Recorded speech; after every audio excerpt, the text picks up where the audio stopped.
Good evening and welcome to our council meeting on January 28th, 2026. I will now call on Tim Brubaker, Regional Clerk, to conduct the roll call. Thank you. Regional Chair Redmond. Present. Councillor Craig. Present. Councillor Erb. Councillor Foxton. Present. Councillor Gowing. Ready to go. Councillor Harris. Present. Councillor Hunick. Present. Councillor James. Present. Councillor Liggett. Present. Councillor McCabe. Councillor Nowak. Present. Councillor Rodriguez. Present. Councillor Salonen. Present. Councillor Shantz. Present. Councillor Urbanovich. And Councillor Wolf. Present. Thank you, Chair. I'd like to acknowledge that the land on which we gather today is the traditional territory of the Haudenosaunee, Anishinaabeg, and the Channotton peoples. In doing so, I want to reflect on what it means to be doing important community work like we're engaging in collectively today, and also on my own individual relationship to the land. As a settler, one of the most important aspects of my individual journey towards truth and reconciliation has been to listen, and I am continually grateful to a community that shares their stories and concerns with me. As well as chair of the region, I know I carry a large responsibility to ensure that it is not just myself on an individual level listening and acting, but that as a government, we are listening and creating action in the community. I'm offering this acknowledgement as one of the many actions I personally and the region largely is taking on our journey towards reconciliation. We acknowledge the enduring presence of the Indigenous people with whom we share this land today, their achievements and their contributions to our community. There are a few days of significance I would also like to recognize. January 21st is Lincoln Alexander Day. The day honors the legacy of Lincoln M. Alexander, Canada's first Black Member of Parliament and Lieutenant Governor of Ontario. He was a powerful advocate for racial equity and social justice. January 27th is International Holocaust Remembrance Day, which is a time to remember the 6 million Jewish victims of the Holocaust and millions of others persecuted by the Nazi regime. It's a time for reflection and to remember to combat all forms of hate. On January 29th, we commemorate the Green Square campaign, which symbolizes remembrance and solidarity.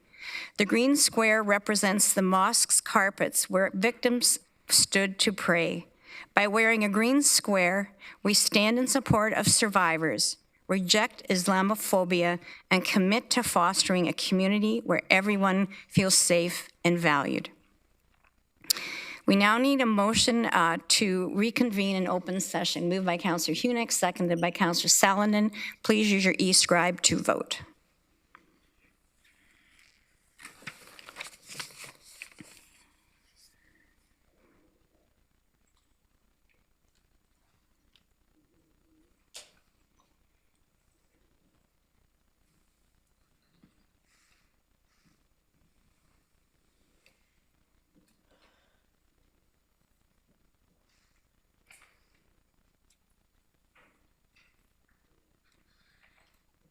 That is carried, colleagues. Are there any declarations of pecuniary interest?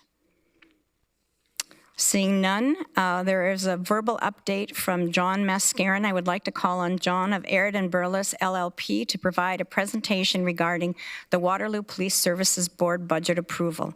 Welcome, John. The floor is yours. Good evening, Madam Chair and members of Council. Thank you very much for having me this evening.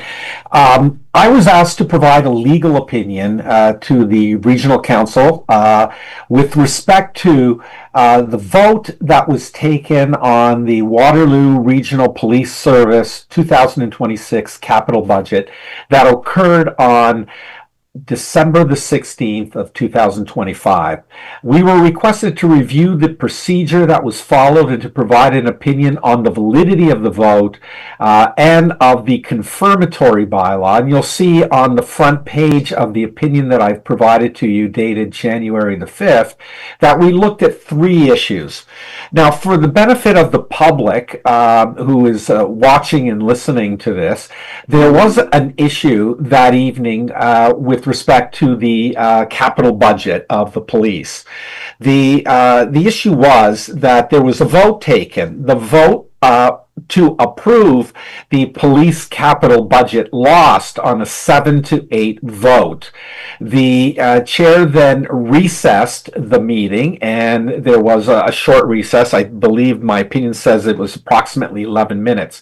When council returned after the recess, Councillor Foxton indicated that she had a matter and she would like council to reconsider her vote.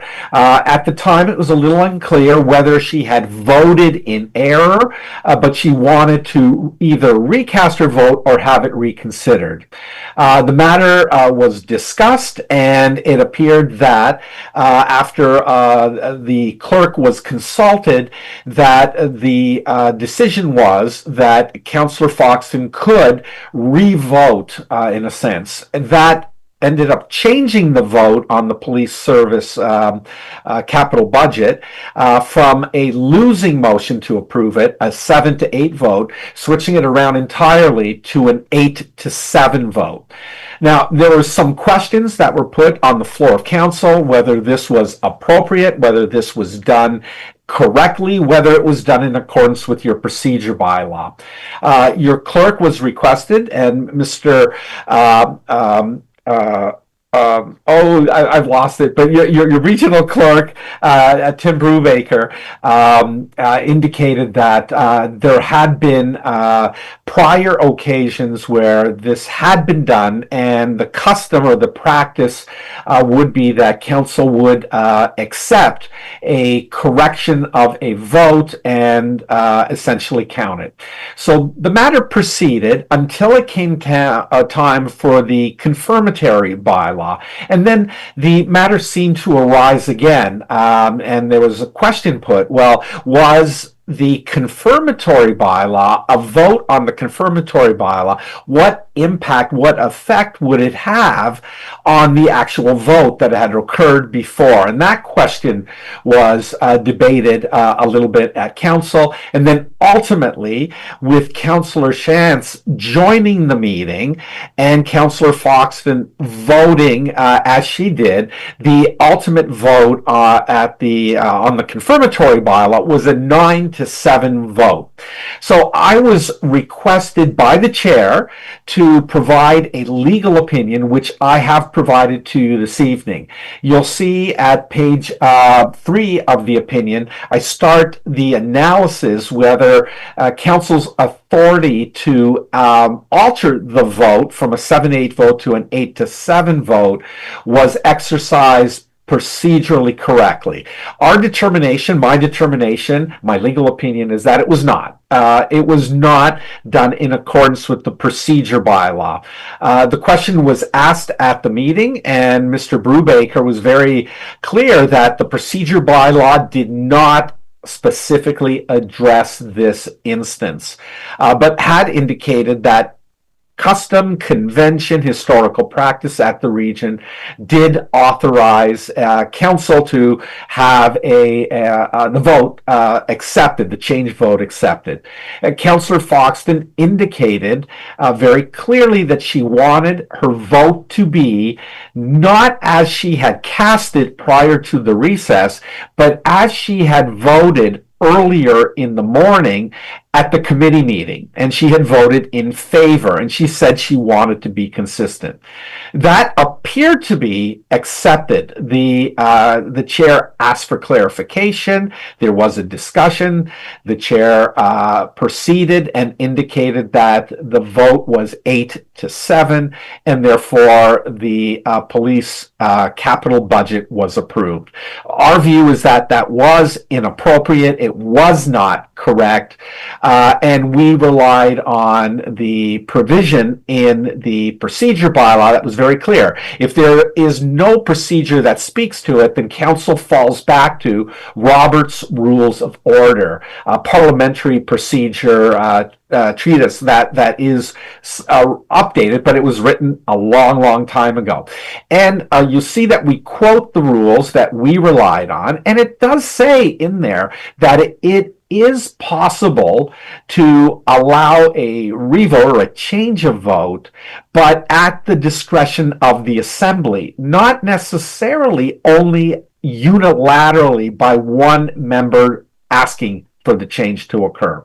So, based on that, and based on the fact, if you go to page 4, that while a municipality may be able to rely on convention, practice, custom, those are unwritten rules which do not have primacy over what the procedure bylaw actually says.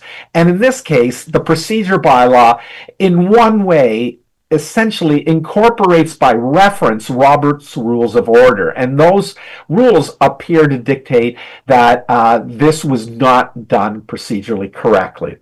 Now, the second opinion, the second aspect of the opinion came up a little bit later. And the question was, what effect does the confirmatory bylaw have on the actual vote? And that this was asked at the meeting, it was raised, and we've come to the conclusion, and you'll see this at the top of, or in the middle of page 5, where we've indicated that a procedure bylaw really just enshrines what had happened at the meeting. It doesn't cure any defects in the meeting. So it remained that the ultimate decision appeared to be procedurally incorrect. However, the courts have very clearly stated many times that if a municipality fails to follow its own internal procedure,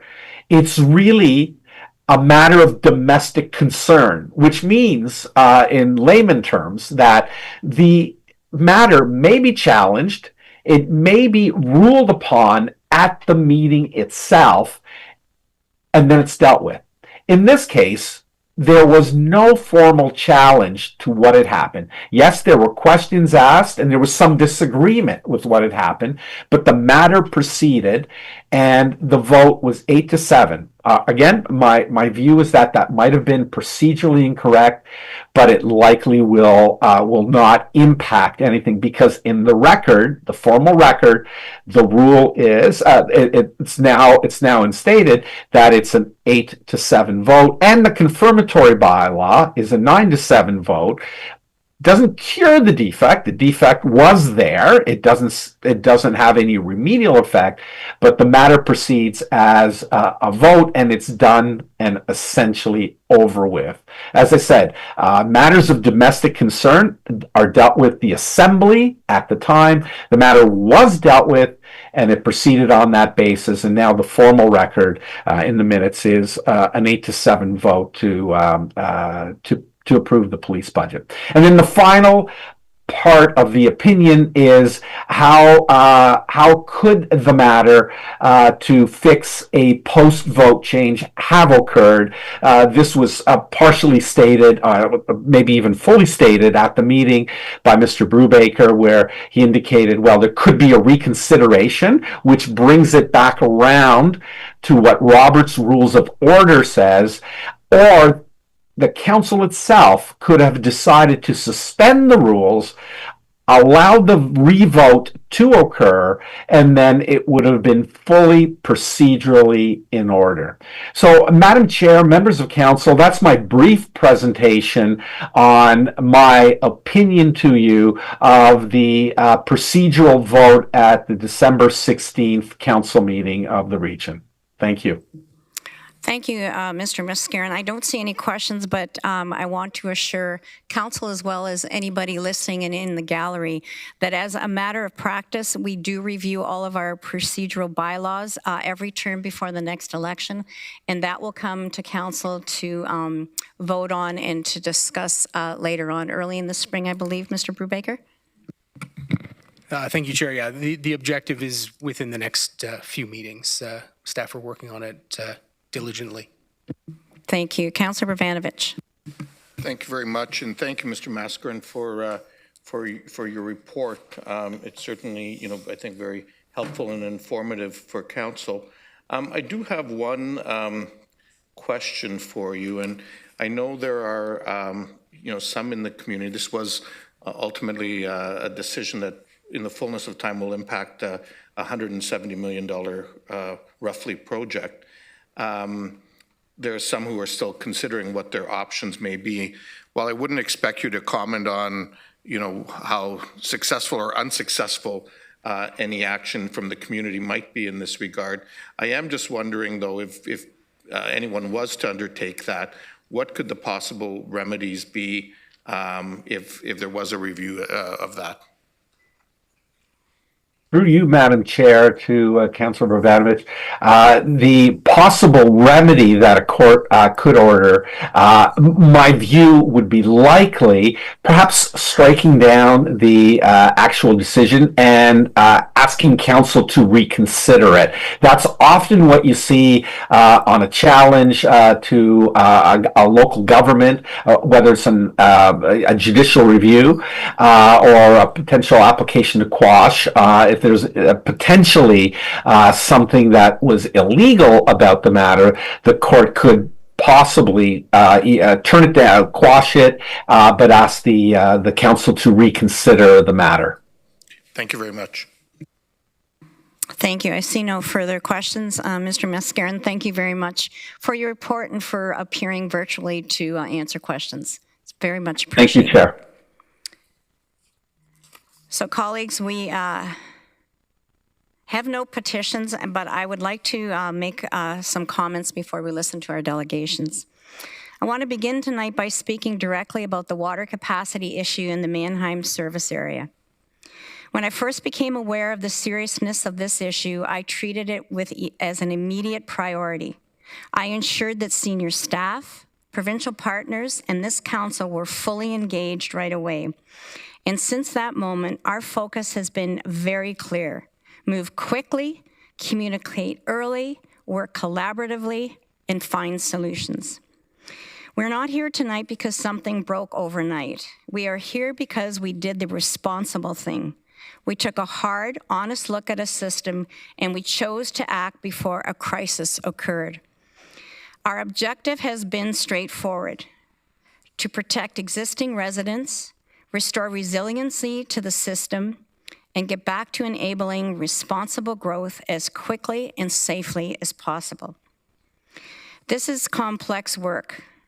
Our water system is one of the most complicated in the country, but complexity is not an excuse for inaction. Since this issue came to light, the region has mobilized across departments and with partners. We have brought in independent technical experts. We have engaged industry specialists, and we have worked closely with our area municipalities, the development community, and the province. And we've been very clear that this is not about blame. This is about building a path forward. We now have a clear set of short, medium, and long-term solutions, and the key principle guiding them is this: we are advancing them at the same time, not one after the other. In the short term, we are restoring resiliency through immediately repairing and making operational changes. Work is already underway to bring Parkway and Greenbrook systems back online. Together, these projects will restore approximately 140 liters per second of operation resiliency by 2026. We're also optimizing how our existing facilities operate, including changes to Greenbrook and opportunities to rebalance supply from other parts of the system where excess capacity exists. We're moving forward with innovative project at the Mannheim Water Treatment Plant using modular side stream treatment technology that could add significantly to the capacity far sooner than traditional construction timelines would allow. These are not theoretical ideas. These are active projects. In the medium term, we are investing in infrastructure that strengthens the system permanently.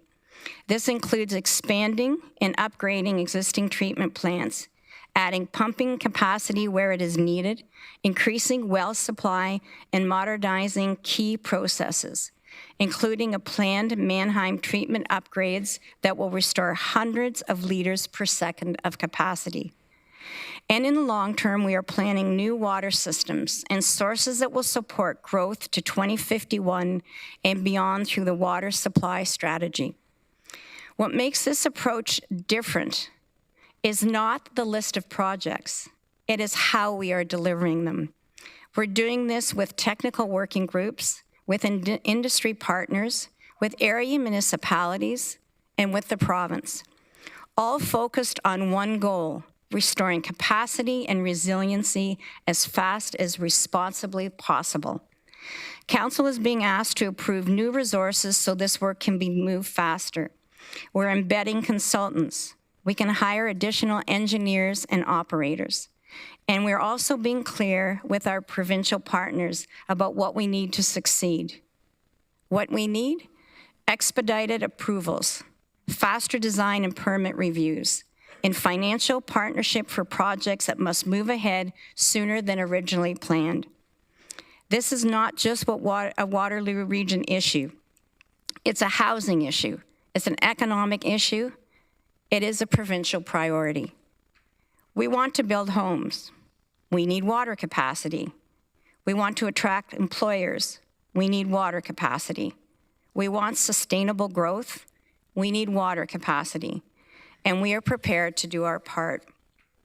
I also want to acknowledge the role of our area municipalities and the development community. This has required difficult conversations, but they have been constructive ones, and we are aligned on the goal: getting this right. We're committed to transparency, even when we don't have all the answers. We will continue to share information as projects advance, and we will continue to work side by side with our partners to ensure planning can resume with confidence. I also want to reassure residents that there is no issue with water quality, and there is enough water today to meet the needs of our community. What we're doing is making sure the system has the strength and the flexibility it needs for the future. This is not about choosing between growth and sustainability. This is about doing both. As regional chair, I want council and the public to know this. This remains my top priority, and it will stay that way until capacity is restored. Confidence is rebuilt, and our region once again is positioned to grow safely and responsibly. We're moving forward, we're working together, and we are committed to getting this right. Thank you. So for the delegations who are joining us tonight, you will be called up as listed on the agenda, and I would like to remind all delegations of some of the guidelines for participation. If you're attending in person, please proceed to the podium when you are called upon to speak. You will have 5 minutes to speak if you registered before the deadline, and 3 minutes if you registered afterwards. When you see a yellow light, it will indicate you have 1 minute remaining, and you'll have it on the podium. And when you see a red light, that means your time is up, so please sum up your comments. Additionally, some general reminders: if you conduct yourself in any of the following manners, it will result in an immediate removal from the meeting: interrupting councillors, staff, other delegations; derogatory statements about councillors, staff, or others; turning your camera on at inappropriate times; and hate speech or defamatory comments. One last reminder for delegations: please do not take offense if after your presentation there are no questions from council. This is our opportunity to really listen and reflect upon the opinions and the ideas shared with us from the community. And a quick reminder for members of the audience: you're asked to maintain order. This means you may not address council without the permission of the chair, interrupt anyone, disrupt the meeting with unreasonable noise or vocal expressions such as applause, booing, or cheering, or displaying things like posters. Our first delegation is Kevin Thomason, Grand River Environmental Network. Welcome, Kevin. You have the floor in 5 minutes.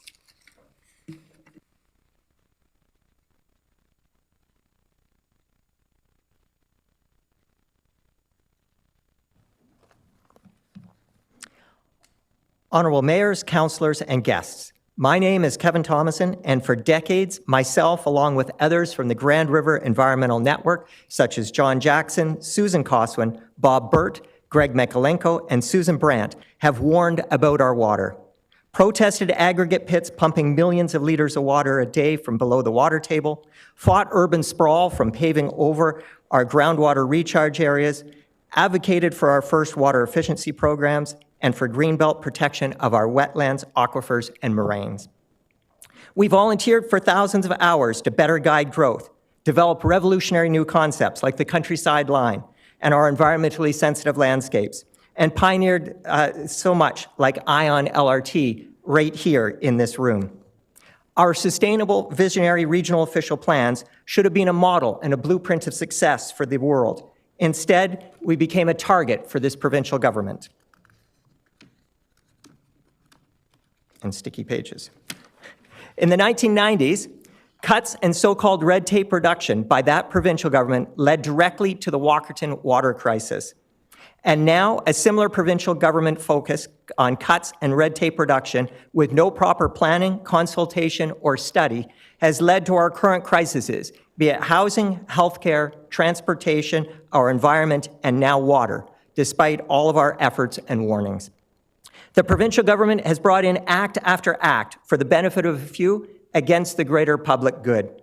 We have seen the powers of our local governments reduced and overridden with little study or justification. Development charges and important revenues confoundingly cut with no replacements. Official plans decimated with thousands of acres of local farms targeted for unnecessary destruction. Conservation authorities destroyed and planning authority removed completely from the region. We've seen development, water taking permits, aggregate pits, and even the absurd Wilmot mega industrial land assembly forced on our communities, despite huge protest and community pushback with thousands of lawn signs and tens of thousands of signatures, making it very clear that we're unwilling. We're at a watershed moment, no pun intended. You are just days away from having to decide whether to exercise purchase options to destroy huge Wilmot farms and forever change an entire rural municipality on a scale never seen here before. And against unwilling landowners, unwilling citizens, and an unwilling municipality that has made it clear in their current Wilmot official planning that they wish to remain a small, rural, agriculturally focused municipality. The Wilmot Civic Action Network has just released this 135-page document, raising hundreds of pressing questions that have never been answered yet about this proposed mega-industrial site, including denying to answer for almost 2 years all of our freedom of information requests about water. Now, it is these wells adjacent to this site, far out in Wilmot, that you're turning to for more water in this crisis.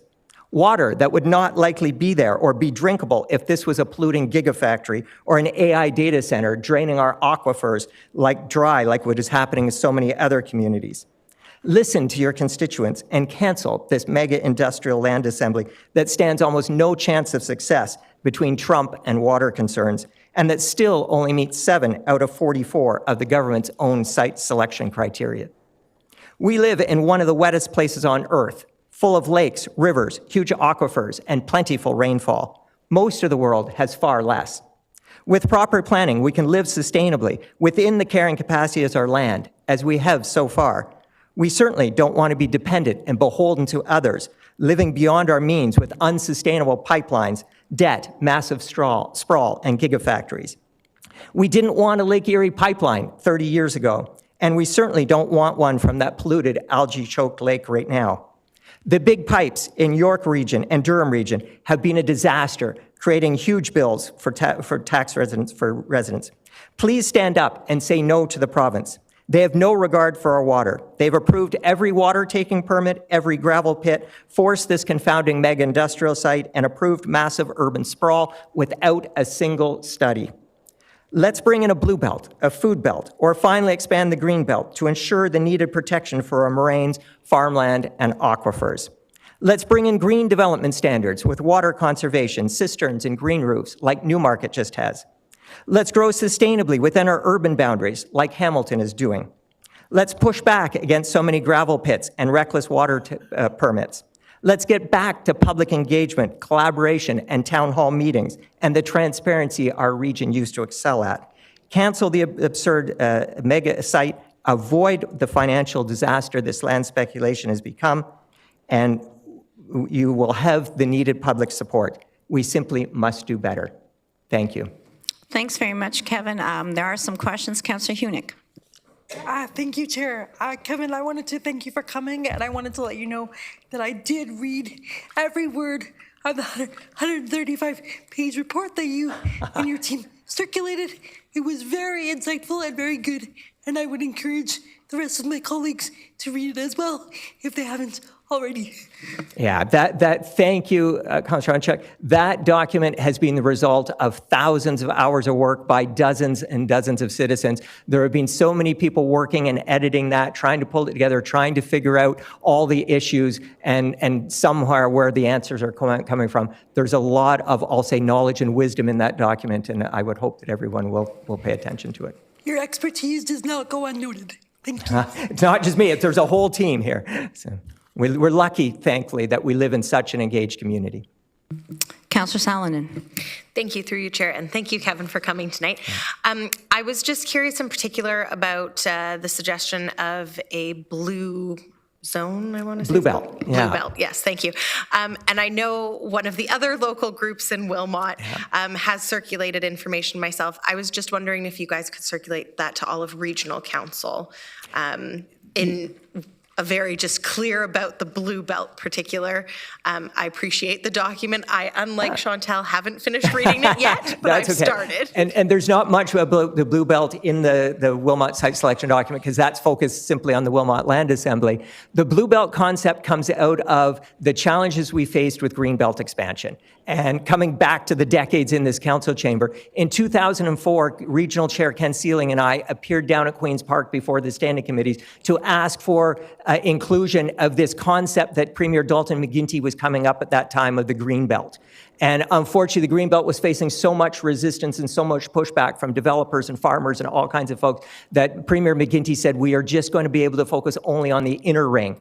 And York, Peel, Durham, that inner ring of municipalities. And they said, don't worry, we will come to the outer ring for Greenbelt expansion down the road. And unfortunately, that never happened. There in the late 1910s, in 2010s, in 2017 and 2018, area groups here realized, okay, if we can't get the needed greenbelt expansion because we're so dependent on groundwater, how do we get the needed water protection? So the Blue Belt took that greenbelt concept and adapted it solely just for water and looked at wetlands and aquifers and source water recharge areas and focused on that. And even then, it came up with 1 million hectares in Ontario that needed Blue Belt protection. That wasn't just Waterloo region, it was Wellington County, Brantford, Simcoe, but that Blue Belt map still exists and is very much what the Citizens for Safe Groundwater is calling for. You heard me just talk to Green Belt, Blue Belt, Food Belt's another thing that I know MPP Clancy is working on. She's in the room here somewhere. And so, whether it is any sorts of these protections, they all are those large-scale landscapes. They're things that have been pioneered here, like our ESLs, like our protected countryside, like our countryside line. Let's see how we can come up with it for the future, and it'll hopefully secure our water supply. Thank you.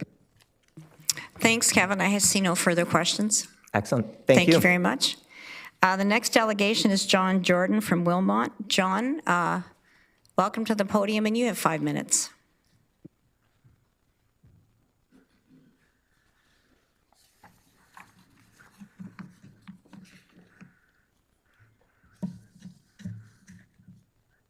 We're on? Yes, we're on. Chair, members of council, the wonderful audience, both here and online, thank you for the opportunity to speak to you this evening. My name is John Jordan. I'm from Wilmot Centre, and I'm here to ask council to cancel the Wilmot Land Assembly in light of new and material information about water scarcity in the region's integrated water system. This request is not ideological. It is about risk management, consistency, and good governance. The water context has fundamentally changed. Over the past weeks, the region has publicly acknowledged that the Mannheim service area has reached its water capacity limits and is serious enough to justify a development pause. That announcement matters. It tells us that the region's water supply is no longer an abstract planning assumption. It is a binding constraint. When a municipality declares a growth pause due to water limitation, it is acknowledging that system resilience has been exceeded. That changes the risk calculus for all major land and infrastructure decisions. The proposed industrial site in Wilmot is not technically in the Mannheim service area, but it is not outside of the system. It is extremely close to major municipal wells, located over the connected aquifer system, and is adjacent to infrastructure that supplies Kitchener, Waterloo, Cambridge, Baden, and New Hamburg. The region itself describes this as an integrated urban water system. Integration means flexibility, but it also means shared risk. Groundwater does not recognize municipal boundaries, service area maps, or planning designations. A stress placed in one location propagates through the system. New Hamburg and Baden are especially exposed and rely primarily on local groundwater wells.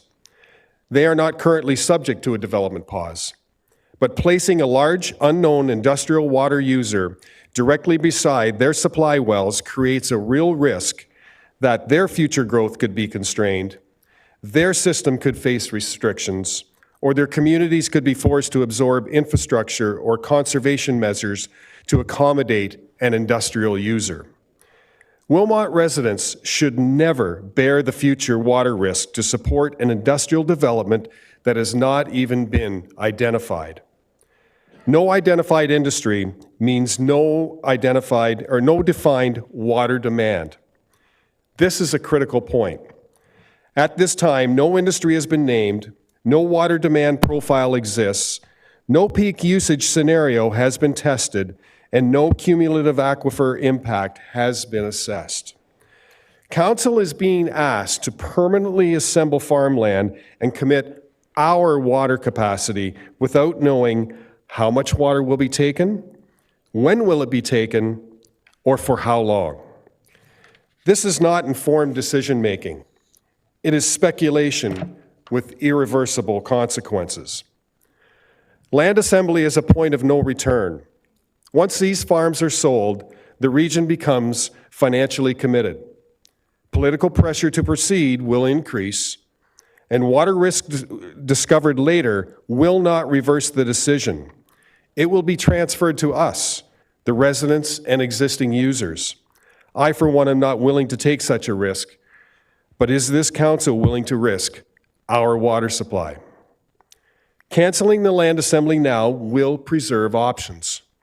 Proceeding with the land assembly locks in risk at the very moment when the region has acknowledged that water security is uncertain. The region already understands precaution. You just aren't applying it here. By pausing development in the Mannheim service area, the region has already accepted that water uncertainty justifies restraint, growth must align with supply reality, protection of existing users matter. Failing to apply the same precaution in Wilmot creates inconsistency in policy, perceived unfairness, and an unnecessary exposure to future conflict. This is a governance decision, not a growth debate. By canceling the Wilmot Land Assembly, it does not ban future employment lands in the proper location. It does not prevent reconsideration once water certainty exists. But it does, however, protect taxpayers, residents, and the region's credibility. The prudent response to new risk information is to pause, reassess, and avoid irreversible commitments. In closing, I'm asking Council to cancel the Wilmot Land Assembly based on the region's own declaration of water scarcity, the proximity of the site to critical municipal wells, the absence of any defined industrial water demand, and the irreversible nature of the decision before you. This is the moment to choose precaution over pressure and long-term water security over short-term land banking. Thank you for your time and your consideration. Thank you very much, John. I don't see any questions, but thank you for delegating Thank today. The next delegation is Gary Eagleson Park Hill. Gary, are you joining us virtually? I am, thank you. Okay, you have 5 minutes and the floor is yours. Okay, Madam Chair, thank you for taking the time to hear this presentation on how long Southern Ontario's Class 1, 2, and 3 cropland will last given the development that has occurred over the last few years, and in particular from 2018 to 2023, and has escalated since then. I did this presentation at the Ontario Institute of Agrologists Symposium in November of last year. If your staff person can go to the last page on the PDF, the lights in that map show where the population resides in North America. Notice the Southern Ontario region. From 2016 to 2021, 43% of new immigrants put up residence in Southern Ontario. With the new immigration targets being 365,000 per year, that equates to 146,000 new residents in Southern Ontario each year moving forward. If your person can go to the second last page, my calculation depicts that every square foot of Class 1, 2, and 3 cropland in Southern Ontario will disappear by May of 2103. This is 77.492 years from now. Class 1, 2, and 3 cropland is where our food is grown for consumption and export. The question becomes, where will our children or grandchildren acquire their food, let alone pet food and livestock feed? Southern Ontario is only 9% of the land base of Ontario, which is formerly called the Mixed Wood Plain Ecozone. The Boreal Shield is 66% and the Hudson's Plain is 25%. Your staff person could go to page 3 of the PDF, and the map on page 4 shows where the scope of these areas are. It is going to be proper strategic planning that much more of the new population should be residing in these two other areas and not Southern Ontario. Regarding mathematics to derive at the 77.492 years from now, the following should be understood. So go to page 10. Between 2001 and 2021, Canada as a whole lost 9.9 million acres of land to development. On average, for every 1 million increase in population, Canada lost 530 square kilometers, or about 320 acres per day. If you go to page 9, Stats Canada stated in 2018 there was about 11.5 million acres of land in Southern Ontario, of which just over 9 million is cropland, or that Class 1, 2, and 3 land. Thus, if you divide the 320 acres lost times 365 days, divide that into the 9 million acres, that's where you get the 77.492. Very few people are talking about this. I see huge red flags on the horizons. Decisions that I believe need to be made will have substantial economic impacts during our children and grandchildren's lifetime. It will not be pretty. However, the best approach would be to start discussions, form committees, and prepare for the inevitable. If you go to page 6, that book, Limits to Growth, You've got was 1 minute published. remaining. That book was published in 1971. I studied the book in university in 1974. They predicted what things would be like in 50 years with uncontrolled population growth, which ended in 2021. I dare say they were spot on. Many newscasts have depicted countries like China and Japan have declining populations, and there's other countries. But last week, Japan, with their declining population, met their GDP target of last year. I hate to be a bearer of bad news. Please review the internet, Dr. Loudermilk 1939 paper. It depicts dynasties of the world over several millennia that disappeared not because of losing wars, etc., but because of lack of food and water and land degradation. Thank you. Thank you very much, Gary. I see no questions, but thank you for delegating and for walking us through your slides. The next delegation is Andrew Wilson from Wilmot. Andrew, are you in the audience? Welcome to the podium, and you have 5 minutes.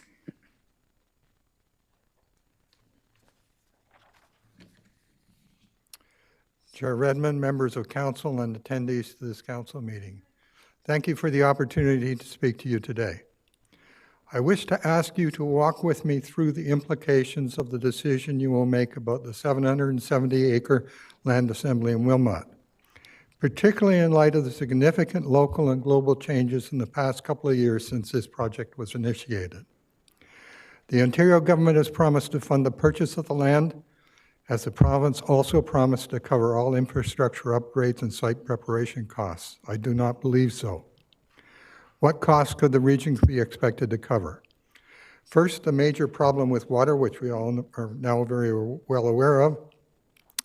Water usage by a mega industrial site on this land is assumed by the region to be zero. Do you think that a mega industrial project won't use any water? Meanwhile, as you're all aware, the region has put a hold on any future water permits. There have been a number of proposed solutions to this problem, but let's take the time to think about them. One suggested solution is that the megasite can drill its own well. But note that the region already has 3 wells in the immediate vicinity. If you have a glass of water with 3 straws in it, adding another straw does not increase the amount of water in the glass. That's not a solution. Another suggestion is the private company take over administering the water system from the region. Handing the glass of water to another person who will want to make money selling access to the glass of water will also not increase the amount of water in the glass. That's also not a solution. A third suggestion is to build a pipeline to Lake Erie or Lake Huron. It will take many years and billions of dollars before a single drop is available from that approach. This isn't a short-term solution. To further complicate this, developments are paving over many of the aquifer recharge areas. Recharging decreases in built-up areas. This is like reducing the little stream that refilling our glass of water. It'll be empty sooner. The latest proposal, as of yesterday, by the regional staff is to take away water from Wilmot to serve 11,000 people in Kitchener. That is, from the mega industrial site location. That means there's no water available for mega industrial site, none. Moving on, let's look at some of the other ends of the water issue, sewage. Wilmot's sewage system is at capacity. There will be major costs in upgrading the systems. Is the region ready to pay for these upgrades? The province has reduced the municipality's development fees, so they can't pay for it. What about traffic? Will the current roads and public transit handle thousands of new commuters to the site? In addition to the upgrades needed to Highway 7 and 8 by the province, all the main regional and township roads in the vicinity will likely require major expansion. Is the region ready to pay for these upgrades? What about railway access to the site? A spur line crossing Highway 7 and 8 would mean a new bridge or tunnel. And what is the capacity of the current rail line to absorb increased usage? What about airport access? A mega industrial complex won't be built by local businesses. The site isn't near KW's airport. Do you think executives from overseas will want to build a major facility where they have to drive through Kitchener, at least a 45-minute or to an hour trip? Will any company be interested in the mega site? Donald Trump wants all U.S. companies to build factories in the U.S., not in Canada. So U.S. corporations aren't going to be interested. As to big international corporations, do you think with Trump threatening to annex Canada and putting huge tariffs on anything not already covered by CUSMA, they will invest billions here? There's way too much uncertainty for them to think about manufacturing anything here for either U.S. or international markets. And by the way, we already have a mega industry on this land that employs many people, directly and indirectly. It's called agriculture. Not just the farmers work here, but many people are employed by cereal and grain processors, soybean product producers, cheese makers, milk producers, and livestock farmers that use the produce of these lands. Eliminating this will be a net negative. In conclusion, there are huge investments that need to be made beyond just acquiring the land before it could be marketed as a shovel-ready site. With all of these cost implications, the number of seemingly instrumental issues like water, and the almost zero likelihood now of a company wanting this location, does the region want to double down and continue with the assembly, or take the off-ramp available next month and cancel it? Thank you for listening to my thoughts on this issue. Thank you very much for delegating. I don't see any questions, but thank you for your intervention. Next delegation is Victoria Baby, CEO of Humane Society of Kitchener, Waterloo, Stratford, and Perth. Welcome, Victoria. You have the podium and you have 5 minutes. Thank you. Good evening, Madam Chair and councillors. I appreciate being here tonight. I'm the CEO of Kitchener-Waterloo Humane Society, and I'm here to speak about our new community outreach centre that we have applied for a permit with the city and have been notified that they cannot approve the building permit due to the water shortages. So I'm just here that I want to share what little impact this new build will have. We launched a $6 million campaign in 2024, and we provided our site permit application and building permits submitted to the City of Kitchener in July and December of 2024. So the news that we received will have a very negative impact for operations for several reasons. Next slide, please. So this is on our property. It is a trailer, which is not doing well this winter. It houses 7 full-time staff. These staff have been in this trailer for over 2 years waiting for the building of the new community outreach center. So this was supposed to be happening sooner than we hoped. And again, the cost of this trailer rental is almost $25,000 a year. Can we move to the next slide, please? So this is another trailer on our site because we don't have any room to store stuff within our existing building. And so again, our employees are crowded into small offices in what should be storage spaces. So again, this is another example of where our building is not big enough to house storage and people. The next slide, please. This is our infamous skunk garage. And yes, there are some skunks in it, but at the end of the day, it's dilapidated. It is supposed to be torn down once the new building is up so we can move all the supplies, animal crate supplies, from that garage into the new building. Next slide, please. This is our pet pantry. This is a low-cost, no-cost food pet pantry that is run every week from our Kitchener site. It houses food that services people in our community.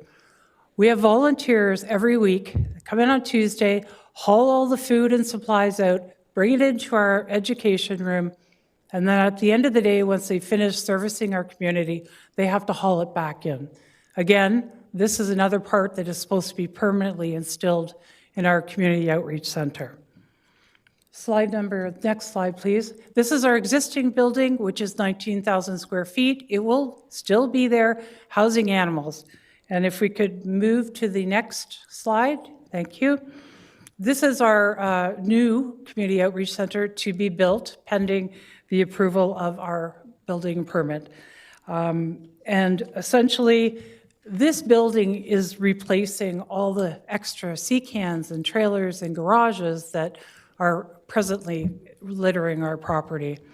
There will be no more need for water. There will be no more people, no more staff, no more volunteers, no increase in the use of water. It will have absolutely no impact on water. The existing building that we are in right now, the one that's in the previous slide, does not have a fire suppression system, which I was shocked to learn when I started working there. Right away, went for board approval to install a fire suppression system, ready to go, and we're told that we could not move ahead installing a fire suppression system in a building housing staff and animals unless our building permit with the City of Kitchener was approved first. So we're struggling to provide low-cost, no-cost services to the community. can't have vaccination clinics, we can't do dog training. We have very limited, we have one meeting room in our entire building, which is holding back and providing community outreach. Many of you were at the groundbreaking in August of 2024, which is a long 17 months ago. And again, I just want to talk about how this is having an negative impact on people who have already donated significant amounts of money and who still want to donate, who are hesitant to do so because we haven't even dug a hole yet. So again, it's a community outreach center to service all of our communities. Very certain water is not the issue. We really need to move forward and appreciate your support and consideration about how we can move this forward quickly. Thank you. That was record timing when you finished. Thanks very much, Victoria. Councillor McCabe. Thank you very much, and thanks for coming in today, Victoria, and thanks for the work you're doing to support a variety of animals and across the region and into Stratford as well. I guess I'm curious, maybe it's a question for staff, but which department are you connecting with? Or I'm just wondering about next steps, because you have a real immediate need right now to get an answer. I'm not an engineer, but you say that you don't need any additional water for this site. It's really a matter of just getting the building going. So I'm curious really which department or who have you been working with, or what specifically are you looking for from us tonight? Well, I guess it's the City of Kitchener. We were told by the engineering department that Kitchener Utilities would not approve the permit because of the water issue that's going on with the region. So that's where we are. I'm here to sort of give everybody a heads up and see what everybody can do to help us move this cause forward. Okay, and so you're having conversations with the City of Kitchener's Utilities Department, or no? You've been told no? Nothing is going to happen until they agree that water is not an issue. Okay. Can we just maybe direct staff to take this offline and I mean, maybe through you, Mr. Regier, to have a conversation with, if it's Victoria or someone else from the Humane Society, to see if there's a way to get some answers? Through you, Chair Redmond, region staff are in contact with the City of Kitchener on this one. I do believe that it is a city Form 1 that's required here in order to accommodate the fire suppression system and a fire hydrant outside the building. Our staff were in contact as recently as this afternoon on this. Okay. Does that help then, Victoria? Sorry, if you could just repeat your last sentence, I couldn't hear it. My apologies. We've been in contact with city staff on this in the planning department. We'll certainly follow up on this. Yeah. Thank you. Councillor Vavanovich may be able to shed some light on this. Councillor? Yeah, thank you very much, and thanks, Ms. Baby, for coming in, because I think the situation and the circumstances you are finding yourself in is no doubt some of the kinds of things we're going to hear from other delegations this evening, and part of the overall conversation and the impact of the water issue that the region shared with the public back in late 2025. I did after, and I understand you've been in touch with myself, Councillor McCabe, and Chair Redmond, and what I can tell you after we spoke earlier today in speaking with our staff, indeed it is a Form 1 that you need, because I understand your developer has asked to go to a 4-inch pipe. There was which would require a signature that needs to happen for that to happen, and hence why it's being impacted by this situation. I do know there was some dialogue today between your consultant and city staff around do you in fact need to go to a 4-inch pipe if you're not going to be using additional water, and if that's if you won't be, that's going to quite frankly solve part of the problem, because the issue is the connection right now. And do know that staff have been dialoguing with your team on that. Probably one of the things that might be helpful is to bring yourself, your development partner, in with city and regional staff to see what the pathways may be to allow you to go forward. Thank you. Through Chair. Yes, and I think the issue for the size of the pipe is related to the fire suppression system. But I appreciate it. We'll follow up. Thank you. Thank you very much. Thank you, Victoria. Thank you for all the work you do for our community and beyond. And thank you, councillor colleagues, for helping talk about this. That's great. The next delegation is Joseph Pupolo, co-CEO of Polycor Inc. Welcome, Joe. You have the podium and you have 5 minutes.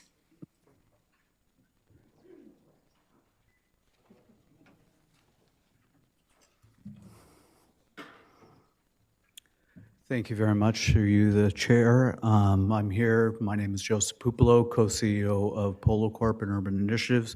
Been involved in multiple dialogues and discussions with many people in this room in the interest of trying to find solutions to this problem as soon as it became identified. Next slide, please. So I think there's been some progress that we need to celebrate here. Number one, we've determined this is a forecasting and engineering problem, not a supply problem. We have the water, we just need to get it to the right places. Number two, through the work of staff, we determined there's a list of action items and a reserve fund available to tackle these problems and a prioritization list of these projects. We have the funds to solve the problem, and we're likely able to access more funds from provincial and other parties. Commitment to release the data. I think this was an important step in the last council meeting. I think that it's an important step towards transparency and restoring trust to the common good. Next is commitment to an industry task force. I think only working together with the development community, with lower tier, upper tier, and our provincial partners, are we going to come up with a solution to this.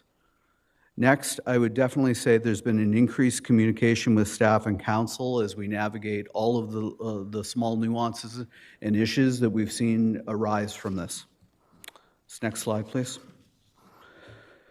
So next steps, I think there needs to be an improved communication with the general public that this is an infrastructure and engineering issue, not a water supply issue or a quality issue. All the recommended steps put forward has enough to not only grow our resiliency capacity, but far exceed it and exceed our water supply capacity all the way to 2051. We need to continue to proceed with the planning approvals as they are totally independent from the water capacity review. There are two different entire processes, one in which to entitle land and another which to develop land.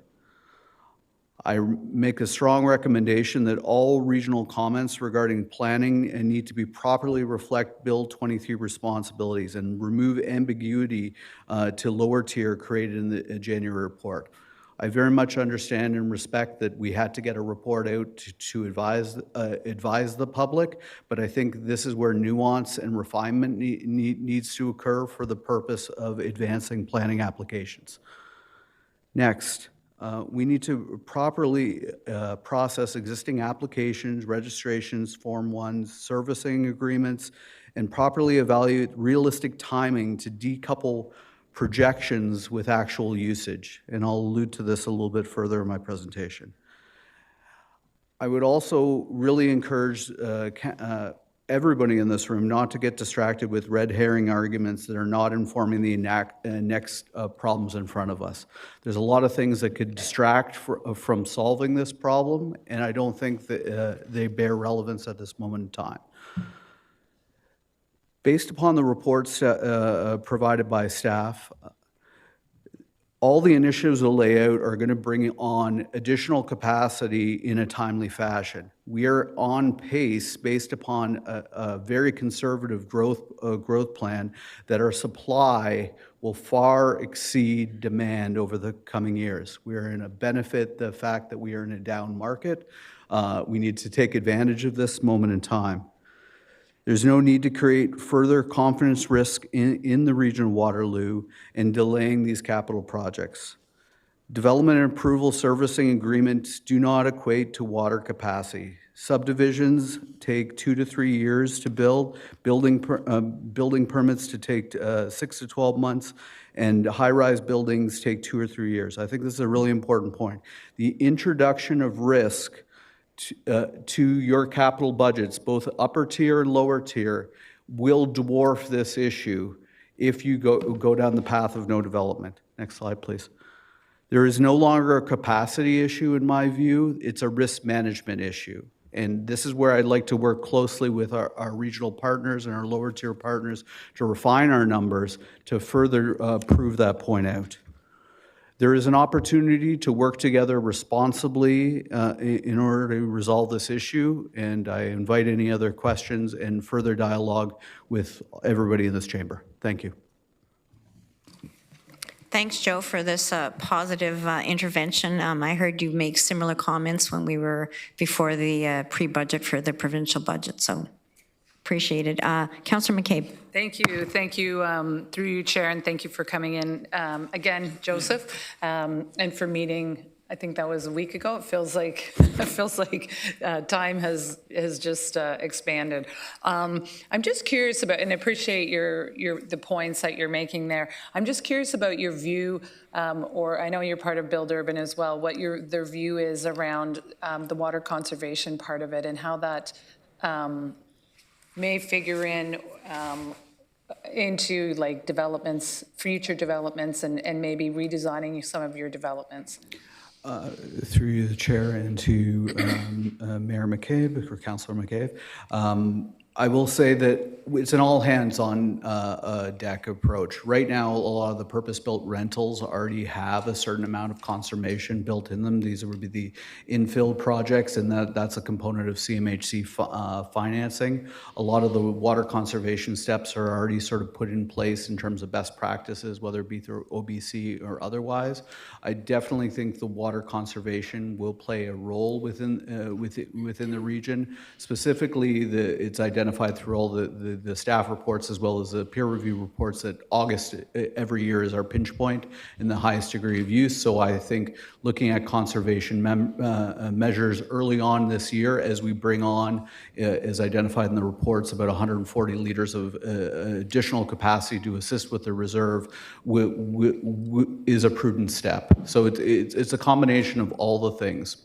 However, what I would say, coming back to everything, and I implore all the heads of council that are here at this chamber, everyone is basing their capital forecast based upon continued growth, development charges, and all of those things.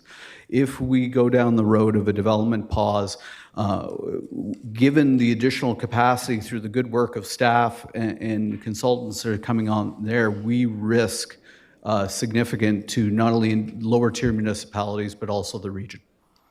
No, yeah, I understand that. Yeah, and as I said when we met, and as we've said in various forums, you know, we're continuing to process our planning applications at the City of Waterloo. But thanks. Good to hear your thoughts on the conservation piece and how important it is going to be going forward. Councillor Pramanovich. Thanks very much, Mr. Pupolo, for coming in this evening and the presentation, and quite frankly, all of the dialogue that we've been able to have with you and others in the sector to understand what the economic impacts of this are on the community. I'm wondering if you can just talk about two things. First of all, touch a little bit on what this is meaning. Both for companies and for workers in companies involved in construction. So I'm thinking about everyone from, the electrician, the drywaller, the painter, and so on, who's involved in these projects, and what a shutdown would mean to them and the sector, or a pause of any type, but also what it means in terms of the broader financial impacts to companies who are involved in trying to build housing, much needed housing in our community. Well, we just had a wonderful example just before us regarding the Humane Society, and really, it's essentially what is called a Form 1, the ability to connect to either regional or municipal sewers. It's preventing that, and that's a perfect example because they haven't, to my understanding as per the presentation, they haven't broke ground, and it's going to take a certain amount of time in order to do that. The time that they're actually going to be drawing water is far into the future. So specifically the economic impact, all the people associated with that project are just waiting in the wind to figure out what they're doing, and that impacts all the different trades that you mentioned. But not only that, there's an entirely different group of people in the service class, whether it be lawyers, consultants, all the different individuals that we employ within the region, and we celebrate those jobs. We are putting at risk. So while I would say that the water supply issue is a really, really crucial issue, and we have to look at the actual numbers and the timing in which they're going to be impact, and what is the lever and pulley that we want to do. I mean, the 20% resiliency goal is a noble goal, and we should aspire to that and grow to that, which the numbers bear that we will. It's just a question of how we implement that and the policy behind it.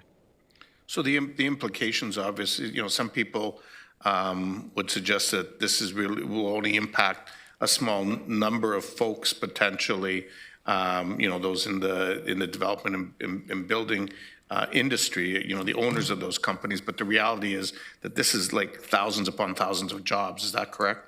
It is thousands upon thousands of jobs. It's the operators who are operating the machines, that are people that are putting the pipe under the ground that won't even be drawn from for multiple years. All of these people are materially impacted by this, and unfortunately, the longer this goes on, it's going to have a greater chilling effect beyond the weather that we have outside on the region. So we need to act decisively, and there's some things that we can decouple and work together closely with staff and model out in a way that will still protect jobs, our water thing, and allow our business to go forward.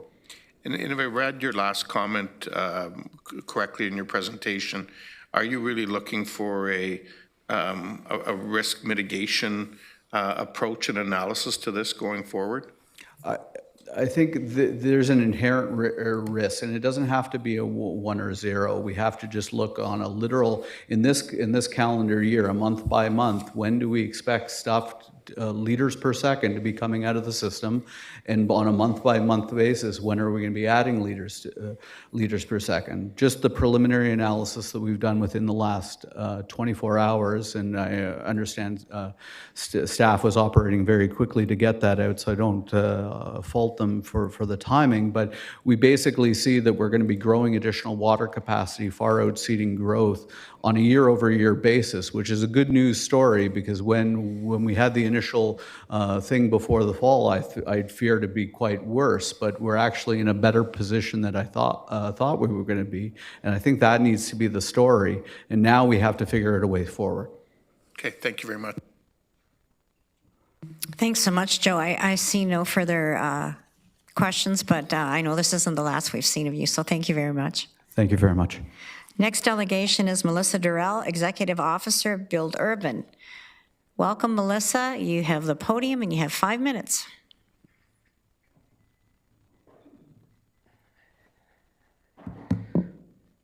Thank you so much.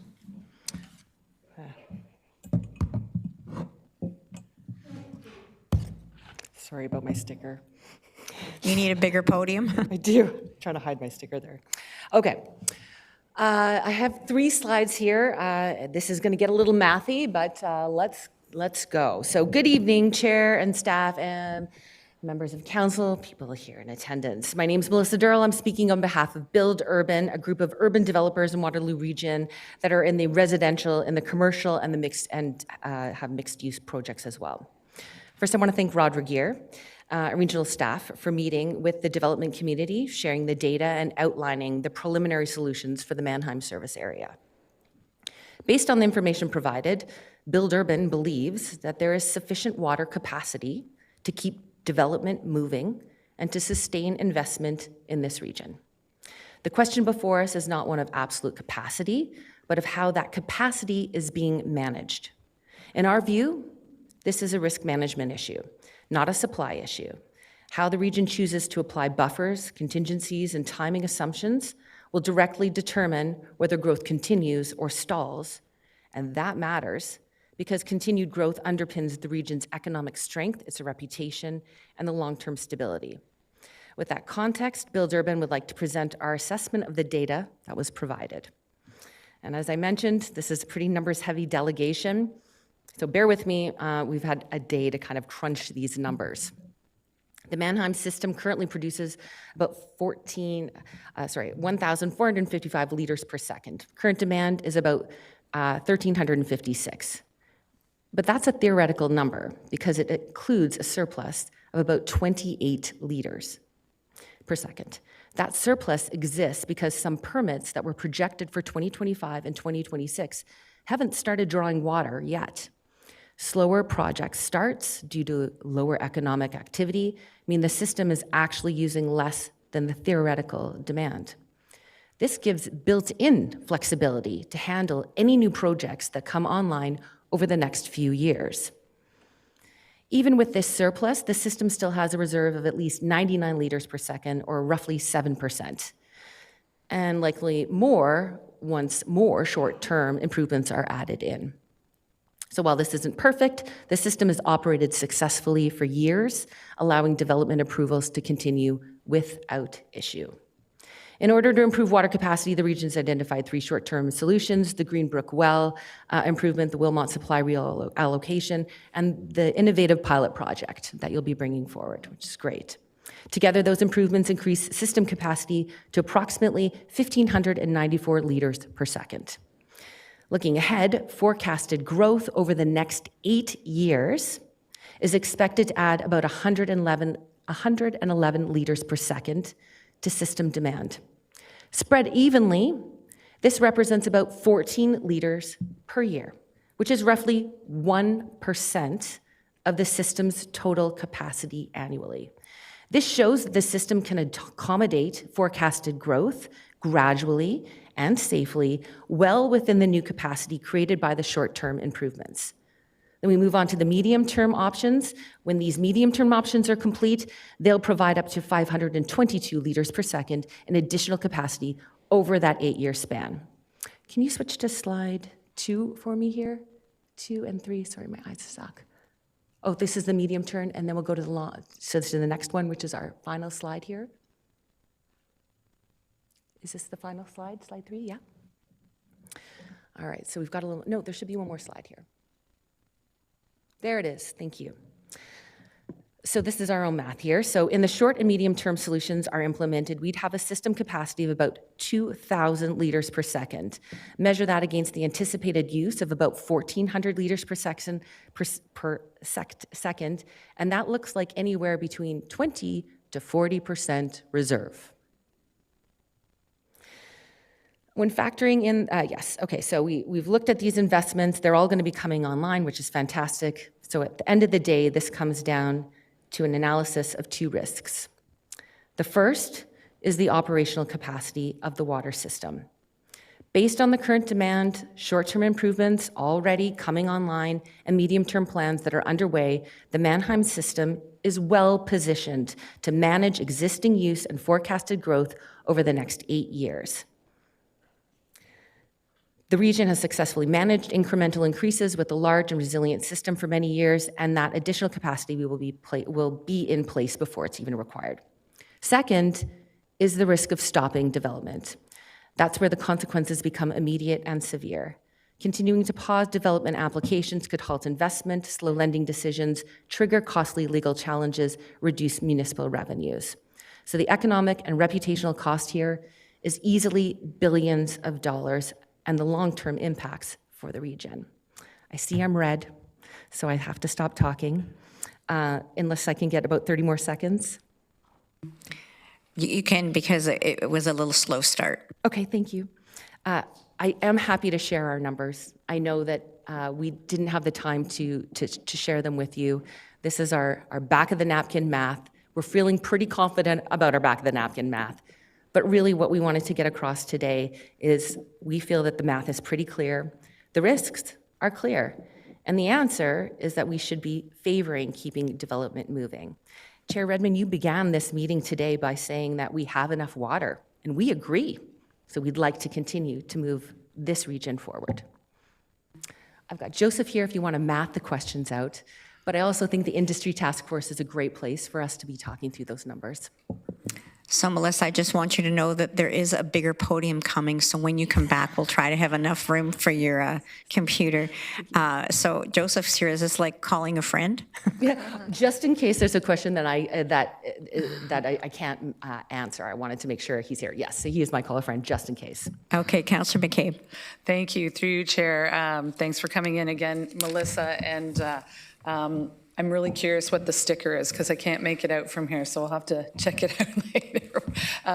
Anyway, thanks for coming in. I think you and Bill Durbin, like, thank you for, working with staff on the industry committee. We certainly appreciate that, and again, appreciate the time last week when we met. But I think you've hit on a question that a number of us have, and that's why we're really interested in seeing the data and the information that's going to be released at the end of January, where we'll be able to see those numbers. And then you referred to it as your back of the napkin math, but we really want to take a deep dive into those numbers and really understand it, because one of my big questions the whole time has been, what's the water being, the capacity being measured at? Is it being measured at a building permit goes in and this project needs X amount of water, but it's going to be phased over 2 years, 5 years, 10 years, in some cases, large developments like 20 years, right? But when is that number of the amount of water being being taken? Is it from right at the very start, or is it being phased in? So that's something that I just want you to know that we're paying a lot of attention to, and we're anxiously going to wait for that data to come out and really do a deep dive into the numbers. Thanks, Mayor McCabe. I did want to say I appreciate you taking the time to talk with many of the developers, and as I mentioned the last time I was at this podium, we're hearing from a lot of lenders, institutional, financials, and so your support has been huge. So thank you for that. Oh, well, thank you. Sure, also Mayor Barry Verbanovic. Sorry. Anyway, Usually thank you for that, and happy to continue to work on this issue in concert with you and others that you represent, and others who are working in Waterloo and across the region. But I think that issue of what's the actual allocation and when's it being measured, and when's it going to be required is a key one. So thank you. Thank you. Councillor Verbanovic. Thanks very much, and Melissa, thanks for coming in and for the feedback and all of the dialogue over the last month and a half or so as we've been collectively working through this. Your analysis is interesting, and I think it does speak to the importance of that data coming out, and there's two components of that. One is the data being made available to municipalities, but also to the public. And when I say that, to the industry and media and others. I'm wondering if you can just talk about how important that is, so that in fact you can, with even more certainty, either argue that the analysis that you've created is bang on, or in fact maybe there's more water, maybe there is a risk that there's less. But the point is, without all of that information, it's hard to do that. And I'm just wondering how important that is for the industry from a transparency point of view. Thanks, Mayor. Through you, Chair, I think the biggest thing that we have seen in these numbers is what was being pulled for projected growth. And that growth isn't currently happening in this community. We've come to many of your councils to talk about the fact that the development industry is having a bit of a rough time right now. I think that's not a surprise. So some of the numbers that were projected, that we believe were projected for what the growth would look like, don't actually match with what's happening. So there is more capacity within the system. Now, As I mentioned, I am not a water engineer. Yeah. Happy to share those numbers with you, and I think that that's the conversation we want to have. At the end of the day, we really believe that as we've all said, there's enough water right now for everyone in this region. The growth is small and it's incremental. It can still be managed. We don't want to come back to council again to continue to talk about this. As far as we're concerned, this is a management issue within the region in the water area, and we're just going to keep doing what we do, which is build buildings, buy land, build buildings, build houses, and build places for people to work in this community. That's what we want to do. So the second question I want to ask you is, you bring an interesting background to standing at the podium today. I mean, you were a journalist, investigative at times, asking hard-hitting questions. You're now have your own communications firm and obviously are a professional communicator. And you work with the industry and the sector in terms of home building and others. And I'm just wondering if you can talk a little bit with those three lenses, how critical it is that we approach this correctly from an issues management point of view and the risk to reputational management for the region and for this area if we're not very careful in terms of how we do this. You have to start. Thank you, Mayor. I mean, in my opinion, the positive language has to begin immediately. So thank you for your statement today, Chair. I think that's the right beginning. We have enough water. We have small progressive growth right now, and it can be managed within the systems that we currently have. And there's some short-term and medium-term solutions that will bring us to 20 to 40%, perhaps, reserve capacity. That language needs to be getting out, not just in this chamber, but it needs to be getting out to the community. It's going to have to hit Toronto, because that's where a lot of our bankers and lenders are. We need to be saying it loud and a lot, and that's the language we need to be using. I don't want to, I'm sure there's a lot that goes on behind the scenes for your communications team here at the region, so I'm not privy to any of that information.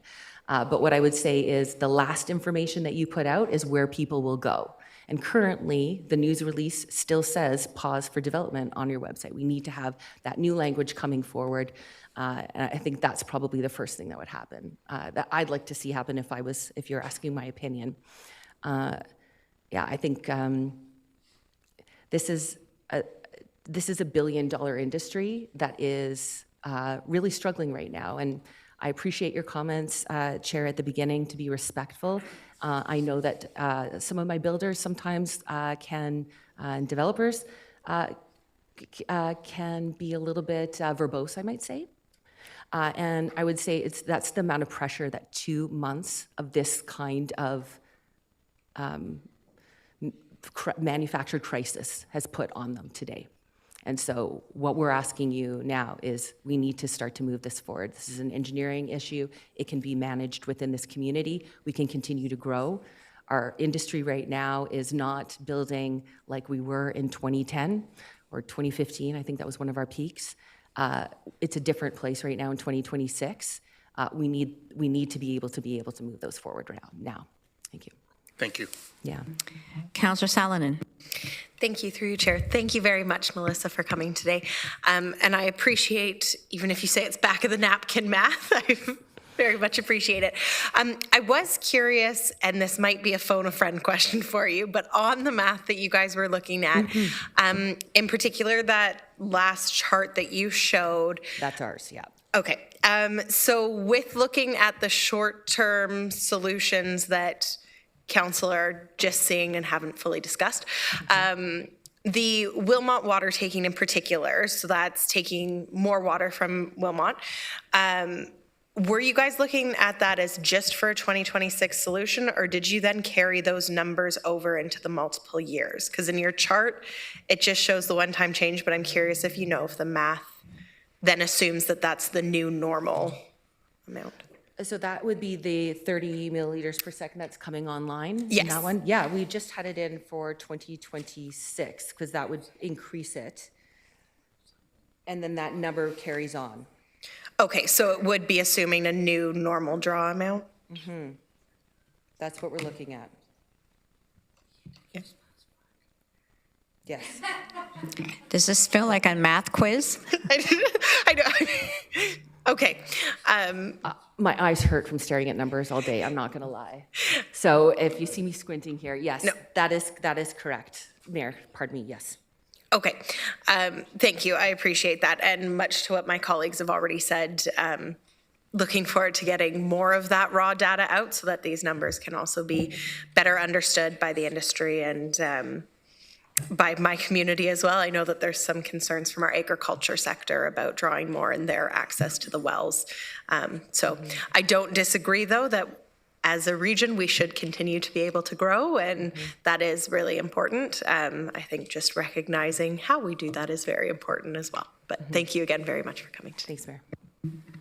Councillor Foxton. And thank you through you, Chair. Melissa, I'd love to see a copy of your data. Can you do that final sheet, including the Wilmot lands for 2026, but then taking them out of the other ones? Okay. And then could you send that to all of us, please? Absolutely. Now, you know what? Waterloo Region, when it's at its best, is the 7 municipalities in the region pulling together with our builder partners and with the Blue Build and coming up with a solution rather than pulling against each other. And this is a prime opportunity we can do that. Putting aside animosities or borders and starting to work really together, because we need each other right now. We want to make sure that we have water for the future. We want to make sure that we can build homes that are needed today. And we want to make sure that we do the job right. And that's our job as leaders. So if we can bring those three together and work together and put down our boundaries, and I think we could make this happen. Thank you. Thanks, Mayor. If I could just comment, you have done it. The short-term and medium solutions are done. You're ready to go. We're open for business in Waterloo. So, Melissa, you've really sparked a lot of questions. Councillor James. Thank you through you, Chair. Hello, Melissa. Thank you for coming in and delegating and specifically coming with solutions, which I know a few weeks ago I heard from a number of your colleagues in terms of solutions. I just have a question for clarification with regards to the data. So who exactly compiled the data that you have presented, like the new configuration and all of that? Who did that? So I would thank you through you, Councillor, through you, Chair. It's been a while. Sorry about that. The data is all from the reports that the council report, as well as Rod Regier came to a meeting with us where we got to look at some of the data. That's where we went through some of the presumptions and sort of said, okay, so if this is it, this is what we think at 1% of capacity we'll need for growth over the next 8 years, and 8 years is really where the small and medium term impacts happen. So when we look at that straight up, it looks like we're fine. We're okay. Now, who did the math? There were a number of people in helping us with this. So my two co-chairs, Scott Higgins and Joseph Pupolo. We also had Larry as well, and several of our Build Urban members. We've all been piling into a dock, basically. Okay, so I just want clarification here in terms of these are engineers, these are water engineers, Oh, no. Okay, no, okay. No. So I definitely appreciate the information coming. I hope that is shared with us and, cross-referenced with our staff and those consultants that are working on this as well. We're presenting evidence base here. We really need to cross our T's and dot our I's with this for a whole myriad of reasons. But yes, thank you for coming in and speaking and sharing another perspective with us, Melissa, on behalf of the developers you represent. Thanks, Councilor. So, Melissa, one more question in the queue. Councillor Rodriguez, go ahead. Thank you, Chair. Melissa, thanks so much for this presentation. A question on the spreadsheet on the last slide there. Could you just clarify for me where the 13.9 projection comes from, or the source of that annual number is from? Absolutely. That is a question I can answer. So the 13.9% comes, we basically divided by 8, the development assumption. So currently, we were looking at, this is the third slide here, pardon me. Okay, so I mean, I think it's safe to say that that's an assumption that you've created based on the projections that's here, and it's an assumption. You know, I think it really shows a good picture, but I think it's a number that is based on numbers that's available and dividing it by 8. Over 8 years, yes. Yeah. So I think this tells a good story, but I just wanted to understand where that number came from. And then I think I think we're working really hard to clarify on the communications, really clarify the path forward on the engineering solutions. And I think we're responding to this quick, and I think the idea of it being a manufactured crisis, which was used, I really struggle with that phrase, because we are responding to something in real time, and new information is coming online, and there wasn't an intent to, mislead or to steer in any wrong direction. So I just want to make sure for the public that are listening that this is a serious issue that we need to get our hands on and get our arms around. But I perhaps take exception to the manufactured side of it. And I think we're finding some good paths forward tonight and starting those conversations. So I really appreciate you being here. Thank you. May I? Well, we don't debate, but if you'd like to respond, you may. Just a response, not a debate. And I appreciate your comment. I think for us, 2 months responding to a crisis is too long. I would also just submit respectfully too that many of these engineering conversations could have happened, and there could have been solutions that were found before pausing all of the development. Yes. Thanks, Melissa. That's all we've got. Thank you very much. And thank you, Joe, for being there to answer the hard questions if Melissa couldn't. The next delegation is Larry Mascio, Policy Advisor, Waterloo Region Home Builders Association. Welcome, Larry. You have the podium and you have 5 minutes. Good evening. Thank you, Chair Redmond, members of council. I guess I'm batting cleanup from the industry perspective. I'll try to be as quick as I can. My name is Larry Mascio, and I'm a policy advisor to the Waterloo Region Home Builders Association. Our industry constructs over 90% of all new homes in Waterloo Region. We fuel more than 22,000 jobs, generate $1.5 billion in wages, and contribute over $3 billion in annual investment value to the community. We're committed to ensuring that desperately needed housing can continue to be delivered. And importantly, our knowledge of the development process can help align that housing delivery with solutions to the current water capacity constraint. We're not here tonight to rehash the points previously made to committee. Tonight, we want to address the staff report before you and the continued freeze on new development approvals. The staff report signals a direction that will have immediate and lasting consequences for housing delivery and economic stability across Waterloo Region. Tonight, we're asking you to take a step back and set a responsible but balanced direction forward. WRHBA fully supports the region's objective of strengthening system resiliency. However, we continue to be concerned with the way the issue is being framed. Fundamentally, this is an engineering issue that can be managed both safely and strategically. We believe the proposed direction does not strike the appropriate balance between strengthening system resiliency and enabling essential housing delivery to continue. While medium and long-term measures will be implemented to increase the region's sustainable water system capacity, any immediate and short-term actions that can be advanced must adequately balance the restoration of system resiliency with continued planning approvals and issuance of permits. Critically important, new housing must be allowed to proceed. We recognize and support the region's goal of strengthening system resiliency, but a system that is so risk-averse that it halts development is not resilient. It's brittle. A full stop on new development approvals and servicing agreements is not an acceptable solution to the current situation, particularly in the middle of a housing affordability and supply crisis.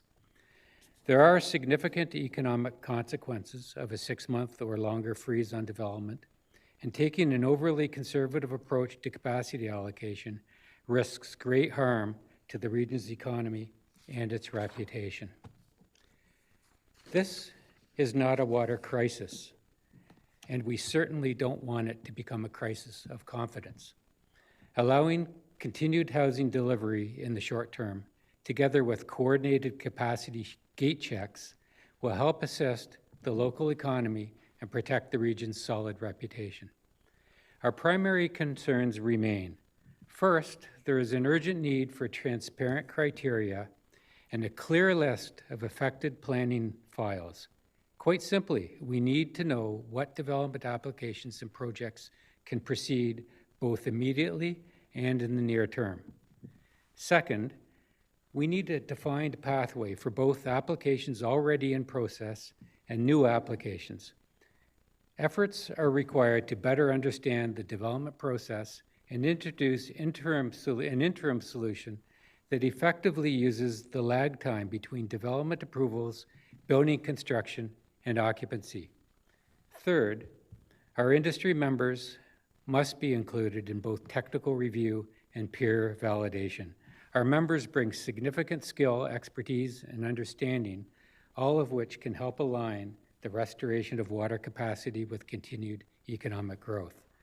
In closing, our association is focused on solutions, and we continue to be your industry partner.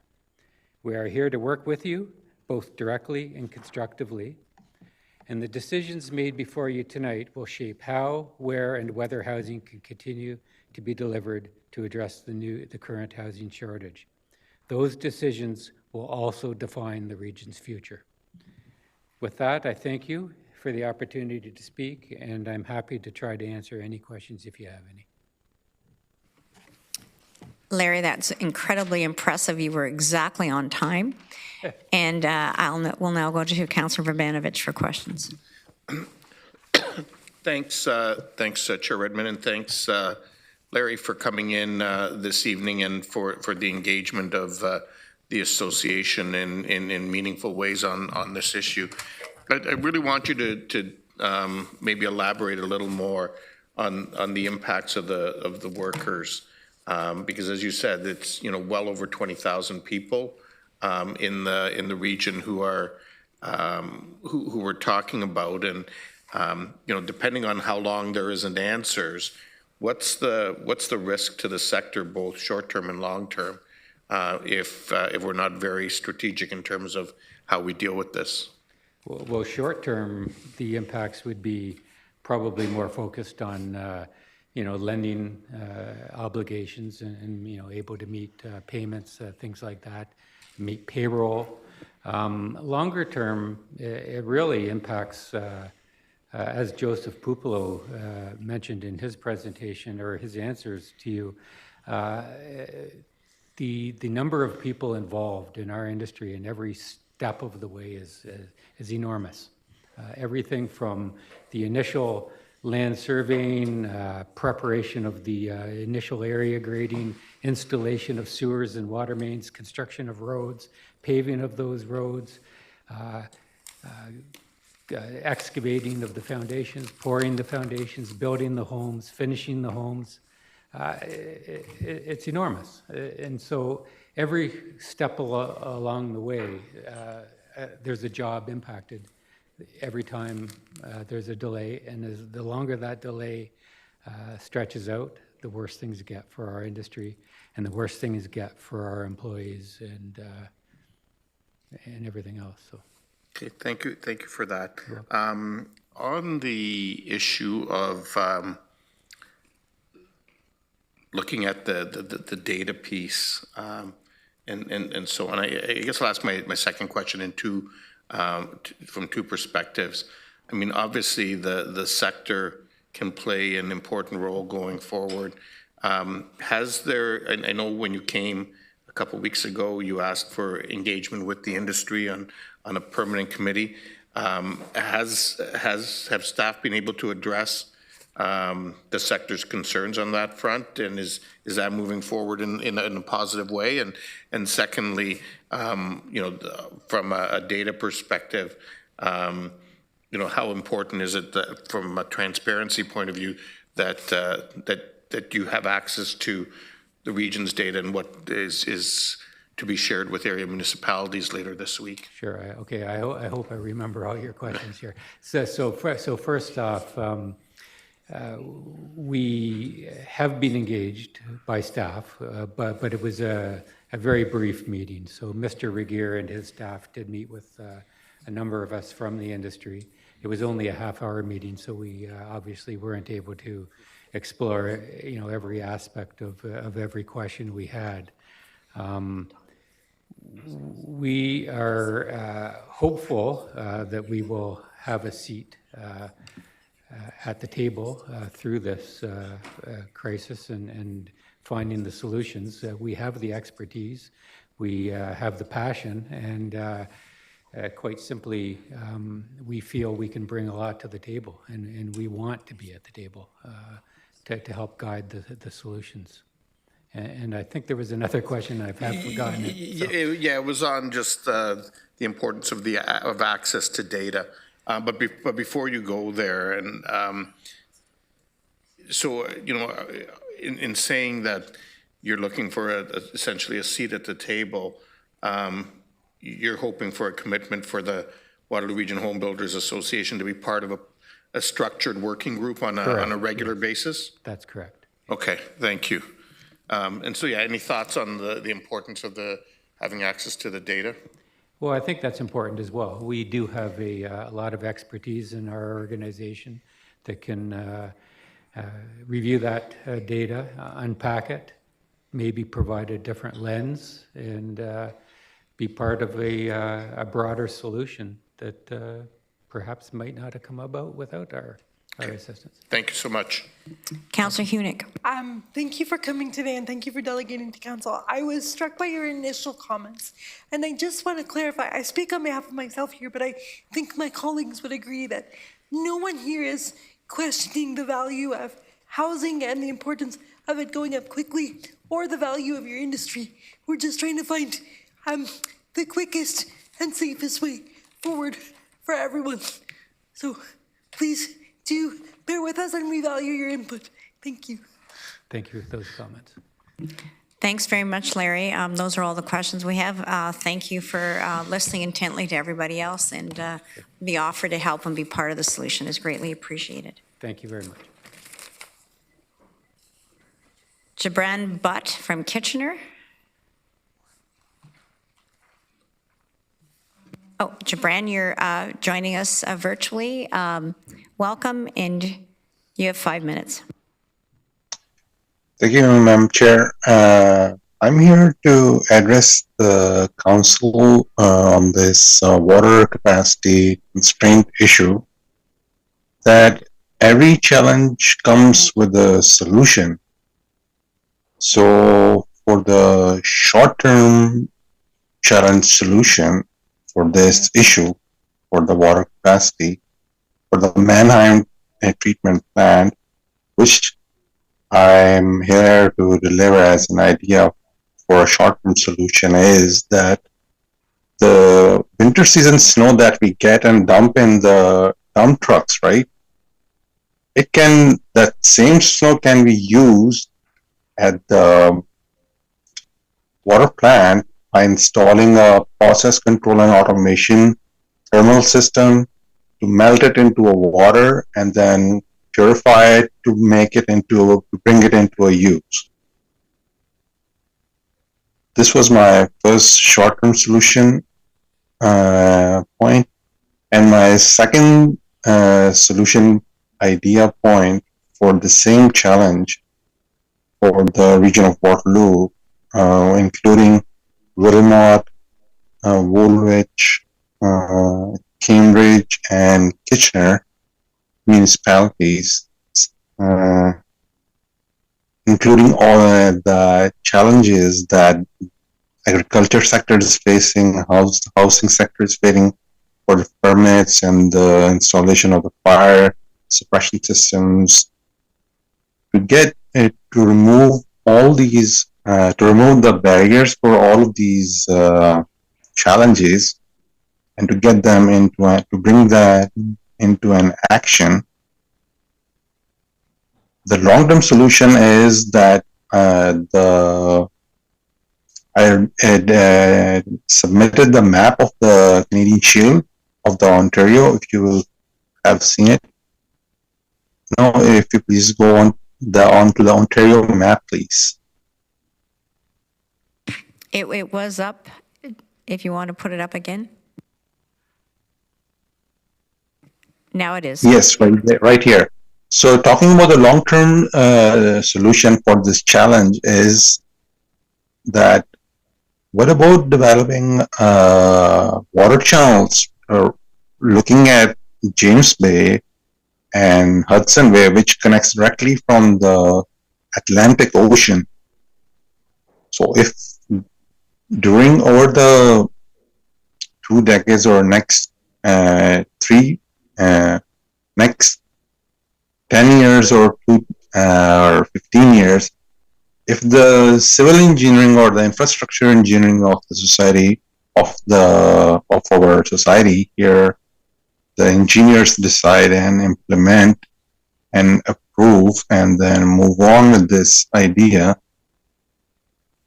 by constructing the water channels, it can, and connecting those water channels with the existing lakes, that can significantly, improve the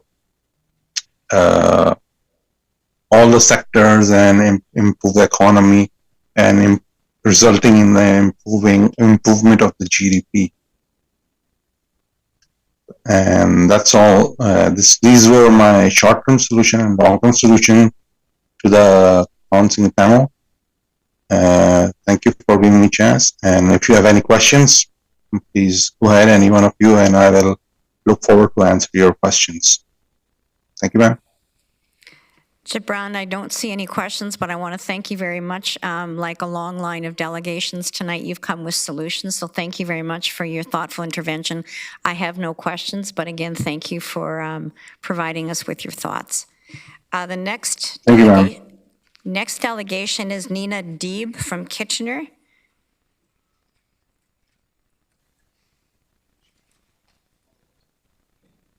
Is Nina here in person?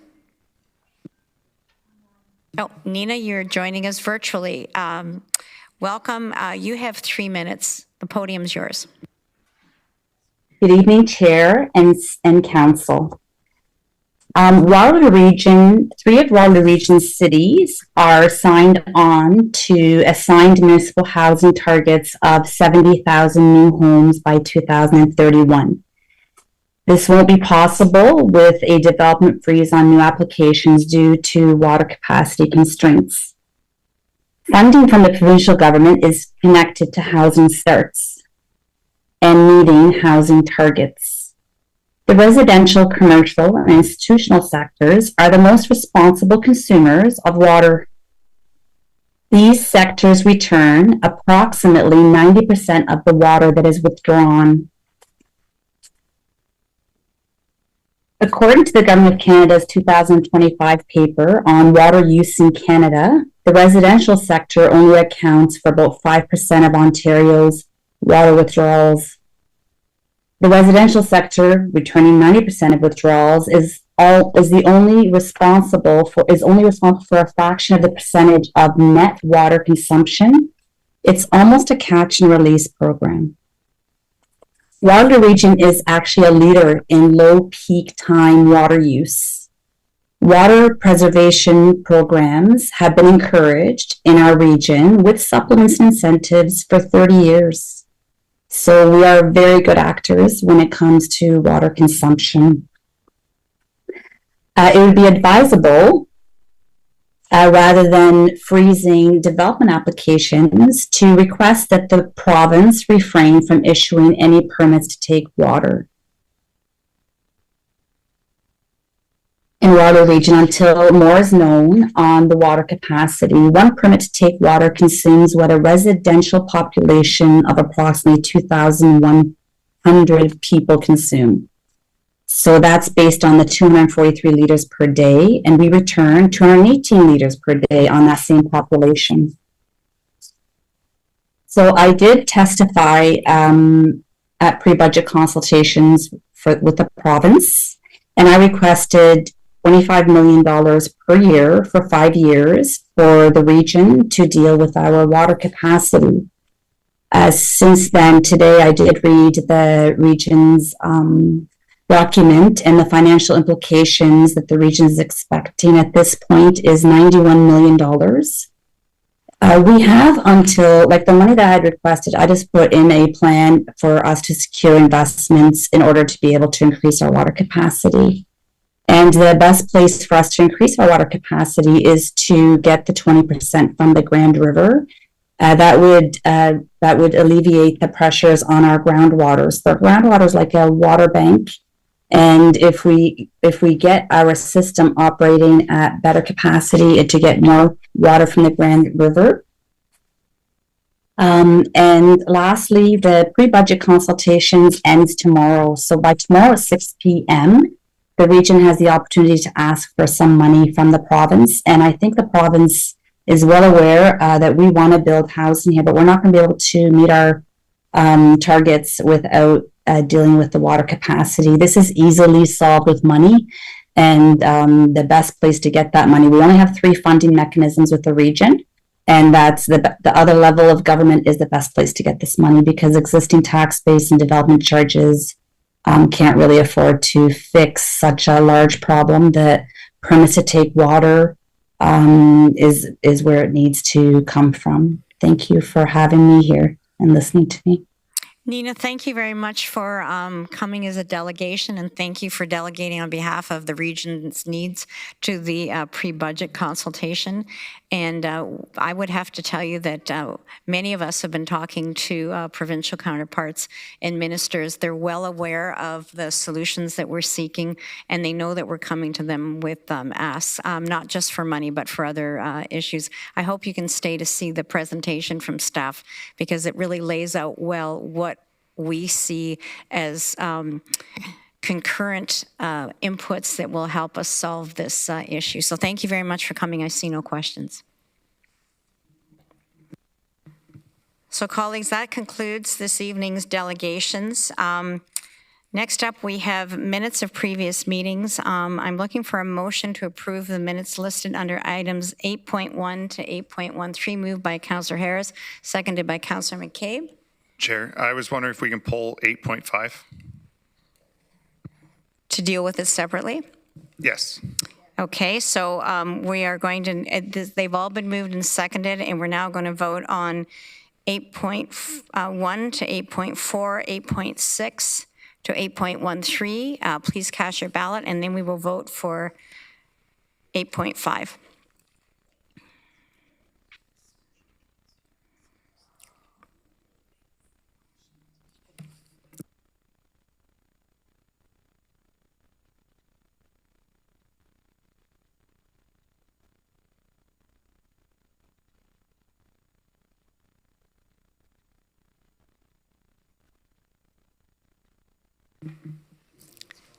Councillor Harris and Councillor Harris is in favor.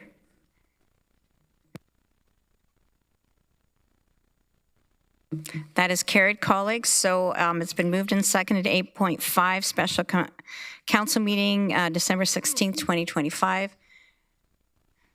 Councillor Gowing, do you want to speak to it? Just in light of what we went through with the Integrity Commissioner's information today, I just felt that this should be pulled and voted on separately from the mix of everything. Okay, Councillor Pravanovich on this topic. Yeah, I actually just want to thank Councillor Gowing for pulling it separately. I realize, minutes are a reflection of what happened, and these minutes are in a format that's consistent with our normal practice, but in light of the significance of the debate, which, in my time is one of the first times we've seen something work its way to the Integrity Commissioner, I think really, for me, the only way of signaling my displeasure with it is to not support the minutes as they're presently presented, so I'll be voting against them. Okay, it's been moved and seconded. I see no further speakers. Please cast your ballot on 8.5. Sorry, I wanted to speak as well. I don't know why my e-scribe is not working. Councillor Hunick, sorry. Sorry. I thank you, Councillor Gowing, for pulling this and making it separate. Can I get some clarity from clerks or whomever on what a no vote to the minutes would be, or what that would accomplish? Because my understanding is we can't change what happened in the... The clerk's going to respond, and then I'll go to Councillor Foxton. Thank you, Chair. Through the Chair, Councillor Hunick, the minutes are the record of what happened. And Robert's rules, because again, our procedure bylaw doesn't lay it out, but speaks to, you're obviously not obligated to approve the minutes that we've prepared, but they should be corrected, right? A copy of the minutes needs to be approved by council because it is the official record of what happened.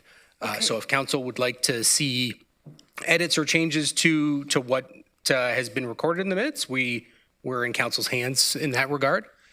As a follow-up to that, the minutes that will be approved or not approved do reflect the recess and the questions that were asked. Is that correct? I don't have a, just bear with me here. Can someone tell me? Sorry, Councillor Hunick, your question is the recess reflected in the minutes? Yes. And the questions that various councillors posed, even though we did not challenge the chair. So as always, we don't, the minutes that we capture they're not a transcript of the meeting. So okay. I can promise you that not every single question that was asked at the meeting is captured in there. Okay. Sorry, my e-scribe's not happy with me to open. Is that a sufficient answer, Councillor Hunick? I think so, yeah. Okay. Councillor Foxton. So what happens if we defeat the minutes? Yeah. It's a very good question, Councillor. We need an official copy of the record of what occurred at the meeting. Again, I can't say what would happen. We would need a copy of the minutes, right? So minutes need to be approved as to this is what happened. So we have produced what we believe is the correct record of what happened. And it would be council's determination if there's edits that need to be made to that. We are open to those suggestions. So is that what's happening here? Is that you're asking for edits? I'm asking the council. No, right now, it's just been asked to be voted on separately. Okay. Councillor Varanovich.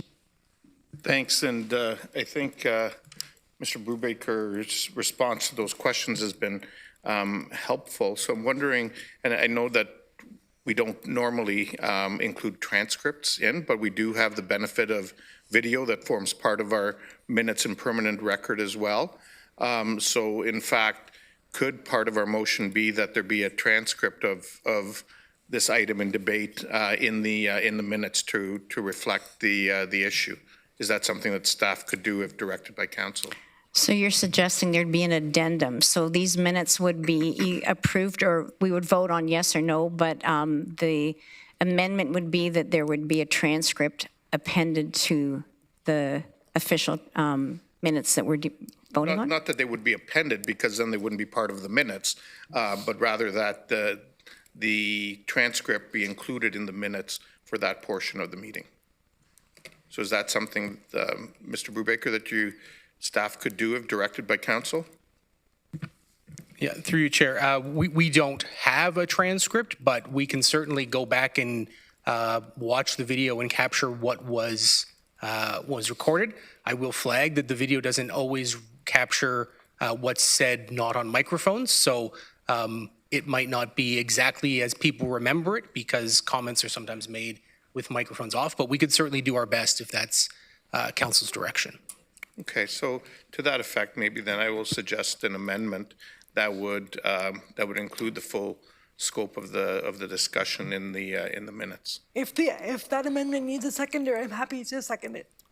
Okay, it's been moved and seconded, so we're now speaking to the amendment. What would be a transcript would become part of the official record for the special council meeting on December the 12th, 2025, correct? Right, for this particular item that's been a source of discussion and debate. I don't want to put staff through 9 hours of transcript. Speaking to the amendment then, Councillor James. Yeah, thank you through you, Chair. I can appreciate the ask to have the addendum item added to this. I know I did speak during that council meeting. What I'm also thinking is that we had John Mascarin do a report, speak to council about it, to clarify and get perspective as requested. So I think that as long as that is supplemented with the minutes for that meeting, which we got answers to tonight, that should be sufficient enough to speak to the situation that transpired on December 16th. So I can't support the amendment. I will approve the minutes because I know that there is the documentation and we have the information from John Mascarin as well speaking to how that transpired and his outcome as a result of going through everything. So I can't support the amendment, but I appreciate the thought behind why it has come up to pull this separate. Councillor Erb. Well, this is not really speaking to the amendment. Is the issue not that we're approving the minutes from December the 16th as the meeting actually unfolded and what happened there? Whether we agree with the outcome of it or not, or whether it was a correct procedure or not. We're not voting on whether we agreed or we didn't agree on something. We're voting on the actual minutes for December the 16th. And so the clerk is nodding, yes. And I think we should vote on the minutes of December the 16th as they were recorded. Councillor Hunick, did you want to speak? No, that's a legacy.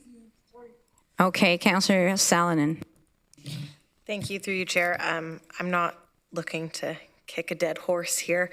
I think we have debated what happened both at the meeting and with John Mascarin coming forward with his report tonight. The only reason I will say I'm in favor of the amendment is because historically our minutes don't include a transcript. So just contextually, when people then see John Mascarin's thing and wonder what happened but might not want to go through 9 hours of a YouTube video, I'm fine with seeing that transcripted beside it. But again, I'm not looking for this to be an issue to reopen what happened, but I will be supportive from the fact of I want to approve the minutes because I agree with Councillor Erb. It's procedural. This is what happened at the meeting, regardless of right, wrong, and different. But I will support the amendment simply from the perspective of giving additional context if in the future people are looking back. Okay, Councillor Gowing, speaking to the amendment. Thanks, Chair. And that's exactly what I was hoping that we would get to is this. And I understand that, again, the reason I'm pulling it is because of what we went through today so that we can have this discussion. And I'm glad that this amendment was brought forward, and I would definitely support having the transcript on it. Okay, colleagues, I see no further speakers. I am very much of the mind of Councillor James, so I will not be supporting the amendment. Please use your e-scribe. Does everybody understand what we're voting on, right? This is an amendment to the minutes.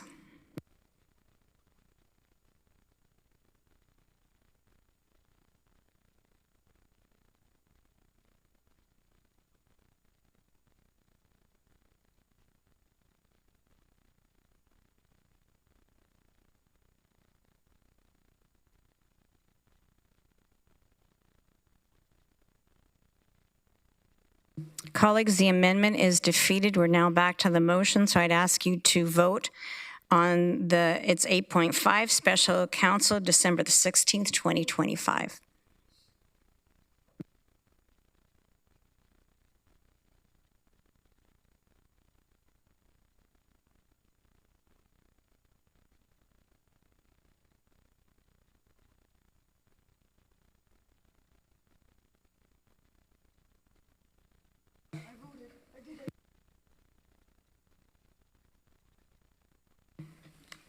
Colleagues, that is carried. Thank you.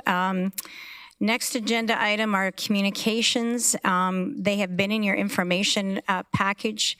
There is some additional correspondence from Ann Leffler, Larry Massio, and Brittany Zigbund. They are received for information. We now need a motion for the Committee of the Whole to consider reports. Moved by Councillor Wolf, seconded by Councillor Nowak. So we're voting on that the committee go into Committee of the Whole to consider reports.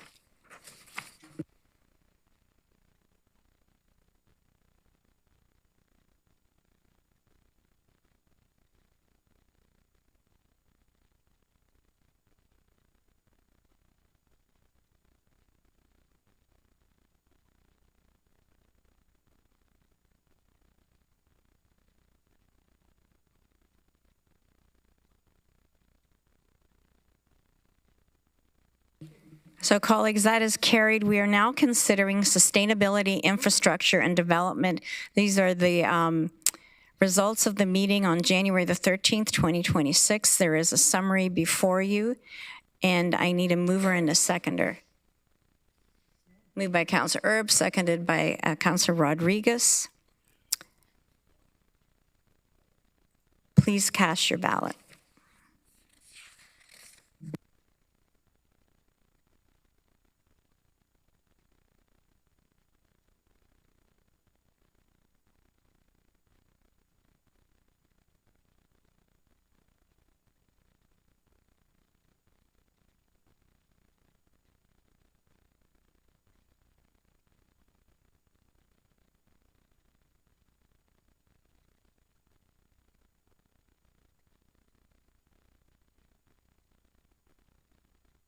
Colleagues, that is carried. Next is Administration and Finance Committee summary, January the 28th, 2026. Clerks are, we will recall this is a moving meeting we had earlier today, and it's displayed. Does anybody need it read? Okay, there are two items from today's Finance Committee. The first is the Regional Municipality of Waterloo write-off accounts receivable in the amount of $113,335.76, and this is for the year ending December 31st, 2025.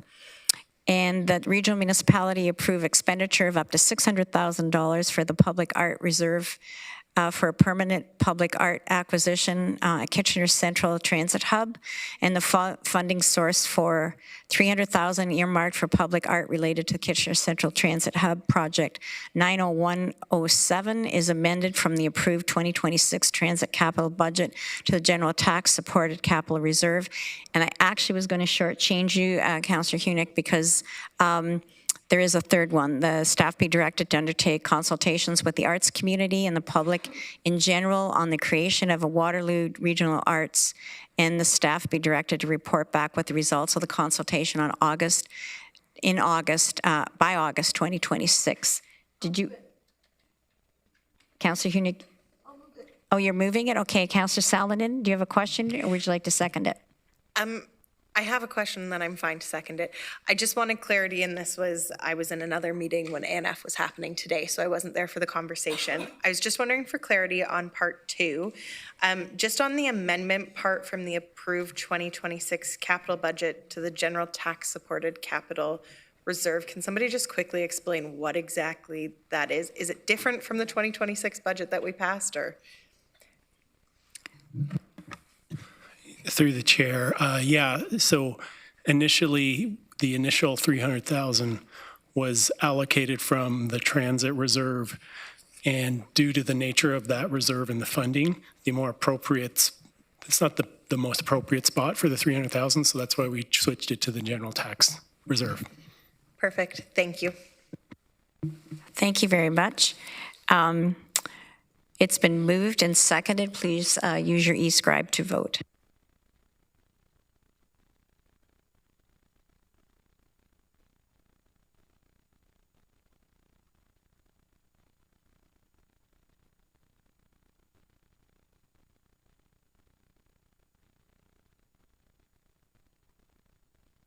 Colleagues, that is carried.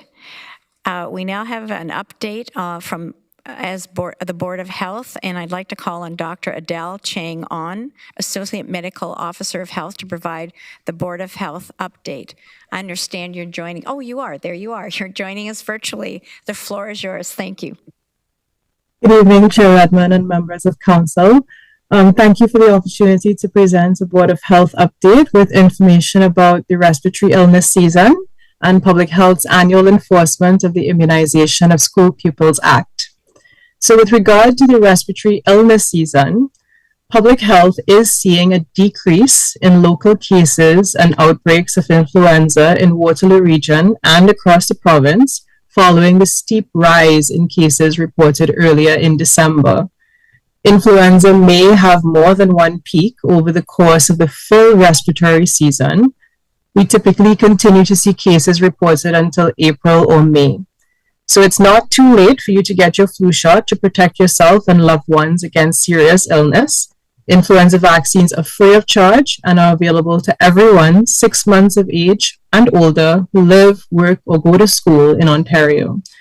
Influenza and COVID-19 vaccines may be available at primary care health providers and participating pharmacies, and please call ahead to ensure your healthcare provider has supply before going. As part of the respiratory illness season, respiratory syncytial virus, or RSV, also continues to circulate. RSV can be severe in infants, young children, and older adults. Check with your healthcare provider to determine if you are eligible to receive the RSV vaccine. So as a reminder, if you're experiencing symptoms of respiratory illness, you should stay home, practice good hand hygiene, cover your mouth when you cough or sneeze, consider wearing a mask in indoor public settings, especially around anyone at higher risk of infection. Avoid visiting people who are at higher risk of complications from respiratory illnesses, and seek medical attention if you experience severe or worsening symptoms. Finally, I'd like to provide you with an update on Public Health's annual enforcement of the Immunization of School Pupils Act. Families are reminded to make sure their child's routine vaccination records are up to date and reported to Public Health. The Immunization of School Pupils Act requires all elementary and secondary students to have proof of vaccination for 9 diseases of public health significance or a valid exemption on file with Public Health. For secondary students, the request of vaccination records were mailed on December 10th, 2025, and the deadline for secondary school students to submit vaccine records is April 6th, 2026 at 4:30 p.m. For elementary school students, the request for vaccination records was mailed to families on January 23rd, 2026, and the deadline for elementary students to submit vaccination records is May 4th, 2026 at 4:30 p.m. So Public Health continues to support our families by working with healthcare providers. We offer vaccine clinics at 2 public health sites. We're expanding our outreach clinics within schools. We continued community-based clinics beginning in February, and we provide mobile vaccination services across the region. So for more information about your child's vaccination records, how to report vaccines, how to submit valid exemptions, and more, please visit regionofwaterloo.ca/vaccines. Thank you for providing me the opportunity to provide this update, and I'm happy to answer any questions you may have. Thank you so much for the update. I see no questions. It's really hard to leave us all speechless, so thank you very much for the report and for following up on the vaccines for school-age kids. That's great. The next agenda item, the regional clerk, I'm going to call on Tim Brubaker, regional clerk, to speak to a report, and this is a review of council remuneration, benefits, and staff support. Thank you, Chair. Council, you'll recall that in 2024, you directed staff to secure the services of an independent external compensation consultant to undertake a review of council's remuneration and benefits, along with the staff support that's provided to regional council. That work is beginning, and so this report is just to inform council and the public that that work is beginning. We have selected the consultant. It's Mungle Consulting Group, led by Andrea Friesen. I believe that they are already booking interviews with council and staff for those first 2 weeks in February. So they are conducting their work. And the expectation is that that report will be presented to council for information at the March council meeting, at which point we will then delay any determination from council on the recommendations until the following council meeting to allow opportunity for the public to either delegate at either meeting or submit comments in the in-between. Happy to take any questions at this point, Chair. Thank you very much. Councillor Hunick. Thank you, Chair. I'm glad this review is taking place prior to the next election, and I'm happy to move it when it's appropriate. It is for information at this point, but we'll hold that good thought for after we've received it in March and had an opportunity for public input.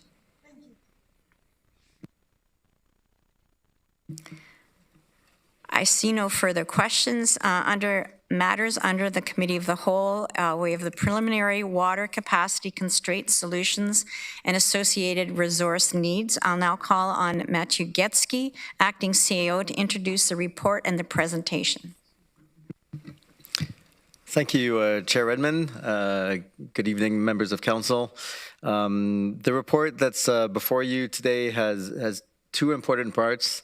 The first part is, which is the most important in terms of path forward, is the list of preliminary solutions that staff has worked to address the water issue that we're currently facing. And the second is the resourcing ask to be able to deliver on these solutions. Before we dive into that list, I want to recognize this is the most urgent priority that we have faced in recent years. I want to reassure council and those that are listening that we understand the gravity of the situation, including the implications for housing supply and economic growth and jobs. As the chair articulated earlier, our objective is clear. We need to restore system resiliency and then add new capacity so we can get back to building homes as quickly and responsibly as possible. In the meantime, as you know, the region is unable to support new commitments. The region will not be signing new service agreements or Form 1s within the Mannheim service area. We will continue to work with area municipal partners to find ways to advance development. To be perfectly clear, construction of buildings with existing permits and servicing agreements will continue, and for development outside of the Mannheim service area, it's business as usual. With regard to the report, the recommendation that's out of it is to allocate resources to add technical and support staff so we can work through the implementation of the solutions that are described in appendices B and C of the report as quickly as possible. Next slide, please.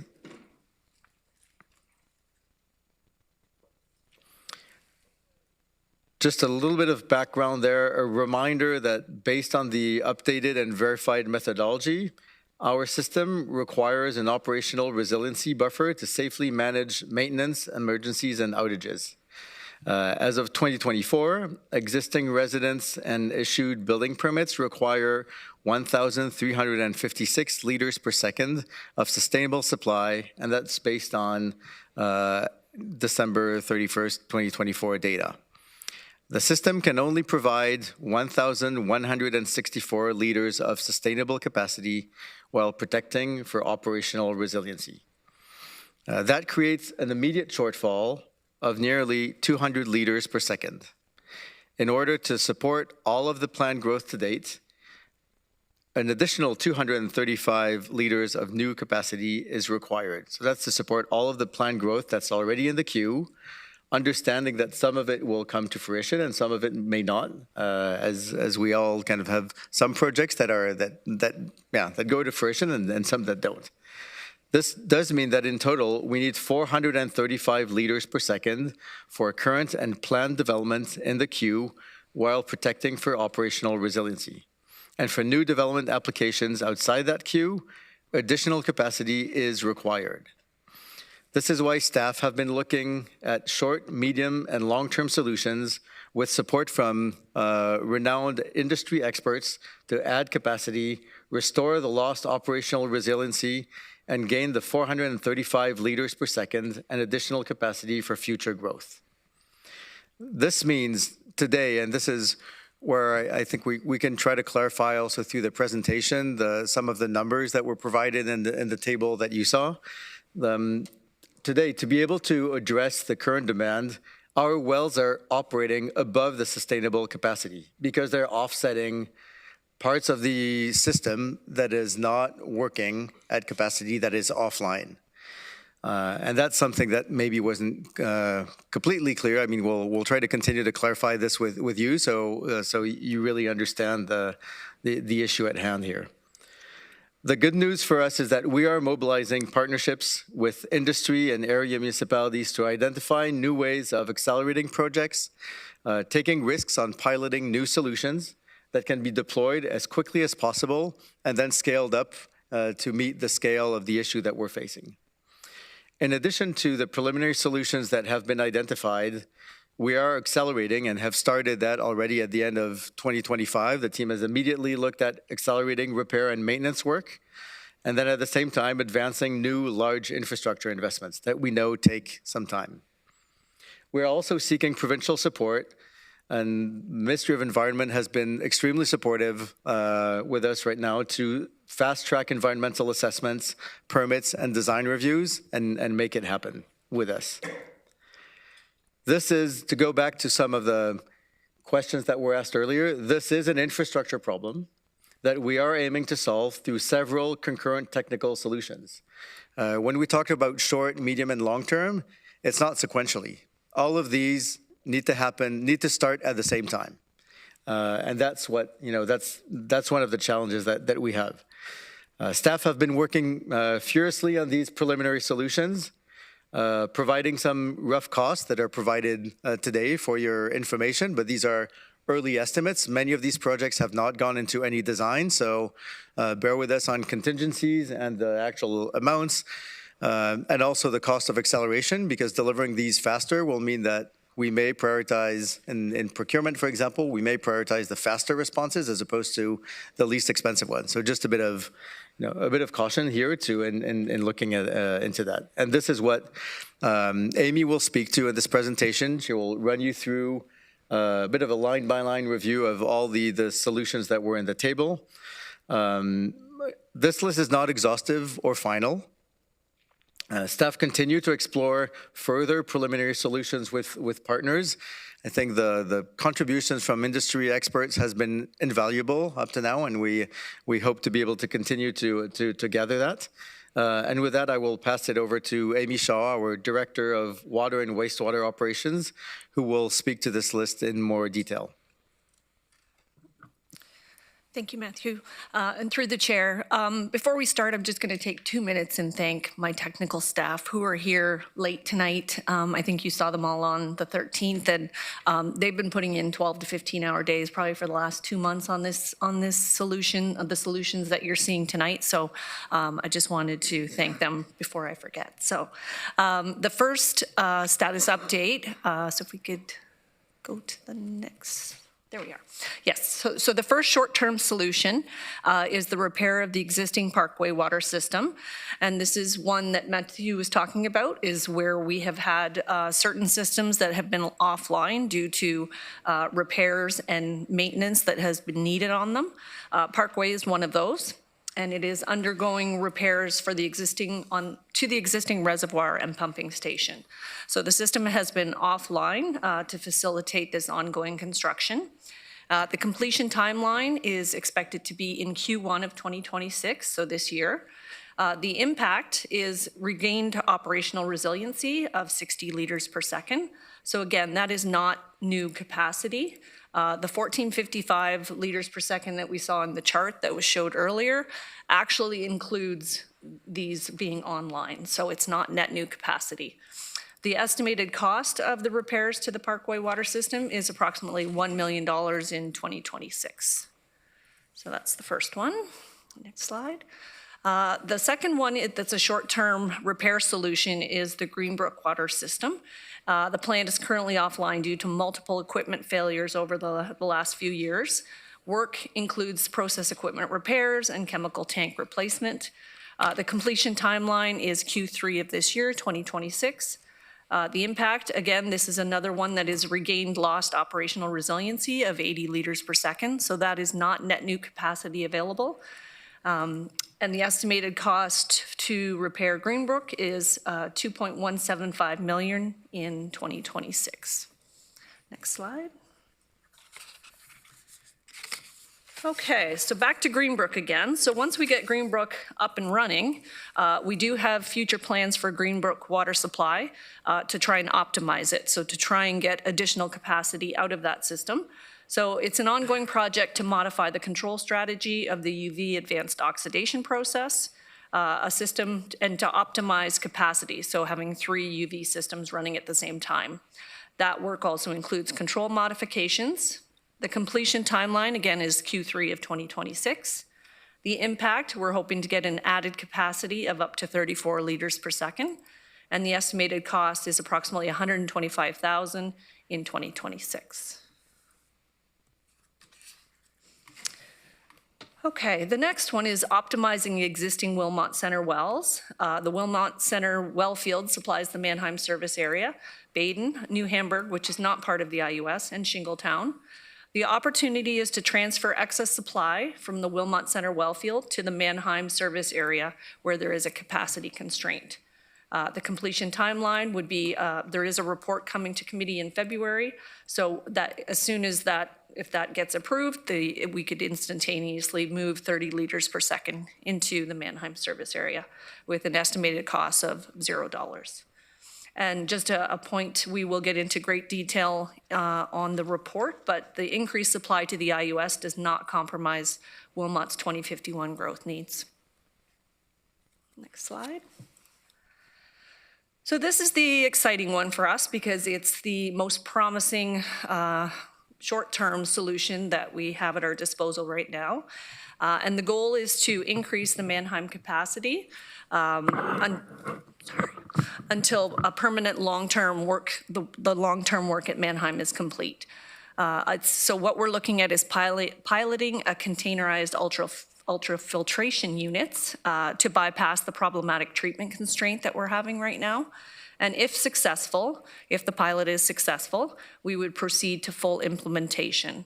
So the completion timeline, we are hoping that we can get this up and running. The pilot is successful and we go to full implementation by the end of 2027.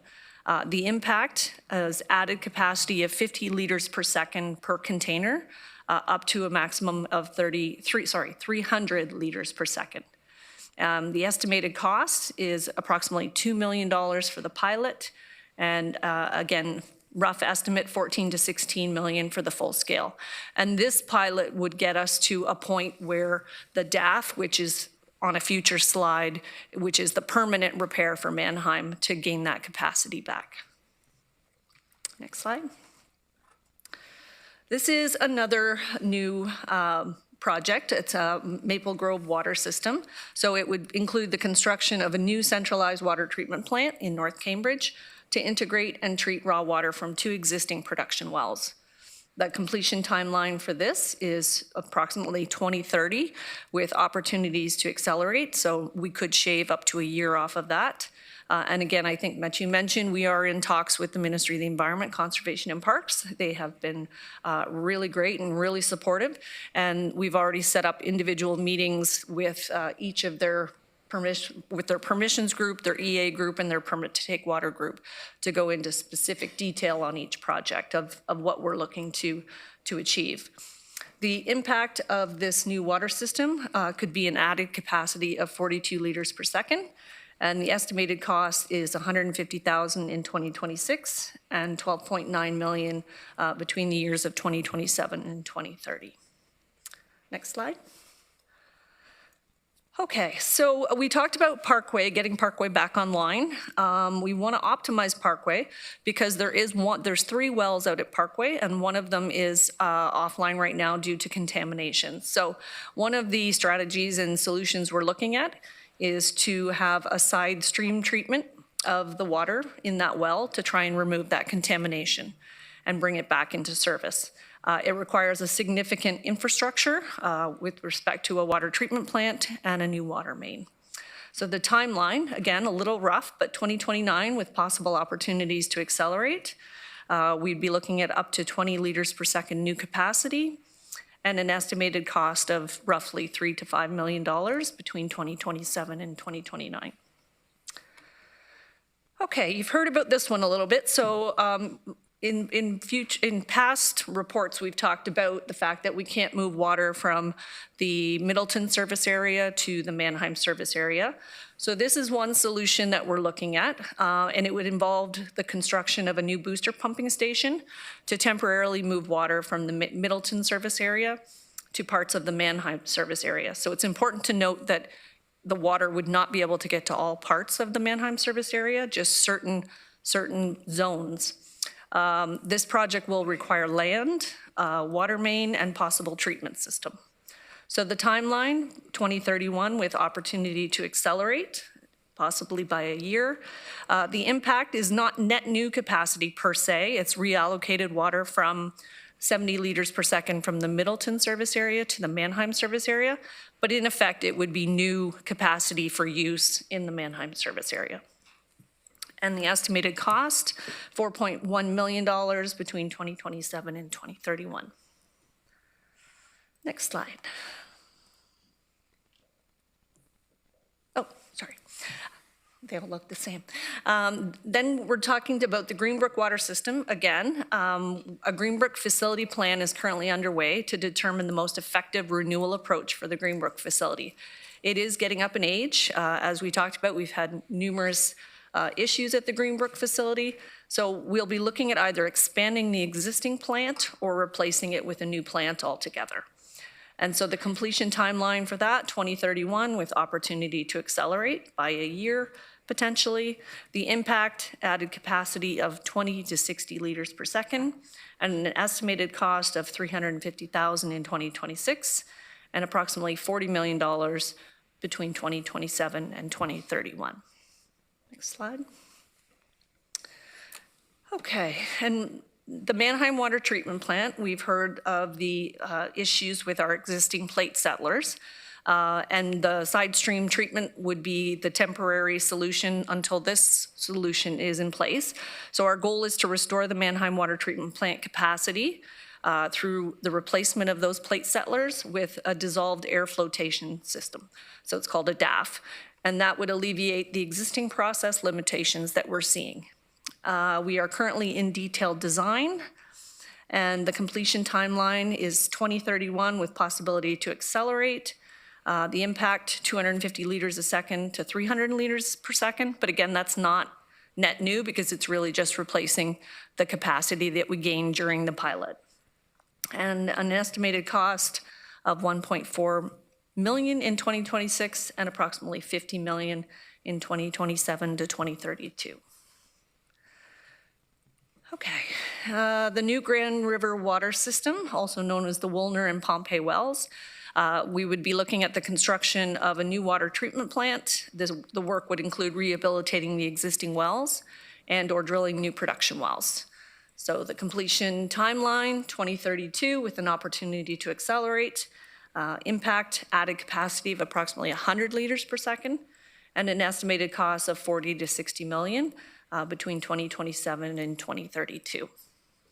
Next slide. Okay, so we've had some conversations, I think, on January 13 around water conservation. And I think some messaging may have gotten lost in some of the media that we've seen. So we want to make it clear that conserving water is always important, as water is a precious resource. Continued conservation efforts allows the region to keep our aquifers at stable levels and prevent running wells at peak capacity, especially in the summertime when people are using more water. And it puts added strain on our systems, increasing the risk. So most conservation is voluntary by nature, and it can change with time. And so it's difficult to rely on conservation long-term for the purposes of new capacity. So it will take time to observe the trends and the impacts of additional conservation measures on the water demands. We have retained a consultant to carry out the conservation policy review in consultation with the area municipalities and the other interested parties as per the motion from January 13th. And then the region will continue to work with large industrial water users on opportunities. Next slide. Okay, pathway forward. So we've heard a lot about where we're at. So I think we're laying it into three categories here. So the operational resiliency in 2026, the 2 repairs that we will be doing on Greenbrook and Parkway will restore that 140 liters per second to take the strain off our existing systems that are peaking. The short-term solutions, which will equate to new capacity available, those solutions will be between 2026 and 2027. So we'll have up to 64 liters per second of new capacity anticipated by the end of 2026. And a pilot side stream treatment project, again, if successful, will add up to 300 liters per second by the end of 2027. The medium-term solutions, again, new capacity between the years of 2029 and 2032, includes new, modified, enhanced infrastructure, as we've kind of laid out on the last few slides, for a minimum of 277 liters per second new net capacity. And as several people have mentioned, all this work is advancing concurrently, which is part of the need for the resource ask to be able to run this many projects of this significance at one time. So the work that's progressing, we will be looking, we've talked a lot about the 2024 numbers tonight that we have available. So we're looking to gather the 2025 planning data to inform the current demand versus capacity numbers. We'll be having additional focused meetings with the MECP in February, as mentioned, to seek relief on some of these projects. And technical working group will be developed the technical working group will vet the list of preliminary projects, timelines and capacity listed, as we've called them preliminary, to try and determine a viability and priority. And then we're going to discuss the need for a risk-based interim approach, which we've heard a lot about tonight. So just grab my notes here.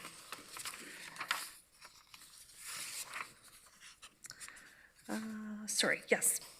So a technical working group and our industry experts will be looking for them to weigh in on how an interim approach could be implemented to allow for limited development to proceed if certain thresholds or targets are met. So things we would need to consider is our duty of care under the Safe Drinking Water Act.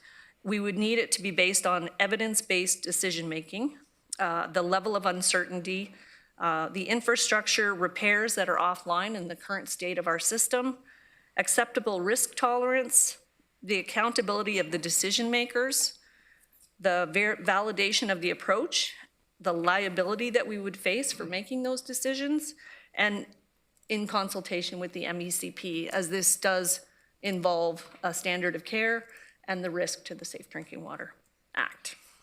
So I will now hand it over to my colleague Kate, who will speak to some of the next steps. Thank you, Amy.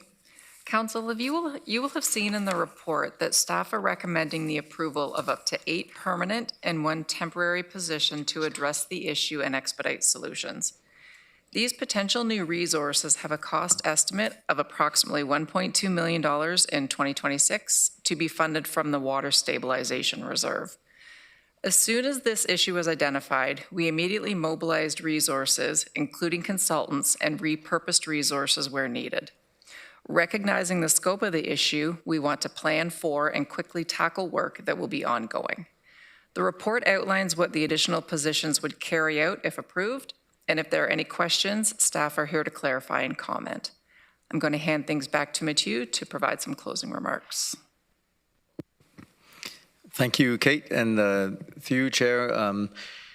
Beyond the technical, the work that's being led with area municipal partners and the industry, staff have been engaging and will engage more structurally with the development industry. And I know Commissioner Regier has been working with a number of them to establish that development-focused working group. And is working on the terms of reference for what that group will be working on. And we hope that this will help to flesh out additional solutions through this engagement. As was mentioned earlier, we are investigating external funding opportunities that are available. And as the chair mentioned at the beginning, this is the immediate priority for our staff and the teams in many of the different departments of the region. We know this situation is still in flux. We've provided you with this preliminary list of solutions. Thank you for accelerating the deadline on this. But there's a whole number of caveats because we have not tested the feasibility of these projects. So some of them need significant increases in electrical power to be able to run. We haven't tested that. So this will come back. That will continue to come back to you as we determine the feasibility of these projects, understand the financial impacts and the timelines that it will take to bring everything online. And we will continue to bring information forward to you in real time as we've in the last couple of months. Our immediate next steps are to move these solutions forward as quickly and safely as possible, and we look forward to bring you updates on the progress. And we will continue to keep you, as well as stakeholders and the community, updated as we deliver all of this in partnership with the industry, area municipalities, and the province. But again, this is an iterative and evolving process, and we commit to continue to bring you updates in real time as we are today. Thank you. Thank you very much, Mathieu. Amy and Kate for bringing us up to speed. I have a list of questions. Councillor James. Yeah, thank you through you, Chair. I just want to flag for the clerk. I do have a motion. I just want to know when we're going to address the motions that have come in. We'll put you back in the queue, Yep, and we'll do questions first. Okay, thank you. Councillor Hunick. Thank you, Chair. First of all, Director Shaw, thank you for the report. And we as council and community members at large owe you and your team the deepest gratitude for working 12 to 15 hours a day on end for the last 2 months on our behalf to protect what could be argued as our most valuable resource. As was mentioned, the plan forward, which I believe is a good plan, and I intend to support it, indicates that there would be 8 permanent FTEs added to your team. I can understand the need for immediate reinforcements and reinforcements in the short term, certainly while we weather this crisis. But I wonder if you could provide more insight or share the rationale as to the permanence of the FTEs. Yes, through the chair, thank you for the question. I would have to say that this is probably an initial ask. As we add more infrastructure, being drinking water systems, we do require them to be run and operated and maintained by staff that are operators with operator licenses, as well as we have asset management work that needs to be done. We require engineers to run those projects. So the more infrastructure we add, the more work that we add to our own plates, unfortunately. Through the design of these, we're talking about 5-6 years on these projects. When those end, we'll have another 5 or 6 projects to keep going. So I do know that Caru's staff, he's behind me here, the engineering and planning group is running really, really thin right now. We need more engineers to be able to push some of these these projects through. And then our asset management and infrastructure team also needs additional engineers to help push these projects through. We're not used to doing this many projects at one time. We tend to do a few major projects at a time. This is a little bit unheard of to be doing 8 or 9 really large infrastructure projects at one time. So we will need more staff, especially when we design and build water treatment plants. We will have to staff those water treatment plants with very technical people to continue to run and operate them. Thank you for clarifying. That's very helpful. And just to make sure that I and the rest of council and hopefully the rest of the community understands, I think the impression that I got from previous reports was that we were talking about repairing or maintaining the current water system. But from what you've just said, we're effectively building more of a water system that we didn't have before. Is that correct? Through the chair, correct. We're doing both. So with 100+ wells, plus 50 treatment plants that we have already, and all of the mains and the valves, and we're just continuing to add to that. And we are building new infrastructure, new treatment plants. So we're just continuing to add to our infrastructure assets, which requires more staff to maintain and operate them. Thank you very much. Councillor Hunick, Mr. Getsky wants to add something. Oh. Yeah, just briefly to also clarify that some of the temporary roles, we did not wait until today to bring people through contracts and through consulting contracts to be able to supplement the team. That is limited. They can't be certified operators who will operate these in the future, but those that we could bring online immediately and bring into the team immediately, we have done that. We did not need, we brought to council 2 weeks ago the financial impacts of that. We did not need council authorization to be able to issue these contracts, these consultant contracts, but we have already a few consultant contracts that are already in the team and that we brought online as soon as we brought into the team to help as soon as possible. Thank you for expediting this for the community's safety and wellness. Councillor Shantz. Thank you. I have a couple of questions, and thank you for the report and for all the work that you've done. It's been, I know, a bit of a slog for all of us to get through this, but I do have some questions just to make sure I understand and the community understands, and I'm going to start with the amount that we need. So we say that we need 1,356 liters per second. But we're providing 1,164 liters per second.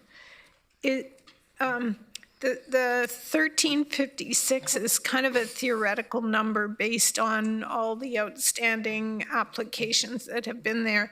Is the 1164 an actual number, or is it also sort of some kind of a theoretical number?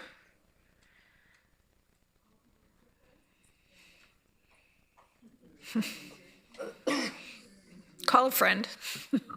This team is really happy sitting in the background. She needed to stretch her legs.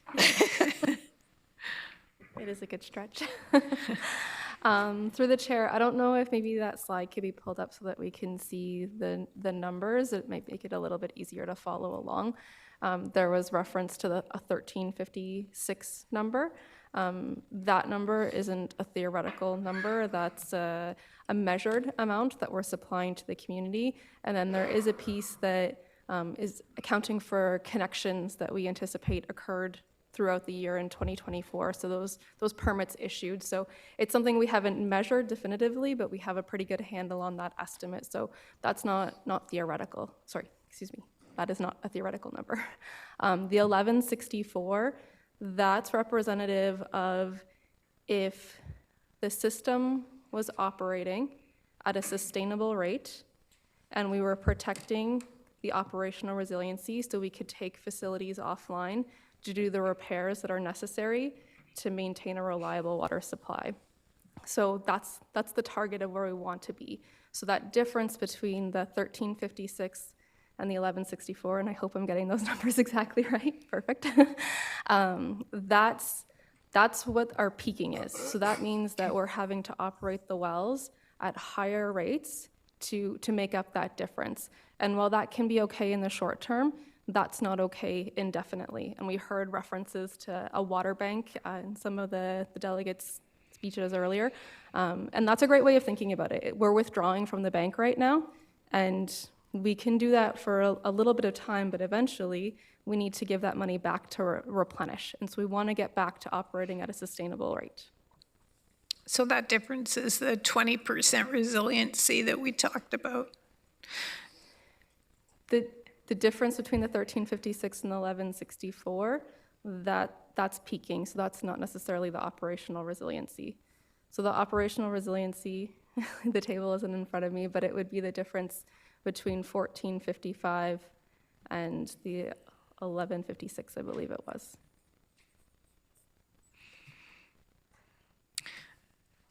If I can just ask one more question. So we were talking about what we need for everything that's sitting in the queue. What's that number? So I believe Matthew referenced that in his speaking notes as, was it 436 liters per second? I'm going to say approximately 430 liters per second is the total amount that we need to restore the operational resiliency and to accommodate everything that's in the queue. Thank you. I was hoping we could pull up the slide, but I guess it's not at the end of our good remembering. Councillor Salonen. Thank you, through you, Chair, and thank you very much, staff, for bringing forward these different options. I'm curious in general, and in particular on the capital upgrade side, if any of these projects were ever mentioned in our 10-year capital plans or our asset management. If they were, is this just moving them up the queue? Are some of these already were anticipated? I'm just having issues reconciling the scope and amount of work that's being told that's being required, but that hasn't been reflected per se in the budget processes. So if I could have some explanation on that. Through the chair, I'll take that one. So that's what Appendix C of the report elaborates on. It breaks out where the capital funding is. And so if you look at that appendix, on the right side, the last few columns talk about whether it's in the capital budget or not. And when you see that, the majority of these projects are in the capital budget. They're being accelerated by a year or two, except for some of the larger ones that Amy mentioned. And those are that Mannheim temporary stream, the feasibility of well K32, and then the Grand Water Station. So those are not, you can see they're not in the capital budget. They're high-level estimates right now. So those are the ones that are being contemplated and being researched as new and would be ones we would be then, if they're viable, would need to determine funding source. Okay, thank you. I appreciate that. The part I'm still struggling with is in particular looking at the Green Brook facility and those repairs. I mean, it's been multiple years that's been offline, so I guess I'm just curious why that was never a priority in our plans and how, I'm seeing this as two different things. We changed our methodology. I appreciate that. I get that part. But then I'm also struggling with all of the sudden needs then for these capital changes to either be moved up or upgraded that weren't, why is that also changing our plans so dramatically? Is really where residents continue to be asking me questions, and I don't really appropriately know how to answer that.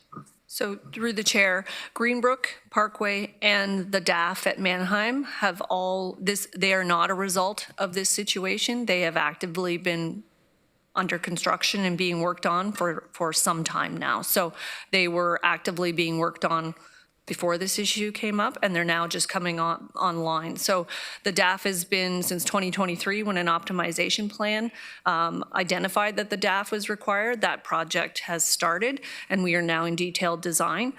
So it's not a result of this situation, nor is the Greenbrook and Parkway. Those have been priority for some time now. It's just they're coming on in 2026, which is a great thing for us with respect to the peaking of our wells. So. Thank you. That does get to what I was asking. And then in regards to the Wilmot water drawing, I'm looking forward to the report because I, along with the residents I represent, have many concerns and questions. But I am curious, is the plan for that just to be a Band-Aid solution, waiting for these others to get online, and then it would go back down to the levels that we're currently drawing? Or is it that indefinitely it's going to be drawn at this higher level?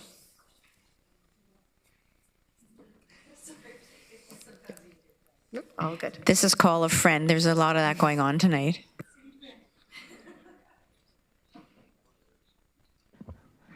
Through the chair. So the proposed solution for reallocating that flow, I think if we take a step back and we look at it holistically, when the report comes forward, you'll see that really it's looking at a holistic approach of how we are managing our existing supply sources.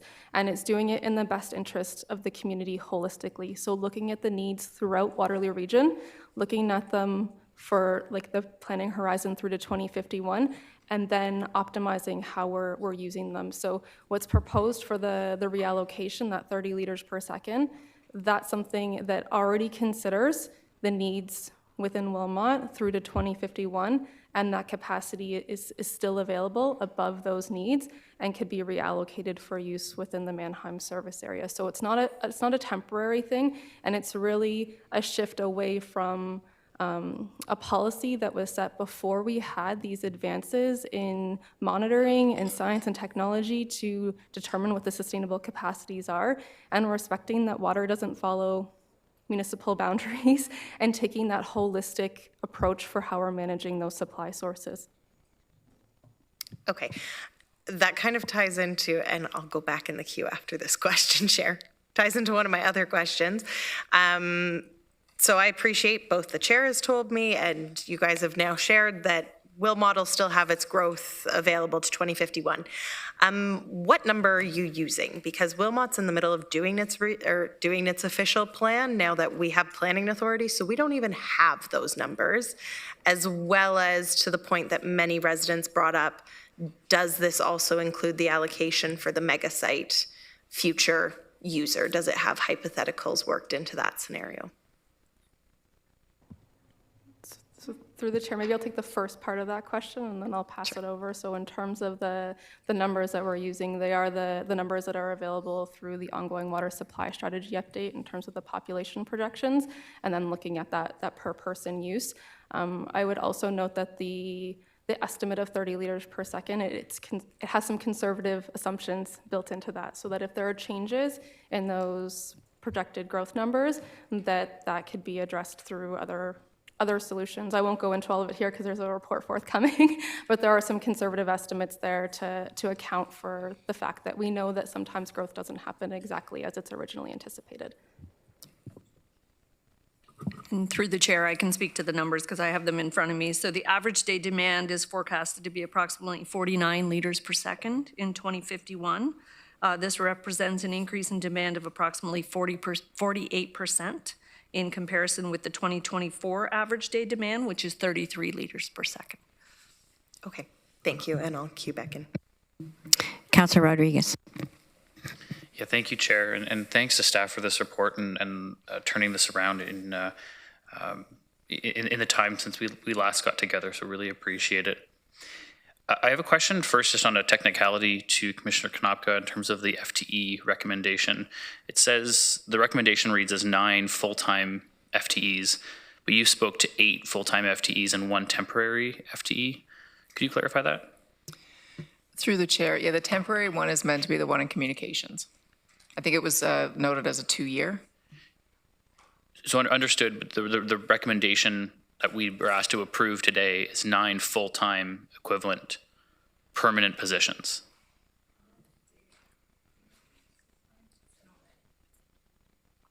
Does nine. Look at that. Pardon me? So it would be 9 FTEs, but 8 permanent and 1 temporary. Okay. All right. Yeah, I might clarify that just because it says 9 full-time permanent positions. And I just want to make sure that and this comes back to I guess my second question, and it can be answered. Part of this is, I think on the engineering side of the work, we need to get this work done. And I have no questions really about those requests. But on the communication side, we're winding down some big communications pushes right now with the region with respect to some of the CARTS work and some of our other initiatives. And I'm just wondering if staff could maybe speak to how other staff could be redeployed to support that work in the interim. I think Jenny's going to speak to that. Absolutely. Thank you for the question, and through the chair. Obviously, we've seen the importance of good communications. We've seen a number of delegates come out, and obviously we've heard the importance of communications from council. As this is very complex and ongoing as an issue, it's important that we really respond to community needs and stakeholder needs and meet them where they're at. We have currently redeployed staff to the water issue, and that is increasing pressure on our ability to meet the needs of communications on other initiatives. So we would see that it is required to have a temporary position for the next 2 years. And so a follow-up to that would be in terms of who that person is and ultimately, if it is approved, I would hope that it would be a specialist that can really respond to the infrastructure questions that are coming up and really sink in and work with the team to support that work, if that's the path going forward. And so I think that answers it for me on that. Wayne's going to weigh in on sure. that question. Thank you. Yeah, it's a good catch. It should be 8 full-time equivalent permanent positions and then 1 temporary 2-year position. That's how the motion should be adjusted for that. So Chair, I'm in your hands, but I'd be happy to move any changes that are needed, or if anything needs to be amended to read as that, I'd be happy to do that. So I have a whole list of speakers. I think When the time's right. Okay, yeah. But you're willing to move it? Yeah, and if needed, yeah. With the revision that it would say 8. I looked and it said up to 9, so I had the same question you did, so I'm glad you sought clarification of that. Okay, and then I'll queue back in for second round. Thank you.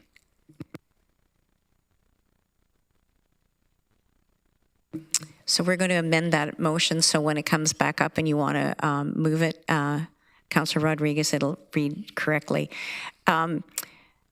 Do you want to move it now as corrected if we have a seconder? And then if people want to speak, okay, seconded by Councillor Foxton. Yeah, that's fine.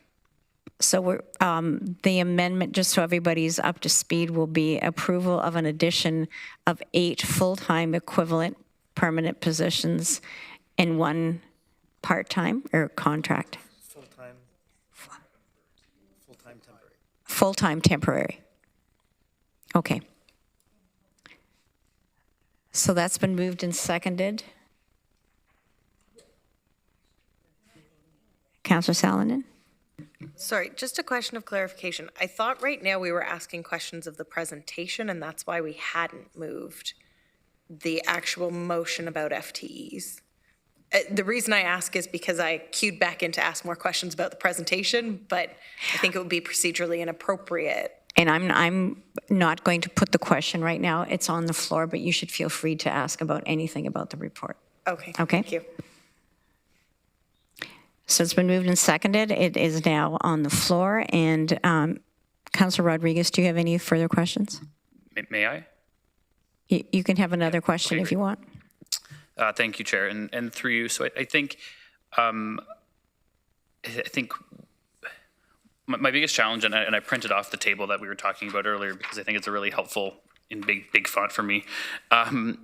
Is I continue to struggle with the timing of development all being lumped together into one time horizon, right? Where this isn't about who gets what, or when. It's about realistically what's happening in this calendar year, what's happening next year, what's happening in line with the work that the engineering team is undertaking to do that important work that we need to do to build back the capacity. And so I'm just wondering if staff could comment on how the timing of development has factored into the capacity, like the numbers that we're seeing. And if we have really honest conversations with the area municipalities and our development partners who are craving this type of conversation, how can we, like, I think all of the solutions today, great, sounds good. But how do we move forward in a way that allows some form of development to happen at some point in time that isn't next year? Because that's not a path forward that I think anyone's comfortable with where we're at right now. And so I just, if staff could comment perhaps a bit more in detail on how we can break some of that apart and how it factors into the numbers that are in front of us. So Rod's going to take a stab at it. Well, thank you, Chair Redmond. Yes, so there are a number of planning tools that are available for the area municipalities to continue to advance planning on larger complex sites that will be multi-decade sites in some cases. Probably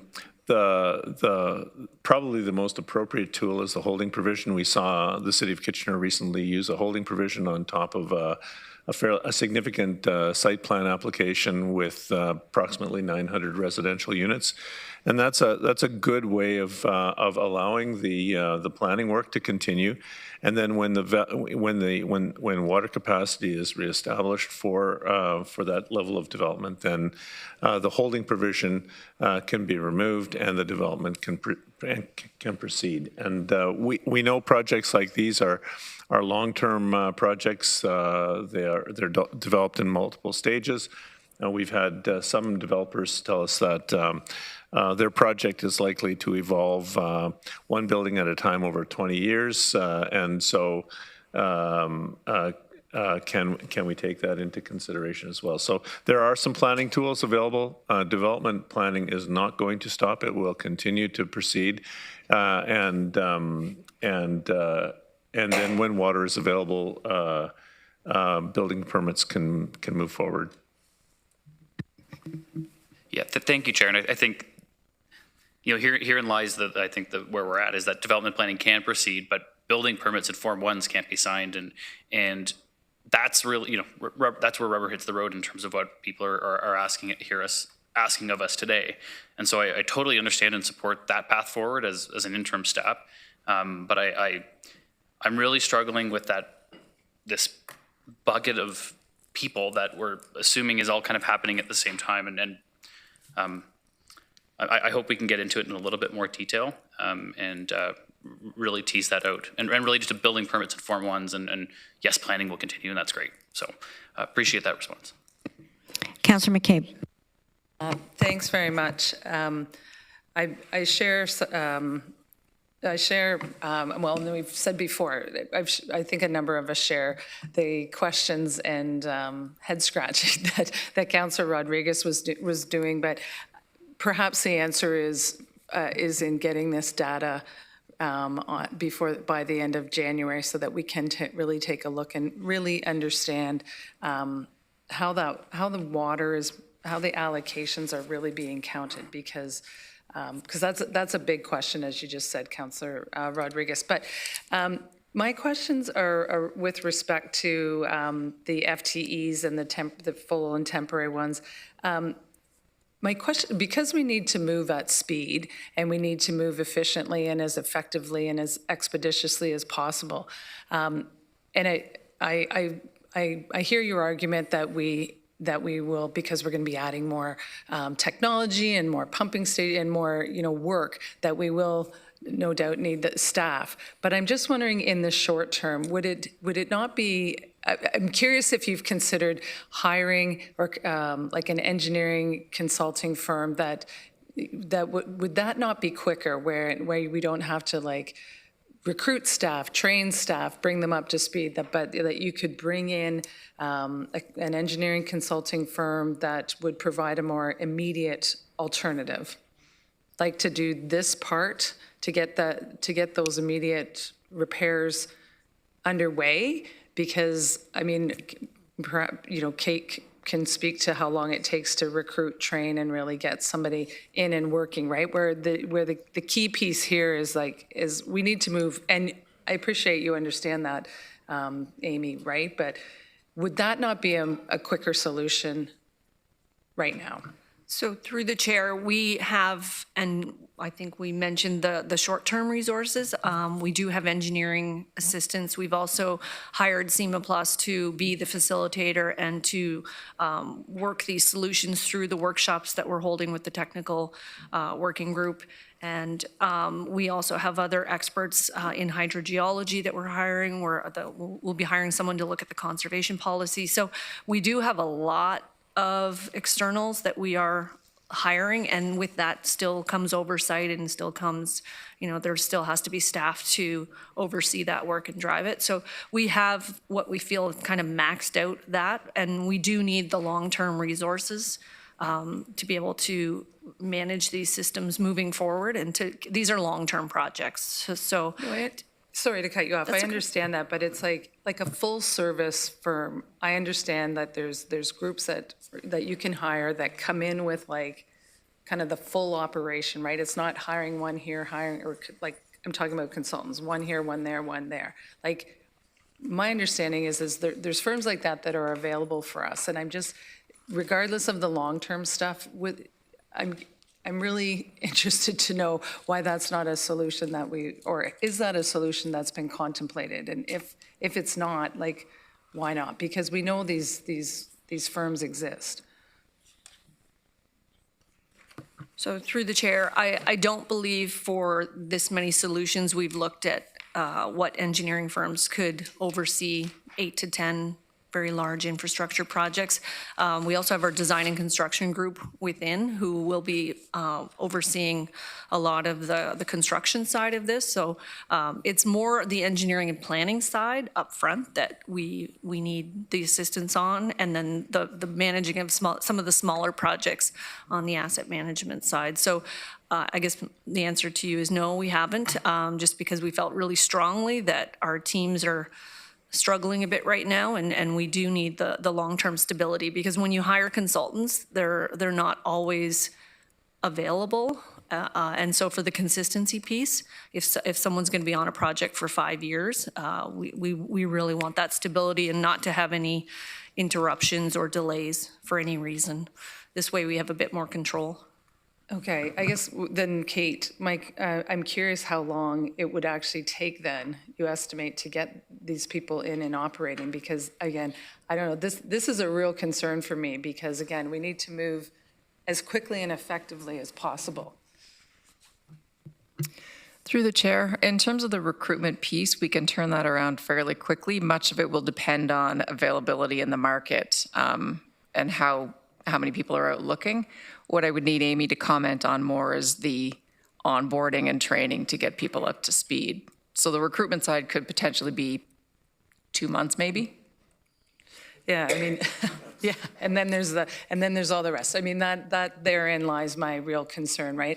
And I'm not talking to have like a full service environmental engineering firm here for 5 years. I'm talking about for the next, 6 months to a year, right? To someone that's almost like at risk of not oversimplifying it, something that can come in and kind of be like a plug and play, right? While you then go through the recruitment and the training and the hiring, because that alone, I mean, that could take 4 months, right? And then we're into Q2. So I won't belabor the point, but that is really something that I think we really should consider, because, as I said, and I'm repeating myself, but it's we really need to move as expeditiously as possible. So I'm just going to move to another question.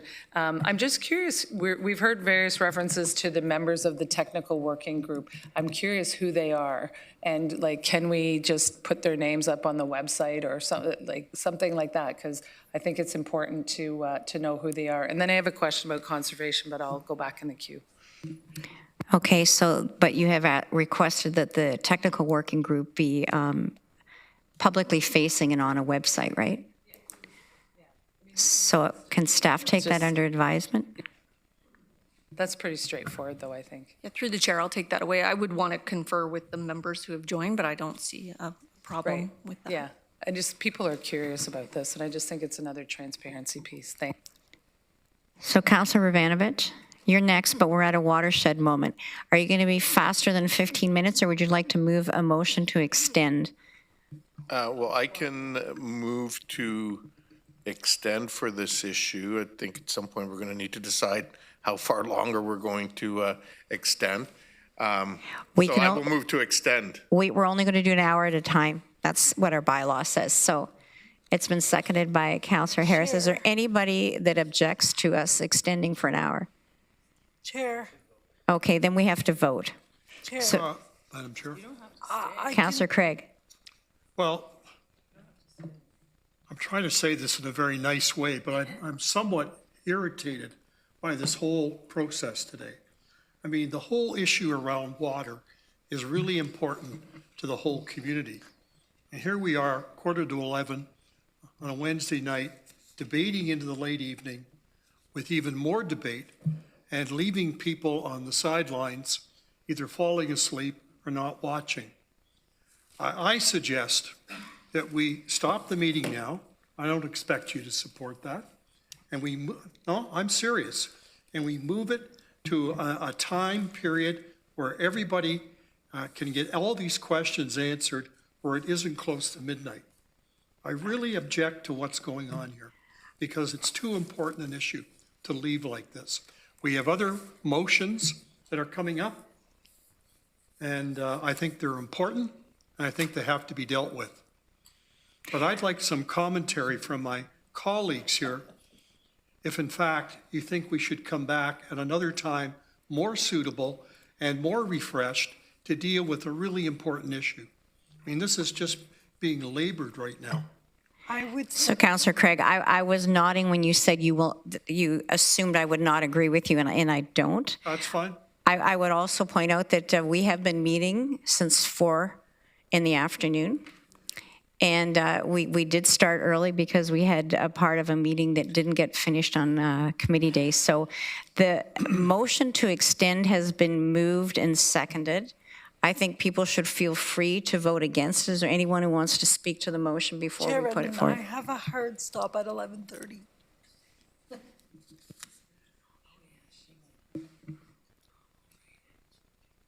Okay, well, the motion is to extend it for an hour, but if you would have to leave, or if people vote against it and vote with their feet, that would be their prerogative. So I see no further speakers. So I'll call the question, and this is to a motion to extend. I think I do have a question or a comment. So I guess part of my question would be like, when are we going to meet or how long are we going to put it off? Because I keep hearing there's some urgency to this. And I'm not sure, we make a good decision based on the urgency meeting this late. But like, I know we're trying to find another time to meet this weekend and it's also impossible with everybody's schedule. So I'm just like, how long are we intending on putting this off given the urgency? We cannot.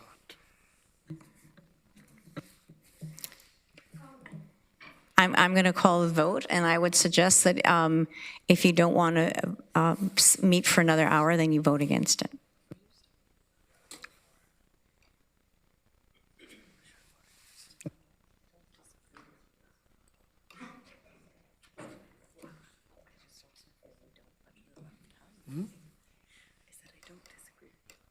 Well, they don't know how to budget meetings here.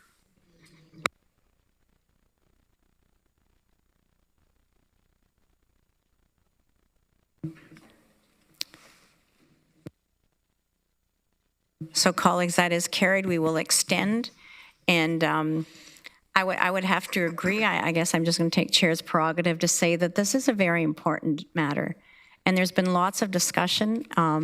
We had a very fulsome discussion in closed as well. I think it's very important that everybody have the opportunity to intervene, and so I've tried not to cut that off. And Councillor Ravanovich, over to you. Thank you very much, Madam Chair. And I too would like to begin by thanking Amy and the team, some of whom are represented here today, for all of the work that they've been doing to help address this issue since it was discovered. I have a number of questions. I'll probably have to queue in again as some others do, but I'm going to just go back to the data. So on the issue of data being made available to municipalities, is that scheduled to happen this week yet? And will all the municipalities be getting all the data, or only the things pertaining to themselves, and then they have to share it amongst themselves, or what's happening there? So through the chair, I believe the plan is to send it via email. It's a SharePoint site that you can access. There's a lot of data there to all the CAOs by Friday, and then it'll be disseminated from there, is my understanding. Okay, thank you. And in terms of the public piece, because that was the second piece that staff was going to take away, and we heard from delegations today that they're looking to get that data as well. Where have staff landed on that? So through the chair, I don't believe there were any legal concerns or with respect to that. Just correct me if I'm wrong. I thought the motion was the industry partners, and I don't know that it mentioned the public, but I'm in council's hands. Yeah, thanks, thanks, Ms. Shaw. And I think when we raised it, I mean, when we said industry partners, you know, and the public, like others that were part of that were part of it. I mean, the media, I would suspect, is going to want it, you know, and others, and transparency is key. Rod, do you want to weigh in?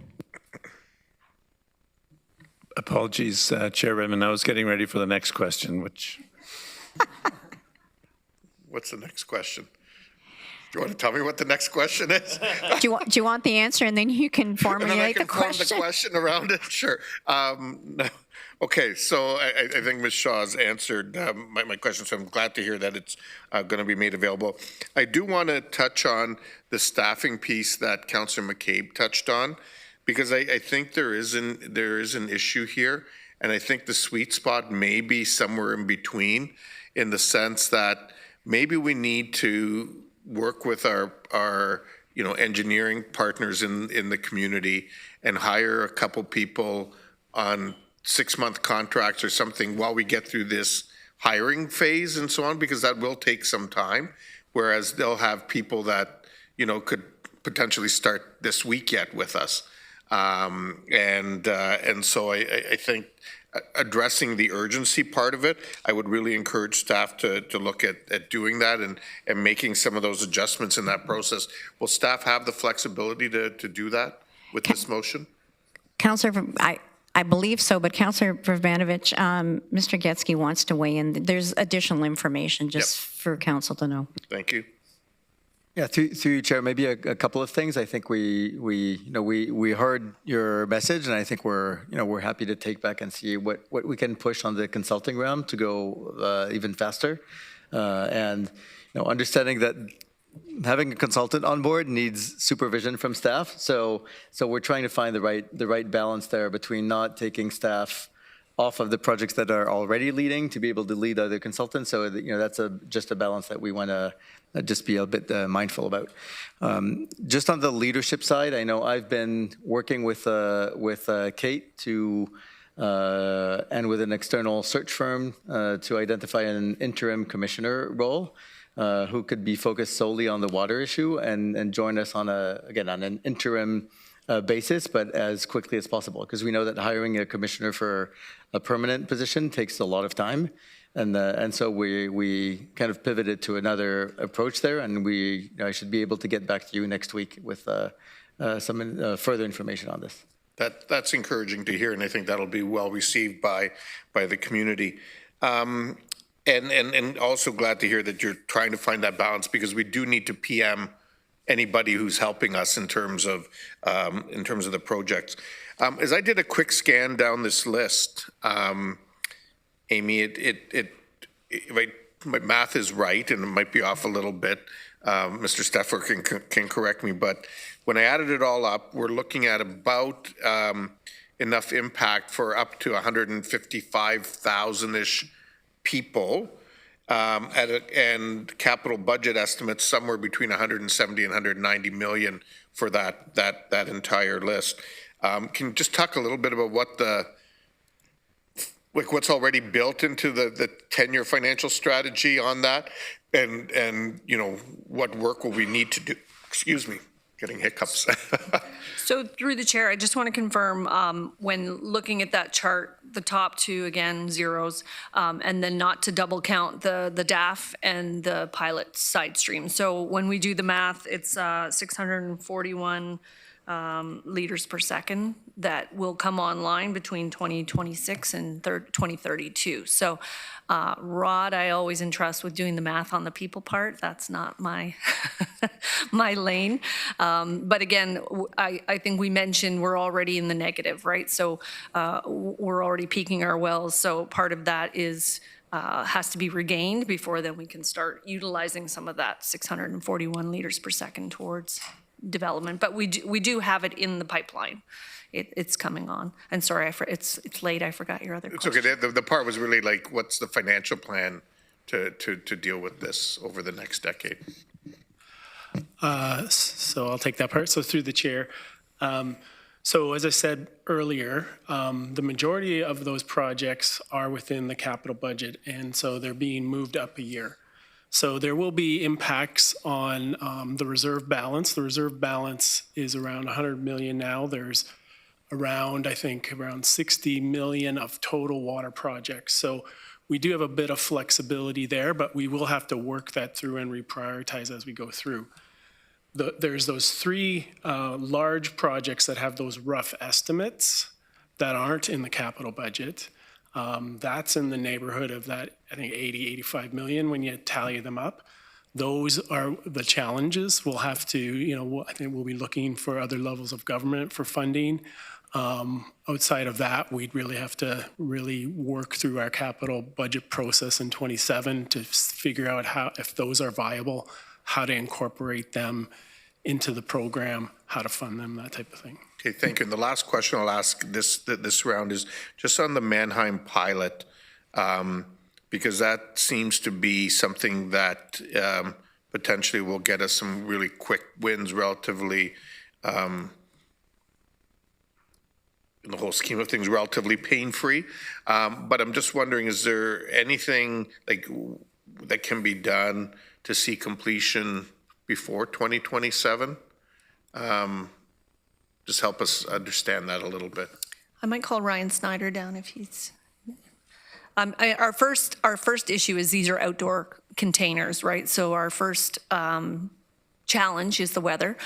We'd have to pour a giant concrete pad, and my understanding is it would be 28 days to cure plus a week of construction just for that piece. So that's our first hurdle, and then getting the containers. But I will pass it to Ryan. Yeah, thank you, and through you, Chair. Yeah, it is the option we're most excited about and most likely to deliver wins. There's a lot of variables that need to be figured out first. So we're being very cautious when we talk about the timing. Just one example, we're not sure about the electrical servicing at this point. I'm looking at pad mount transformers that have a 2-year lead time. So we're looking at all options, but we need to get all of those variables figured out, and we're gonna do a lot of that on the fly. Okay, that sounds good. If there's anything that we can do to help on the electricity end, I mean, the shareholders of Innova, because this is primarily Innova territory, maybe Grandbridge, but are sitting around the horseshoe, so we can help potentially on that front. That's great to know. We're going to ask everybody. So yeah. Thank you. Okay, thank you. I'll go back in the queue. Okay, I'm very conscious that there are motions that people have put forth, so I know you do. So you feel free to go back in the queue, but I'm going to ask everybody, if you've already spoken once, if there's anybody who hasn't spoken, please get in the queue if you want to. Otherwise, I'm going to go through the queue right now. Councillor Pravanovich is at the bottom, and then I'm going to call the question about staffing, and then we can go to the motions, because I am conscious that it is almost 11, or it is 11 o'clock. So, Councillor Gowing. Thanks, Chair. So I just wanted to know, like, my question was along with Councillor McCabe and Councillor Bravanovich on seeing if there is some way that we can look at engineering consultants instead of hiring the 8 or potentially 9 people here.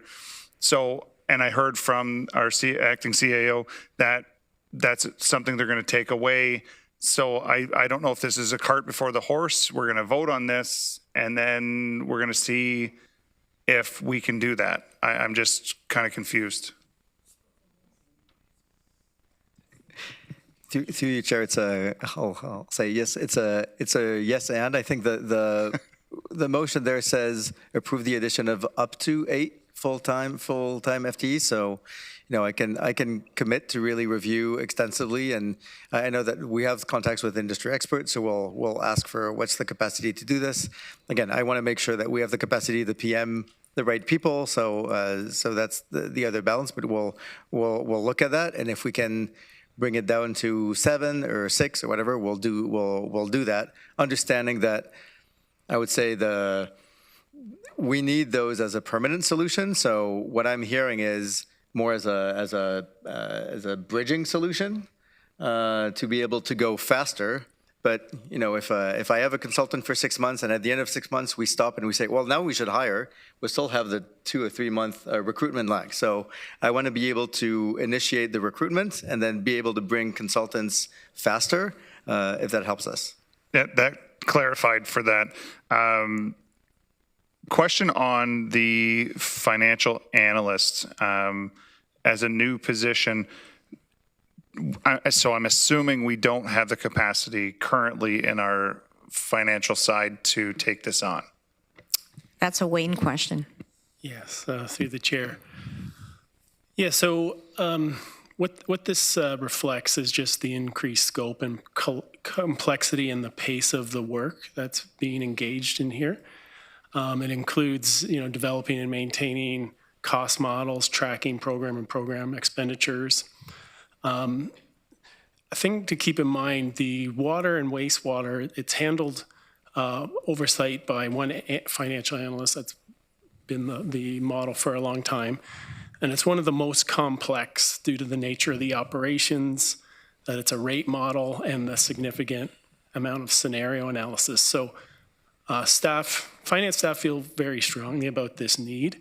It's really it's being proposed as that longer term risk reduction measure, because staff are feeling at their limit, being challenged to meet all the various reporting deadlines that are required by them. So that's a bit more of the rationale. Just a quick follow-up on that. It looks, when I read through this, it is specifically for timely and accurate financial analysis to model costs, tracking expenditures, forecasting rates, et cetera. This to me, if this is an 8-year plan for water, this is a permanent position. So I'm just wondering how that's going to work when realistically this is an 8-year plan for us. Do we need a full-time person to do this for 8 years and beyond? Yes, we do. Okay, Councillor James. I'm waiting for the motion, for me to introduce the motion. So whoever hasn't spoken, and then I'll go after. Councillor Shantz. Thank you. My question has probably been answered a number of times or not answered a number of times. It was in the lines of Councillor McCabe, Vrbanovich, and Gowing in terms of using contracting a consulting firm or an engineering firm to step in sort of right away and get us going. And then if this is an 8-year commitment, that we can do that over time or within the 6 months. I think we kind of determined it would be 2 to 4 months to actually hire. So I don't know where to go with the motion along with that kind of a direction, I suppose. So I guess I would just go back to Matthew Getsky's answer that it's up to, and with a commitment, they'll look at it. But Matthew? Yeah, through you, Chair. And again, if I understand the intent is to be able to accelerate. So we need to be able to recruit on the 8 FTEs and add some consultants if we need it. And to be able to bring them faster, and then they can leave whenever we have the permanent positions that can play that role. I'll give you one practical example. Amy was just texting me one example. So today, we brought in consultants from CIMA Plus, 2 engineers, embed them in the team right now to start the work now. We talked to them, and they said, yep, we can get them to you, but until the fall. After that, we have other projects. We don't have the capacity to sustain you for 1-2 years. So for example, we have 2 embedded folks. We know in the fall we have to replace them. And that's kind of, I would say that's reflective of where we are in the relationships with industry and contractors. So they may have like the localized capacity for a short period of time, and so we'll use that as possible. But we'll use them as much as possible to be able to bridge the gap to the recruitment of the people who need to be there permanently for this long-term program. So we've got 2 contract engineers already on board. Are they part of the 4 engineers that we're asking for? Through the chair, they were brought in December as soon as we knew, on a secondment to start working on some of these solutions immediately.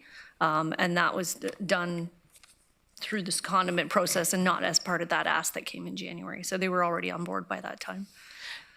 So I'm still not, so when they leave in September, is that going to be another 2 people ask, or is that part of the 4 people in the chart? Correct. Yes. Sorry, I asked 2 questions. Which one's correct? So sorry, because the 2 are for engineering and planning are part of the ask that would replace those 2 that are leaving in the fall and get up to speed on these projects and be able to take over. The other 2 were engineers in the asset infrastructure side for the project management side, which they're really lean on project managers on that side. So 2 different groups, but the 2 would replace the 2 that are leaving. And I'll just mention, we're actually really struggling to find a lot of consultants right now that have the level of experience we're looking for. We're all kind of stealing from the same pot is what we're finding.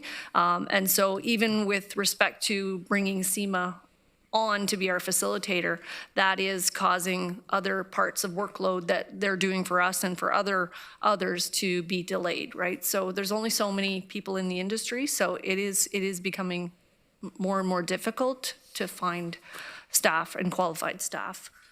There's a lot of need out there. Thank you. I appreciate that. I believe you're doing what we're asking and bringing in a contractor and then replacing them with some of these staff that are in the chart. So we won't see those staff until later. Thank you. Councillor Salonen. Thank you, through you, Chair. Going back to the proposed solution options, I'm curious if a reverse osmosis system was at all considered instead of some of the other solutions we're looking at. In particular, my understanding is in Baden, the wells were all taken offline as part of our water system in the 90s, and that was due to nitrates. But also my understanding that I've been told is that a reverse osmosis system could make that water fully potable. So I'm just wondering if we've explored any of those options, as that would open up more access to a lot of water that exists, as Baden essentially was built on a swamp. I just been really around a long time. Engaging you guys from the back over there. Through the chair. So the identification of projects process, what you see is the project list before you. Those were the projects that had the most opportunity to expedite and to have the largest impact. There are other opportunities that still need to be explored. Something like Baden, what you're referring to, we would need to look at what does that mean for getting those wells online in service? What does that mean for getting the treatment online? And then what does it mean from connecting that to the system? So there's a water main component. So when we did that assessment and we looked at how many years would that potentially take, and what are our opportunities to expedite, and what are our levels of uncertainty, it didn't make that preliminary short list that you saw, but we've qualified that that is a preliminary list. We're continuing to evaluate solutions, and what that might look like is if there's opportunities to expedite other opportunities. So. Okay, thank you. And then I guess, and I don't even know who this question goes to, and I don't believe it's our water staff, but with this problem and the bigger context of needing to look at how we service our region with water, knowing that there's capacity at the treatment centers coming from the Great Lakes that was built in to have capacity for the region to have a pipeline here as one option that for some reason got abandoned at some point in time. I guess I'm just wondering, when are we as a regional council and broader regional community going to have a serious conversation about where are we actually going in the future? I ask that because I think the 1 million ready conversation has some assumptions that have proven not to be true. And I think it's a bigger, broader conversation when we are looking at these multi-millions of dollars of capital investment and growth. And to be very clear, I'm not trying to scare our development community. I'm not saying don't build anything, but I'm asking about that broader context. I think the future we have been growing towards had very different assumptions when it was made 25, 30 years ago to what we have today. So I don't know who that question exactly is to. Through the chair. No, Matthew's going to deal with this. I can start with high level, and then the team can supplement. But the long-term piece is really through the water supply strategy. The last one was in 2015, and where we started the new water supply strategy update. So I think it's we're bringing it back in 2027 to council. So this is when you'll have that longer-term horizon.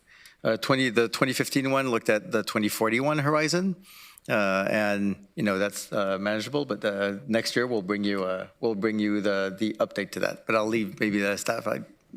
That's what I heard, high level. But if you want to give any details, please do. To the chair, I think that was a really good answer. I don't really have too much to add about it. I think I will clarify the 2015 Water Supply Master Plan. It did plan through to 2051, but we know that a lot has changed in terms of the growth projections for the community. So part of the water supply strategy update is accounting for those changes and looking at what those needs are with those new trends and new projections.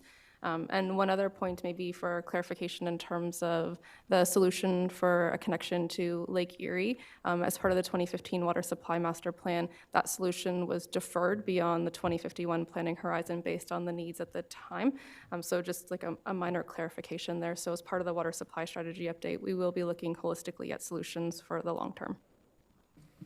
Yes, and I wasn't suggesting that wasn't a long term. I more so meant, I just know historical articles talked about it and that plants were built. And even when I was down in Norfolk County, they mentioned how their pipe is actually capped to continue to go to the region. And then those plans were not continued on at the rate that people were considering.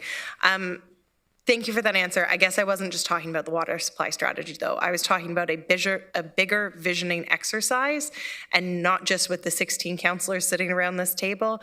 I'm talking about industry and really as a community, and maybe that's what the 2026 election question becomes. But I think we really need to be talking and having a conversation as to how we grow as a community. But anyways, thank you. I think Mr. Getsky would like to help answer that. Just a tiny word to say, I was speaking to the CAO of Norfolk County today, and I'll be speaking to the CEO of Haldeman County as well, because I know they've been working on these projects for some time. There were ebbs and flows, numbers that have grown and that became significant. But if we can move towards a joint solution, today there's all of the large scale from my understanding from these conversations, these early conversations I've had with them, the large-scale projects are not, they're not in consideration right now, but if we can bring them together and find an intermunicipal solution that suits many of us, then, that's definitely something we would consider. Councillor McCabe. Thank you. Just on the FTE piece, and also the interim commissioner, and then as well as the permanent commissioner, I just would request that whoever is hired for those positions, that they, if it can be in the job description, not to get too in the weeds, but that they should have, would be a requirement to have a good understanding of the two-tier municipal structure that we're in, because obviously, and has experience working with area municipalities as well as at the regional level. So I'll again just leave that with staff.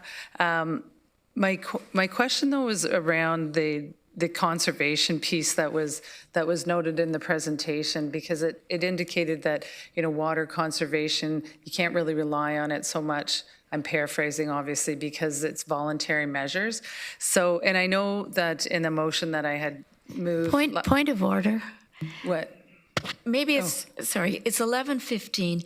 Could we have the questions that deal with the motion?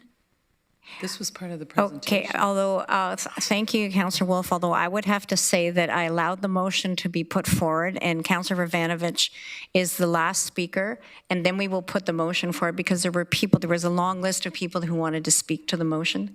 So it is on the table, but I'm going to allow Councillor McCabe and Ravanovich to talk to, they can ask questions on the report or the motion, and then we'll put the motion.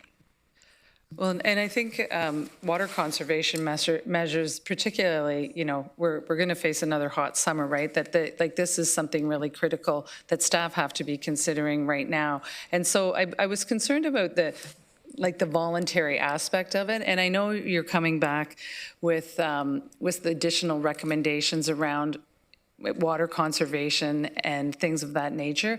But and the consultant who's doing that work, I don't want it to be voluntary conservation methods though, right? Sure, there has to be an element of that, but I really think it's important that we take a really close look at, we're using potable water for industrial work and things like that, right? That we really need to change some of these processes. And I think the time to do it is now. And we've heard from members of our development community that they would agree with that. And it's not just for the housing, but also for the business and the industrial measures. So can I leave that with staff and whoever the new staff that's going to be hired, or however this is going to be managed? Because I think that's a really critical piece. And I think we can find savings. I'm not a water engineer, but we can find ways to use the water we have, the potable water we have, really more strategically. Thank you. Okay, Councillor Ravanovich, and then we're going to call a question. Yeah, thank you very much. And I won't belabor things, because I think we're going to have lots more conversations. Just on the staffing piece, one other group to perhaps consider is recently retired water professionals that maybe aren't working for consultants or stuff, but who we can tap and say, hey, will you come and join us for a year? And that may be a good way of approaching it. I'll leave the rest. I'll speak to my motion when I guess you're going to deal with Councillor James' motion, and then you can come to me for mine, and we'll go from there. Thank you. Yeah, we're going to move with lightning speed. It has been moved and seconded, and the motion before us is up to 8 full-time equivalent permanent and 1 full-time temporary position. I think we've had ample discussions, so please use your e-scribe to vote yes or no.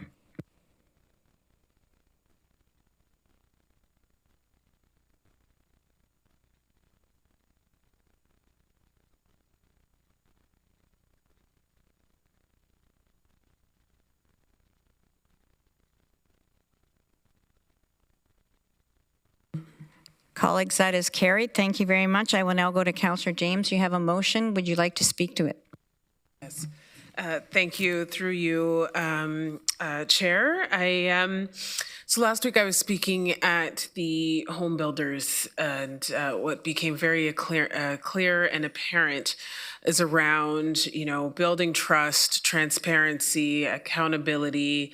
And developers and partners in the region of Waterloo have requested a summary document that describes the situation in detail regarding the Mannheim water supply capacity constraint, and really a pathway to address the capacity constraint. And I do believe that there'd be a document that would be of benefit, hearing about how this is impacting not just our partners, but also thinking about financial constraints, greater industry, greater economic constraints as a result of what's happening. And usually when this is apparent, government can provide something known as a white paper or summary document.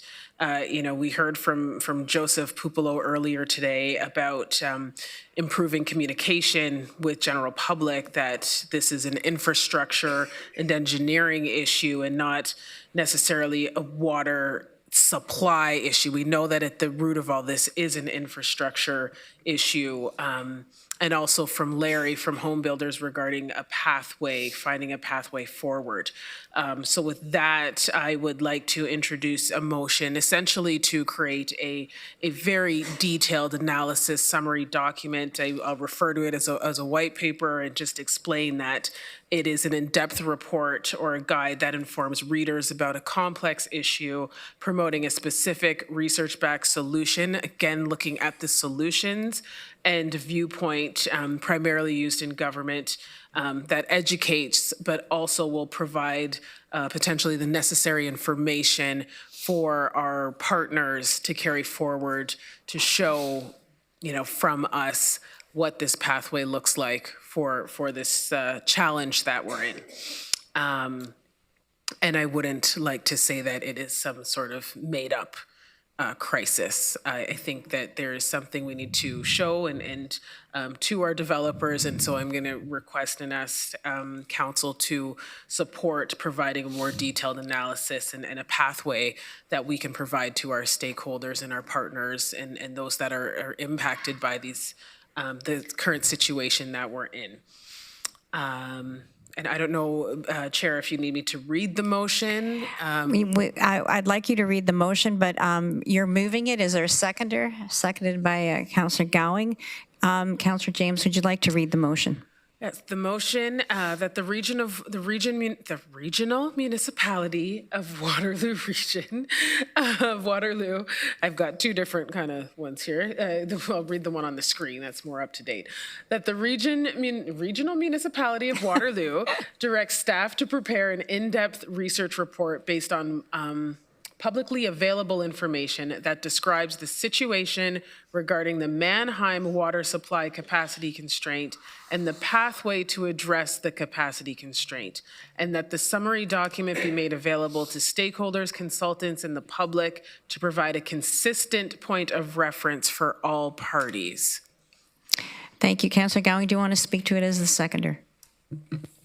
Yeah, and looking over it at that, I think that's goes towards our transparency side of things. We need to be out in front. We need to be able to tell the community at large what is happening, why are we here, and where we're going. So I think this is a great way to do that, especially with the development community. Councillor Hunick, I saw that you're. Do you want to? You're not in the queue, but you had your. I was only going to ask for it to be read, and then you asked for it to be read, so then I took myself off the list. Thank you. Does it scare you that we're on the same wavelength like that? Not at all. Thank you. Mr. Getsky. Just through you, Chair, if I can ask a question of clarification, because you talk about an in-depth research report. I'm probably going into my academic past life here, but an in-depth analysis and summary document at the very, if that needs to be clearer for this. So, I mean, I just want to make sure that all of the facts are out there. And you know, if it in-depth analysis works. But again, the evidence still needs to be part of this as well. So, and I think that that's spoken to in the other aspect of this motion. Okay. In their spare time. Okay, thank you. Thank you for the clarification. I think it, it helps to make sure that we're not researching anything else. Again, just from a capacity standpoint, just a little bit of a, we will have to use a consultant to help us to do that because we do not have any internal capacity, whether it's in Amy's team or Rod's team or in the comms team. We don't have the human capacity to do this alongside the delivery of the solution. So we'll do our best. I'll talk to the leadership staff and see how we can PM this consulting work that will bring together the evidence that's been gathered by the teams. Okay. Councillor Salonen. Thank you, through you, Chair. My question is actually kind of along the lines of Matthew's. I appreciate in spirit, understand what you're going for, and I don't disagree with it. I guess, what exactly are you hoping to get, especially as you only have it based off of publicly available information? I'm really just at this point seeing, I guess it would be a consultant, just summarizing everything that has been provided, but I feel that's not to the academic integrity that you were looking for either. So I'm curious, what are you actually looking to be produced so that I don't vote on an assumption expecting something and then get disappointed that it does not meet up to what I was anticipating? Absolutely. A detailed analysis. I think we've seen, and I've spoken to and heard from, developers, builders, people in the community, environmental. We had Kevin Thomas in here. Some detailed analysis,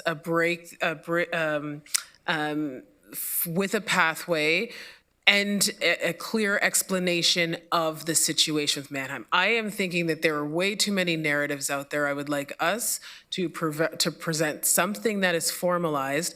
I'm also conscious of there are partners, lenders, investors that also require information as well to help with our development community and our builders that, they have everything on the line. So this is why I say, it's kind of a white paper. It's something that can be taken to those investors to show that, yes, we do have a situation. There is a pathway forward, and we are working at addressing it. So it's not that complete stop everything. There is something to say. There is light at the end of this tunnel here that, at the end of the day protects the economy within this community. Okay, so when you say analysis, you're talking about from the point that this was identified as a problem, what the data and trigger points were that triggered it into a problem, the change of methodology, everything that went into that, then up to and including everything up to the point of the solutions that we have before us right now. Yeah, the pathway to address the capacity. So as it says in my motion, let me, that describes the situation regarding the Mannheim water supply capacity. So yes, what's led up to that, all of that. Just wanted to make sure. Absolutely, like Councillor I said, Salonen. have it very clear publicly what's requested. Thank you. Councillor Vanovic. Thanks very much. I'm going to try to be helpful here in short. I think what we need is something that very clearly articulates the message in like grade 8 level English that make it available in other languages if you want, but at a grade 8 level that very simplifies the story. I think of, folks with expertise in their community, like Terry Flynn, who ran Frontline Communications, did crisis management for like the US military for all sorts of big major issues. Turn to folks like him in the community. He doesn't have his company anymore, to get a sense of what we need to do. But basically, here's the problem. Here's how we're dealing with it. And I think whatever we do, and Councillor James, I'm hoping that this is part of your intent, is that we actually do this in conjunction with our area municipalities, because a big part of this is actually how development applications are being handled both by the region and the and the area municipalities. Councillor Shantz. Thank you. I agree with everything that's been said so far.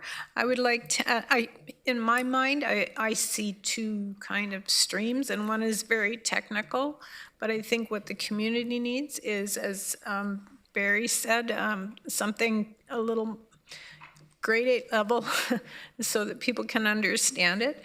But the other piece that needs to be included in there is actual numbers of what's in the pipeline now, what is expected to be, what's infill, what's greenfield, some of those planning issues, because that really, and what's residential, what's industrial, like all of those planning pieces need to be part of it. And I know you've talked about that before, but that's a really important piece for the community to hear. So I would hope that that would be part of it as well.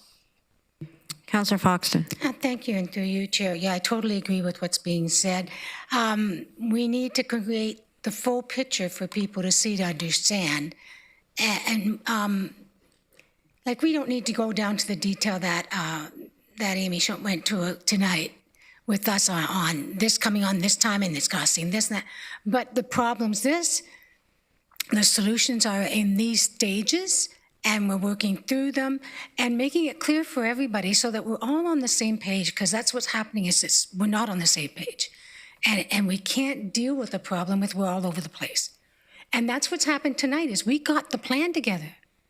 And I commend you, Amy, for doing a great job, and your staff, backbenchers, for doing a great job. And I think the public has the right to hear all this in a very laid out, simplistic way. Thank you. So I'm going to take Chair's prerogative and just weigh in here. Oh, sorry, Pam, go ahead. Councillor Wolf. Okay. Through you, Madam Chair, I'll be voting against this motion. I think we've been telling the story from the beginning, and staff, and it's just adding one more report, one more thing to staff. Please let them get on with solving the problem. We've asked them to do a task force. They're doing it. They're doing reports. We've been spending hours tonight, and they've been here.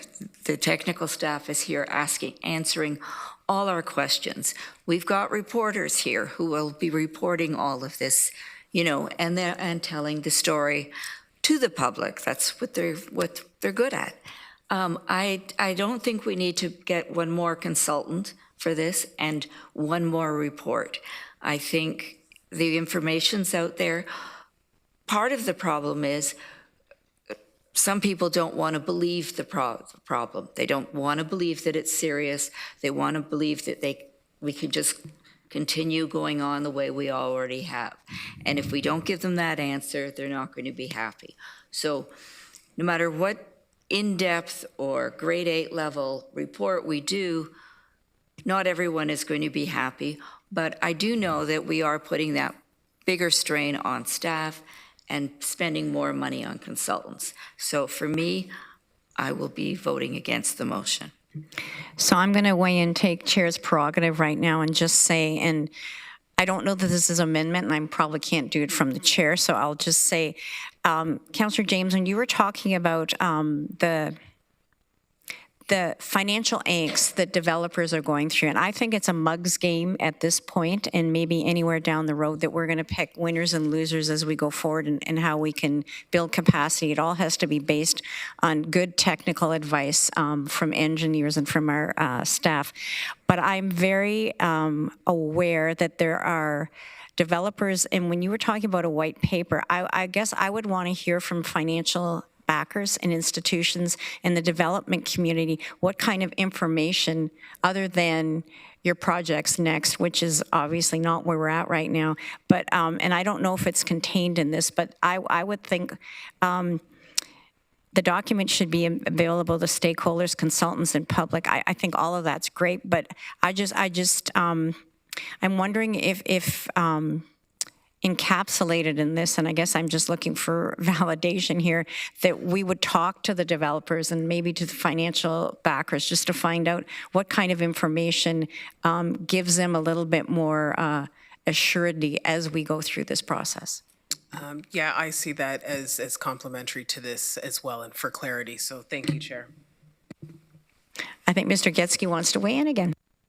Sorry, through you, Chair. I think because I've heard a little bit of kind of varying scope for this request. I think so if we can focus the audience and say, okay, this is really for the developer industry, and so then we can work with them to understand what would benefit them, what they could use for their financiers, and I think that could help us at least focus the scope and not, because I hear I'm going a little bit of two different directions of like a comprehensive analysis, but also a summary and for developers and for the public. So there's really a lot of audiences and big scope. So I think if I can interpret this in a narrow way to meet a specific target audience, I think that would be really useful. Not meaning that this can't be disseminated to the broader public, but I'd like to have what is the key audience that I want to respond to, so I'm not doing 4 reports in one or 4 reports. So I would say that clearly it's the development, the builder community, but I do want to make sure that this is public. I think there is something to be said about the transparency in the building trust piece that I keep hearing about. So if that requires the discussion again with the builders and developers regarding the financial implications and looking at that aspect from an investor, but I do want this to be something that is public for people that we are putting out. And I'm sorry to staff for putting on more work, but this is very critical right now. And there is too much misinformation, buzzwords being used that are completely inaccurate, and we need clarity. And I want to make sure that we provide clarity around this. Councillor Foxton, do you want to weigh in? Yes, thank you. And I totally agree with Councillor James. We are working with the developers now and bringing them in more. We're not asking staff to rewrite papers. They've already got the information. They need to take it and bring it down to a size that can be given to the public. I don't think it should take anybody, consultant or anything else, to do this. I mean, I could probably do it. You may not like what I say, but I could probably do it. Amy's taking you up on it. Staff have got it. It's not a big deal. So you are now the pen. Okay, thank you. Okay, I'm going to call the question and then go to Councillor Bravanovich, who also has a motion. So we know the motion before us. Please use eScribe to vote.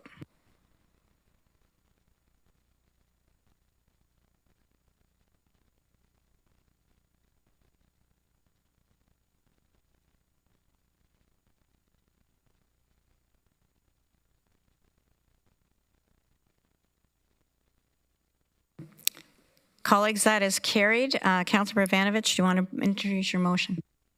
Yes, thank you very much, Madam Chair. And I did circulate the motion to members of council in late morning and to the clerk. I did make a change to number 2 in the operative phrases, and I'll just focus on the operative and not on the long preamble. And we'll speak to the change in number 2 when I get there. The motion is basically built to recognize that historically the region did have a water supply strategy, that there were ways in how we addressed any new capacity that was built into the system, and that saw 50% going towards resiliency and 50% towards new growth. And so the motion before us speaks to 4 things. First of all, that in accordance with the region's longstanding policy, staff be directed to work with area municipalities on development applications and use up to 50% of planned and unbuilt capacity coming online within the next 5 years to support approvals and operational resiliency, so that the region can continue to enter into servicing agreements and approve Form 1s for development applications that have been deemed as complete applications. And B, that area municipalities can continue with typical processing of all development applications that have been deemed complete prior to December 4th.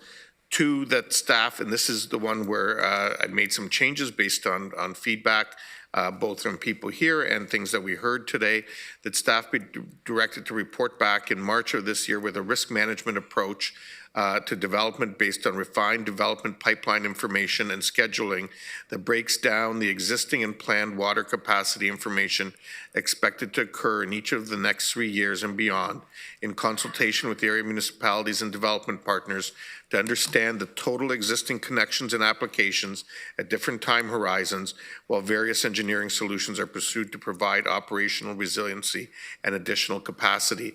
And what all that basically says is that we need to look at the data and determine how that can be used to guide what we can approve over the next while. And this is exactly what was part of staff's presentation and the kinds of things we heard from the industry.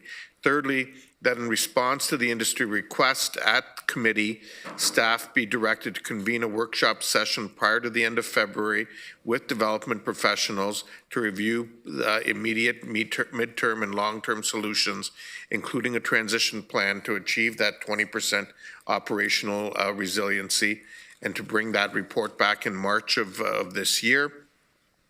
And this is, really recognizing that there are other ideas that we're hearing about in the community. I mean, we heard from someone this week who had emailed a bunch of us, and I know I forwarded this to the regional chair and CAO and others, for example, who have potential lands that are available for extracting water from.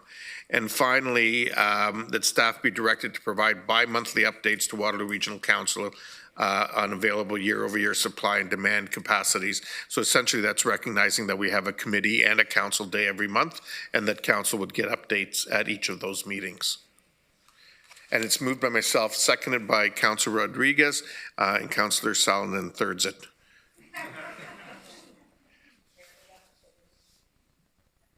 Councillor Shantz. Thank you.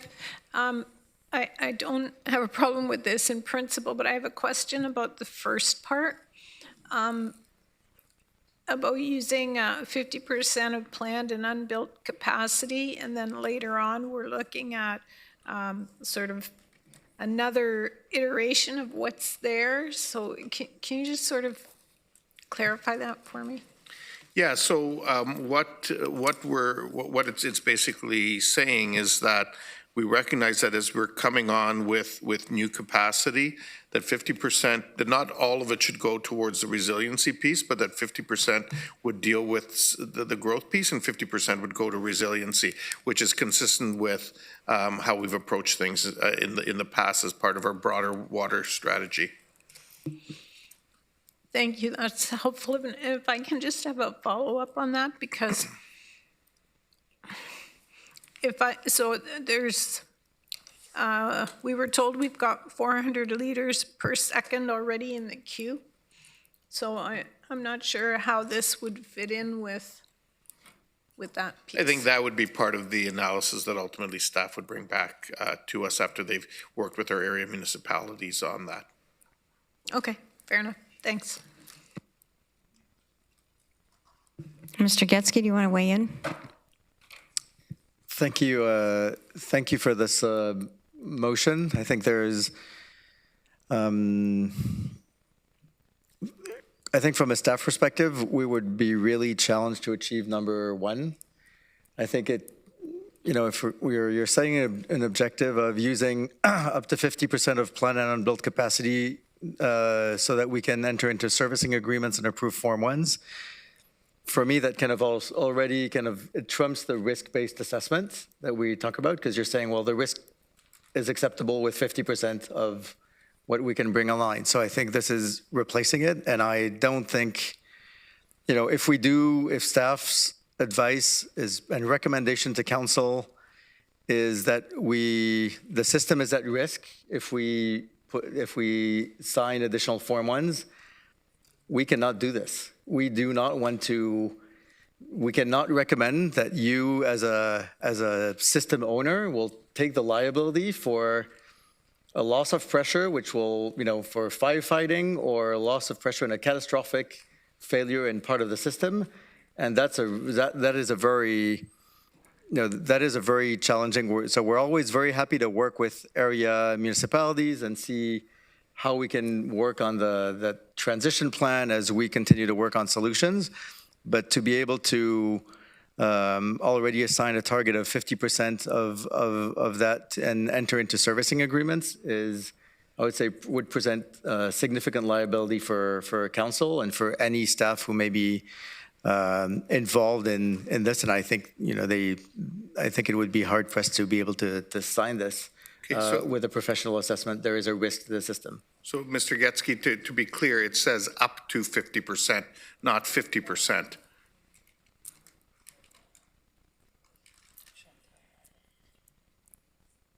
So obviously there's work that will be done between the regional staff and area municipal staff, and you'll report back. And quite frankly, if you can't achieve it, then that's something that you'll tell us, and council will deal with it and make a decision at that point in time.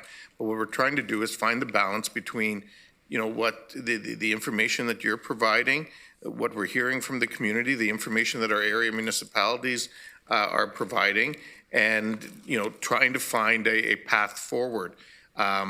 Ultimately, council will make that decision once you have had an opportunity to do that work and report back to us. Yeah, through you, Chair. Just to be clear, staff will not be in a position to sign Form 1s if our professional assessment is there is a risk to a system. So I just want to be very, very clear with council. This is our duty as professionals. We report, and MECP would immediately be alerted to that. So I think we just have to be extremely careful, and I want to set the expectation here that we are here to, professional staff are here to make recommendations and protect the system, and that there's no compromise on the risk to the integrity of the entire water supply system. So Respectfully, Mr. Getsky, and nobody's questioning my expectation. I believe the expectation of everyone around this horseshoe is staff is always going to give their best professional advice to this council, and council will make whatever decisions they make based on that advice. Part of the reason that we've also been pushing for the data to be available is for transparency, and so that folks can have an opportunity to better understand how we've gone from, being capable of being 1 million ready and building 120,000 new homes by 2051 to a situation where we're essentially making much of our development stop for a period of time. And so we need to find that balance, and that's what council's responsibility is, and ultimately staff's responsibility is to give the best possible advice, and then to also make sure that anything that they do is done in conjunction with their professional credentials, and nobody's questioning that. Okay, I'm going to ask for the dialogue to stop. I'm going to go to Councillor Gowing next.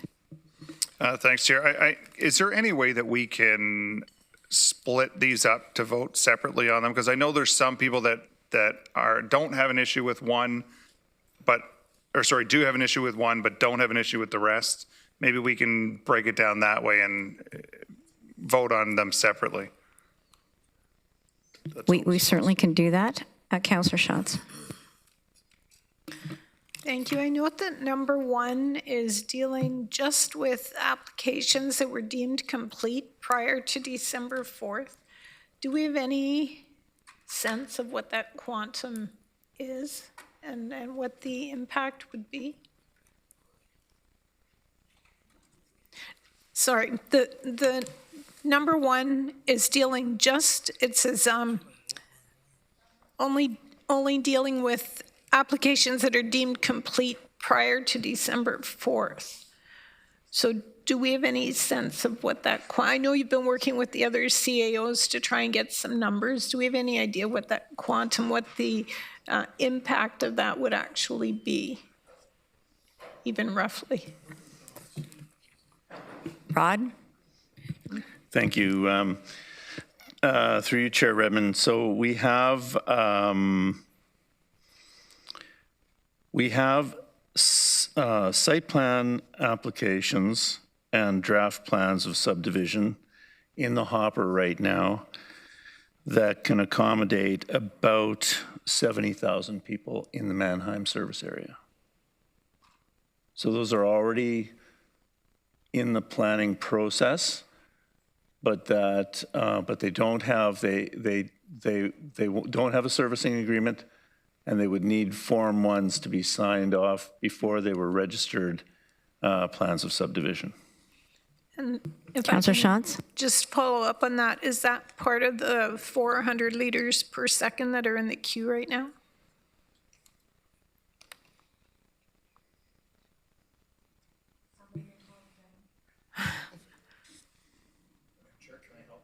Is that part of the chart, Rod, or is that outside of the chart? Through you, this body would require about 200 liters per second, according to the chart that I have here. 200 and, yeah. And It is does. that part of the 400 that was referenced? I believe that that's on top of the 400 that is required for operational resilience. No. Yep, Sorry. Sandy? The 400 wasn't operational resilience. The 400 was in the queue. The 200 was operation resilience. Amy? So I just want to be clear, council doesn't sign Form 1s, engineers and myself as the owner's rep does, and I cannot sign a Form 1 knowing that we are above the sustainable capacity. If something happens under the Safe Drinking Water Act, I am criminally liable, as is council. So I cannot support this motion, and I know technical staff will not be signing Form 1s until we've completed this risk-based approach that we've talked about as being necessary to decide how we decide what the thresholds are as things come online, and as we get to a place where we're comfortable that the system is secure and safe for the remaining residents. That's when we should be having those conversations, not today when we have a preliminary list of projects and estimated timelines and estimated costs and estimated capacity. It's risky. Councillor Schant, or Councillor James? Hi, through you, Chair. This is a packed motion.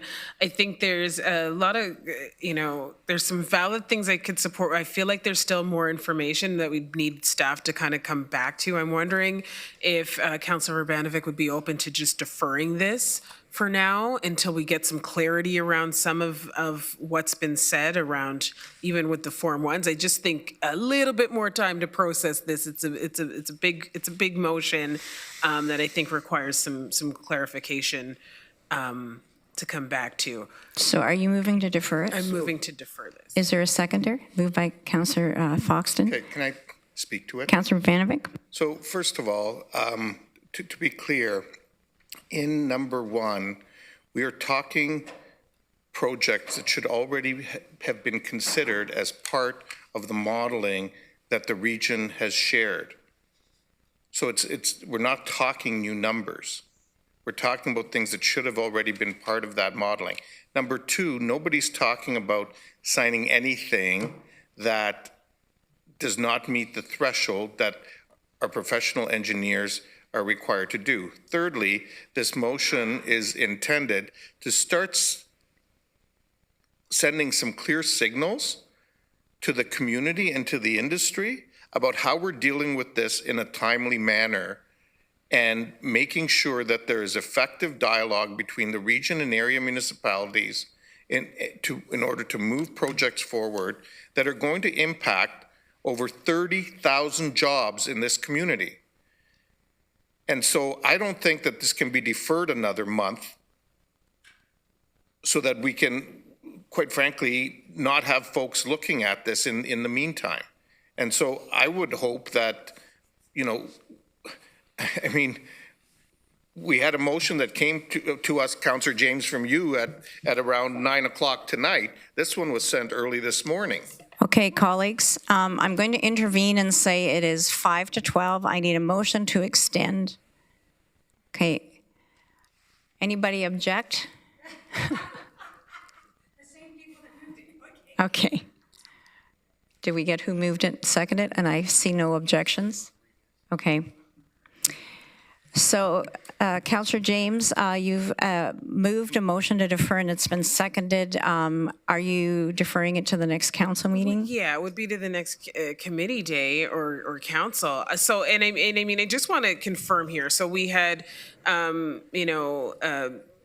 Shaw speak to the approval of Form 1s. I mean, it's right in here. The region will continue to enter into service agreements and approve Form 1s for development applications. And there was a significant caution there about that. So, I mean, my flags went up around this. This is why I'm like, I need clarity, because Councilor Urbanovic is saying, yes, we can do it, it's okay. And then we have, the person who is in the weeds with this saying, there is a caution, this is a professional, we could be, she could be charged and liable. So I want clarity. We're a governing board here. I don't want to put us at greater risk.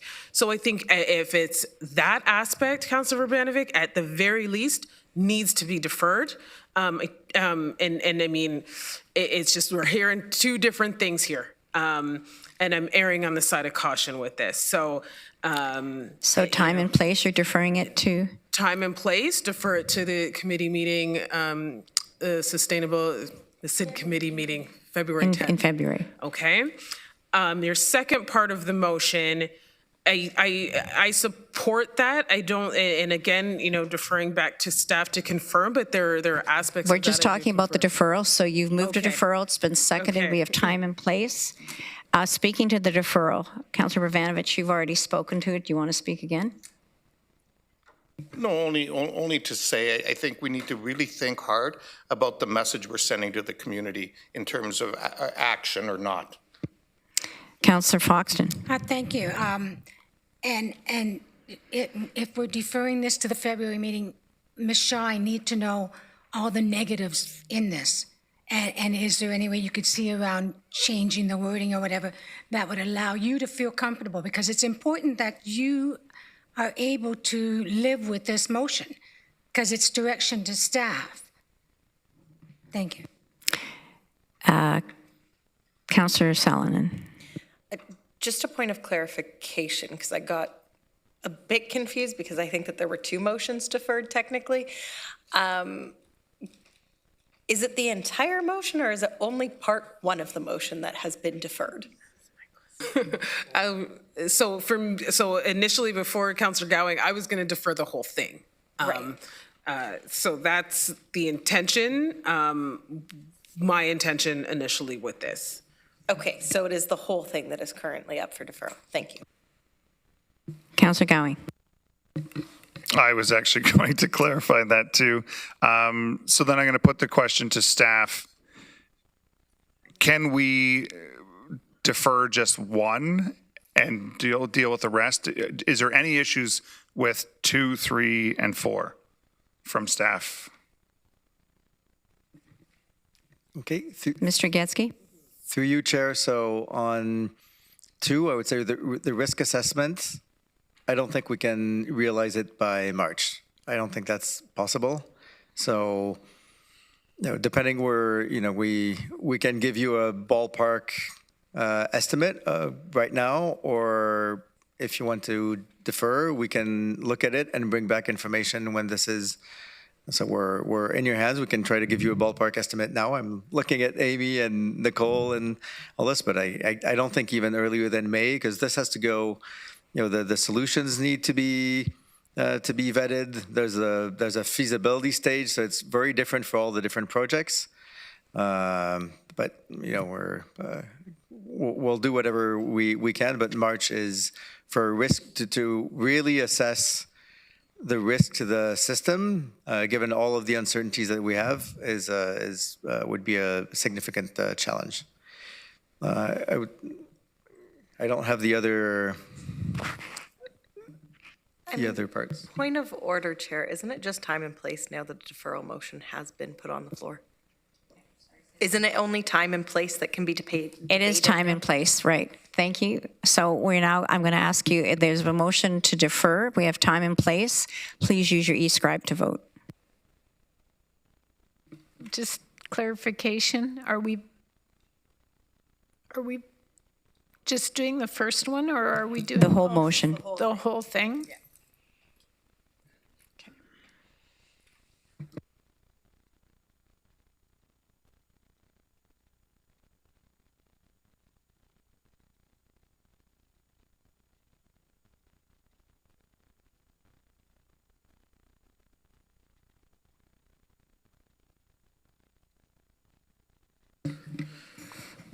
Point of clarification, Chair. So we deferring, I'm confused now, it's late. So we're deferring the whole motion? Okay. But yeah, we're deferring the whole motion.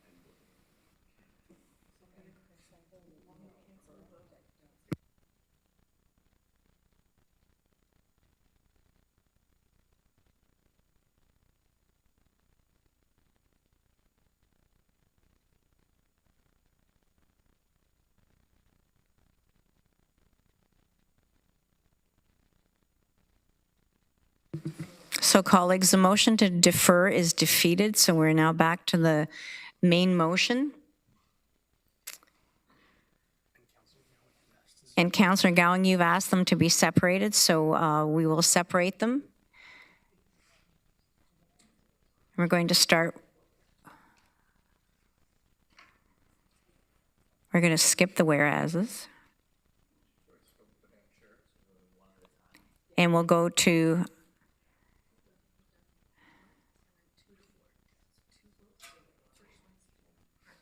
Councillor Gowing, when you asked, is it just one and then 2 to 4 are separate? Or do you want each of them individual? Each of them were supposed to be individual, sorry. Yeah, okay. That would have been my understanding.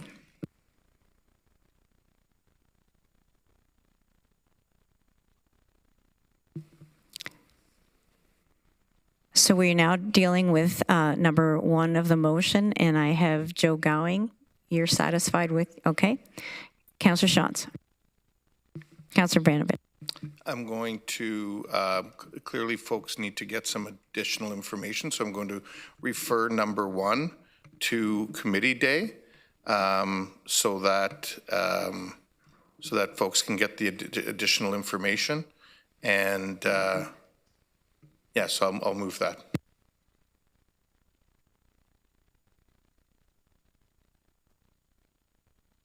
So you're saying you didn't want the deferral, but now you're referring just this section to committee day? Just number 1.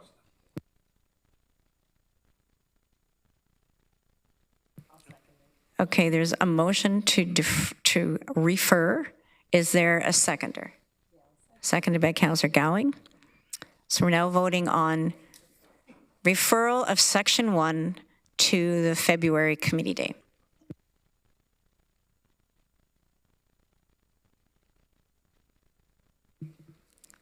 So referring number 1 to committee day in February.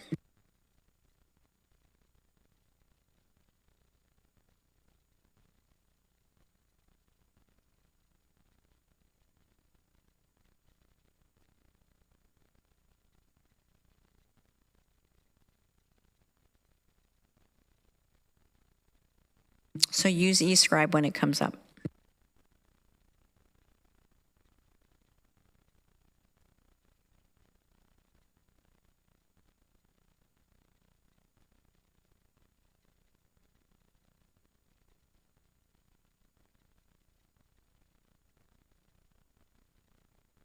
Is there anybody who objects to this referral of Section 1 to the February committee day?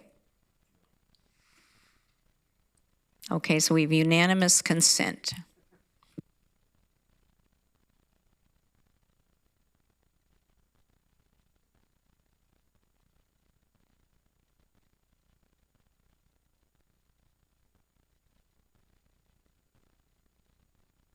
It's unanimously supported. Does that make you happy?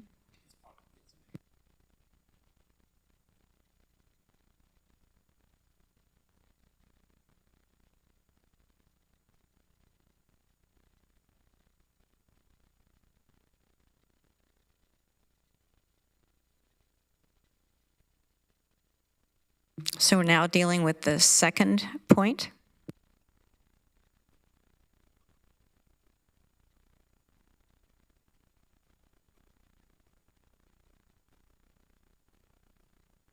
Does anyone need it read?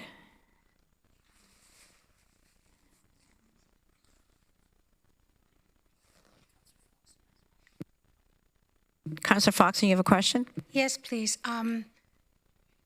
Ms. Shaw, is there any problems with the second part of this?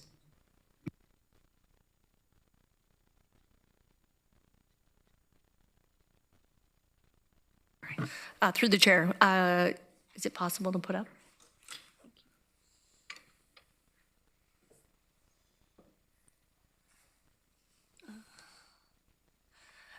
Again, with respect to the risk management approach, I do think March is too soon, only from the standpoint of we're starting to figure out what those thresholds are. We are meeting with our technical working group and our industry experts. We do need to get the 2025 data, as I mentioned on my last slide.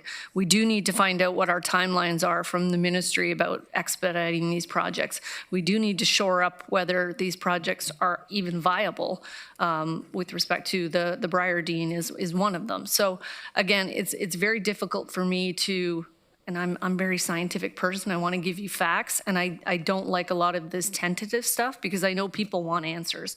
So when I come back to you, I want to be able to give you a solid plan, and I feel these 1 month, motions that we scramble, and unfortunately, it's not probably the best information that you're looking for. So I'd really like to be able to come back with a actual plan that's been worked through by the technical working group and through our industry experts and based on fact. Ms. Shaw, what date would you say would be a reasonable?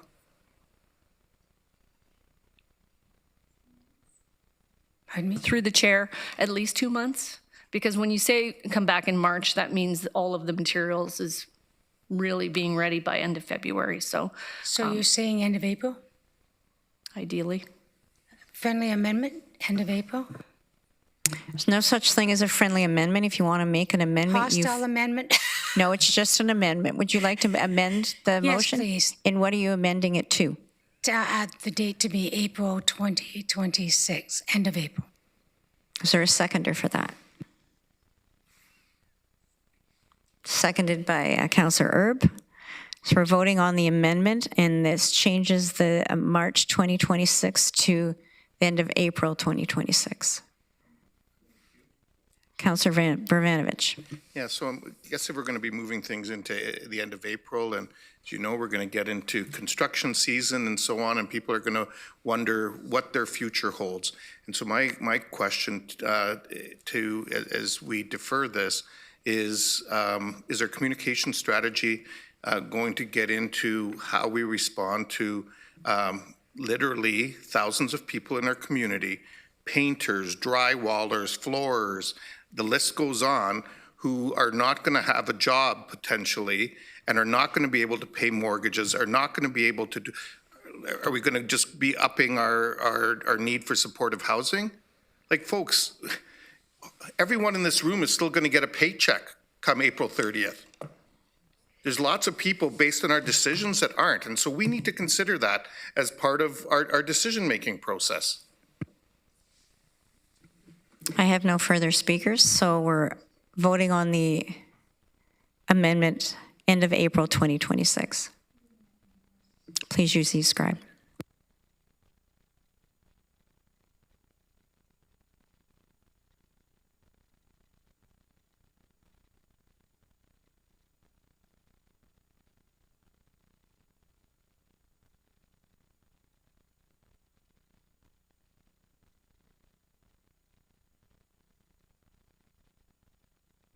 Colleagues, that is defeated. We're back to the main motion as it was worded. So it says March 2026. I'm going to call the question.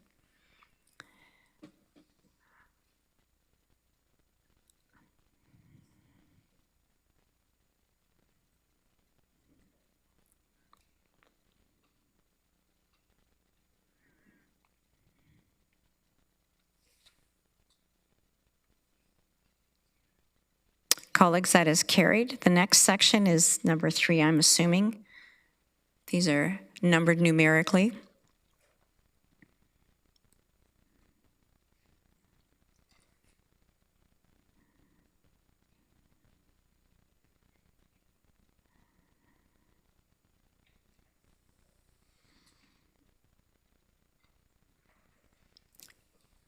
So colleagues, we're voting on that.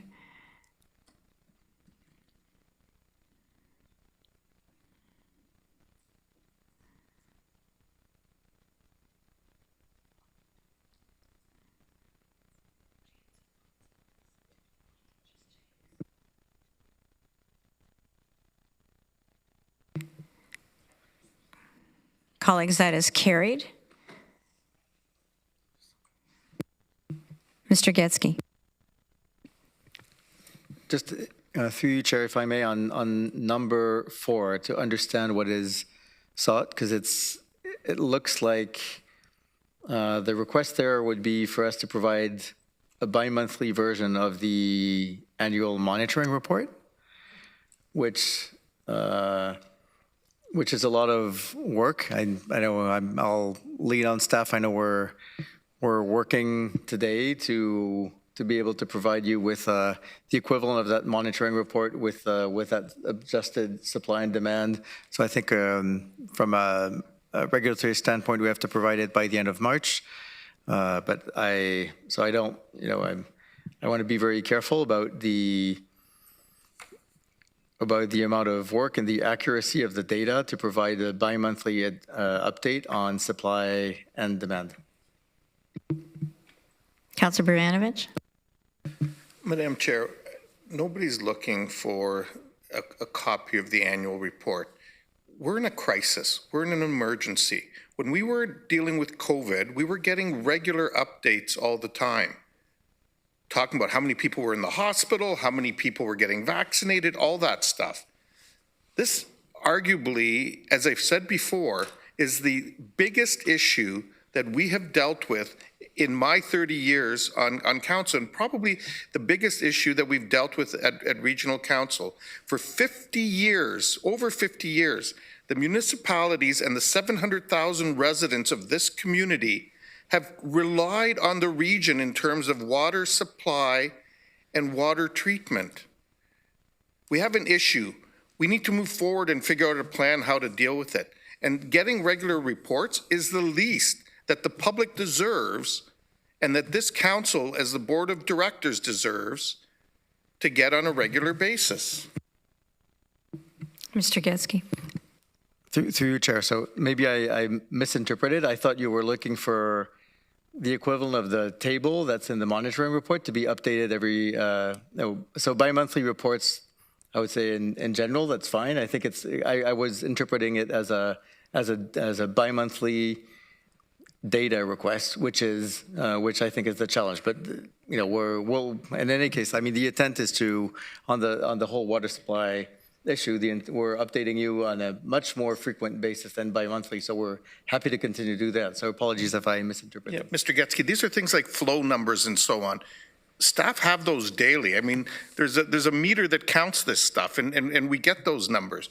They get added up in a spreadsheet, and you provide that information to council. Like, let's not make this more complicated than it needs to be.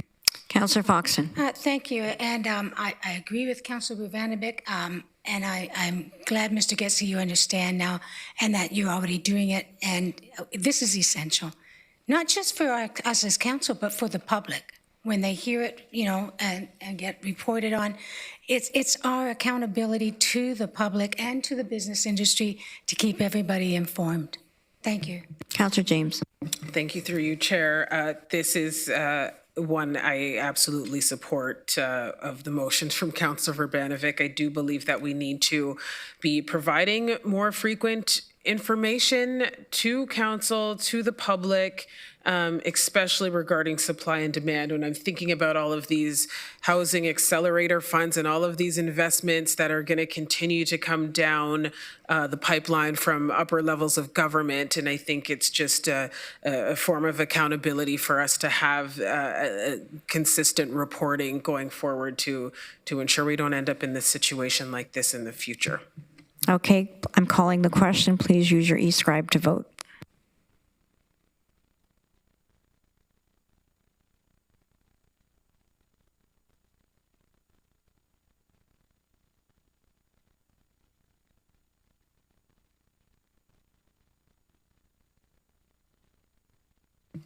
Colleagues, that is carried.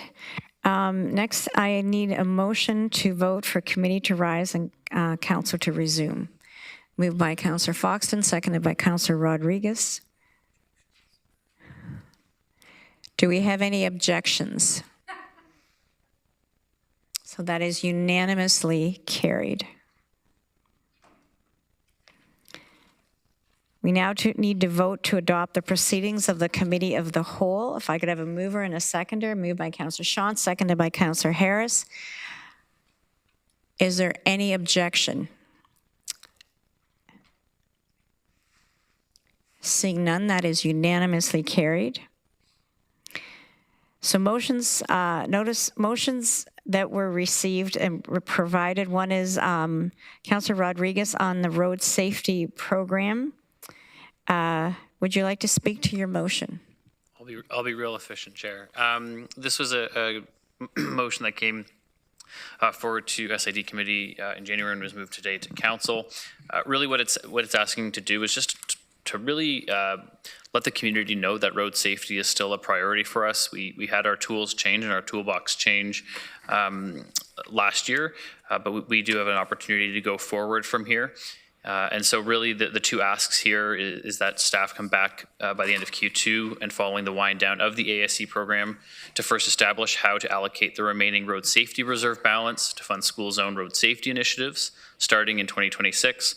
And two, to provide options on how to fund the road safety reserve in future years, including but not limited to sources from transportation user fees and red light camera revenues. I think the messaging all along on our ASC journey was that any money from that above our operating would go directly into reinvesting into road safety improvements, particularly in our school zones. And we can't let off that work, and I think we need to find new ways to do that work. I had the chance, and we had the delegation at SID who spoke about the importance of that work in school zones. So I'll leave it there, Chair, and welcome a seconder. So it's been moved and seconded by Councillor Foxton. Are you seconding it? Okay. Councillor Verbanovic. I wasn't trying to be in the queue on this one. I was actually hoping that we would leave all three of these. We've already lost a third of our council. There's an important one with respect to governance that's later. I'm wondering whether these can actually, Councillor Rodriguez has actually deferred his once already, so maybe we should deal with his, but I'd like to suggest the other two maybe get left till a special council on committee day. So I would have to say that these had due notice. These have been on the order paper. I know that one of the proponents of this actually did not want to extend and is still here after 2 extensions. So I'm going to leave it up to the individuals. Councillor Rodriguez, you've moved yours, you've seconded it, you've spoken to it. If anybody on the list want to speak to this motion, I've got Councillor Gowing, Councillor Schatz, and Councillor Verbanovic. Councillor Gowing, do you want to speak to it? I do, and I'm 100% in support of this. And I would also wondering if, because we talked about the red light cameras, are we looking at expanding that further? Because in the last 3 days, I've seen a T-bone happen and multiple people running red lights. So I'm just wondering if that's something that we are considering expanding. I know that was an option when we lost the ASE. Mr. Spooner, I think you thought you weren't getting any questions. Guess what? Through you, Chair. So, Councillor, thank you for the question. We haven't received formal direction from Council to further expand the red light camera program. It will be a consideration as it's been identified in this motion, but we haven't done any work on that to date. Thank you. Councillor Shones. Thank you. Excuse me. As part of this, can you also address the rural strategy that we were going to have a report on? Through you, Chair, Councillor Shantz, thank you for the question. So yes, we're back with a few things going on. In March, we'll report on the closeout of the municipal speed camera program, contract staffing, all of those elements. Residents in Ayr, Winterbourne, St. Clements, and New Dundee would have noticed a few driver feedback signs that have gone up. That's the opening play in our township traffic calming strategy. We're continuing on with that work. We'll see more go up through the year this year. So that work continues, Councillor Shantz. Yeah, thank you. Okay, I'm going to call a question. It's been moved and seconded. Please use eScribe to vote.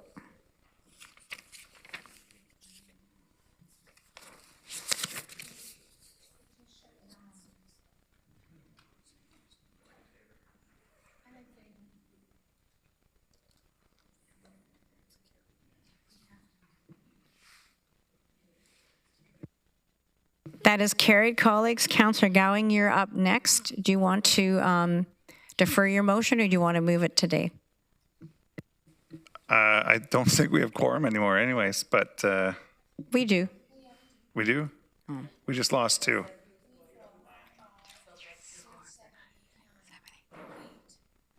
We So do have I will, quorum. I will defer mine. I'm going Nine to. is quorum. I will defer mine. So Councillor Gowing is moving it. Is there somebody seconding No, it? I will defer mine. Oh, you're going to defer I it? will defer Okay. it. Guys, before anybody blinks, Councillor Craig, I know you have a motion. We also, no, please don't go, because we have to move a motion for a special council meeting on the 7th of February, and that is absolutely key. So, Councillor Craig, are you going to move your motion now, or do you want to defer it to the next meeting? Madam Chair, I put this in a month ago, and here we are at, what, 12:15. No one's got any enthusiasm, I believe, to really want to listen to this motion at this time. I think it's a very important motion.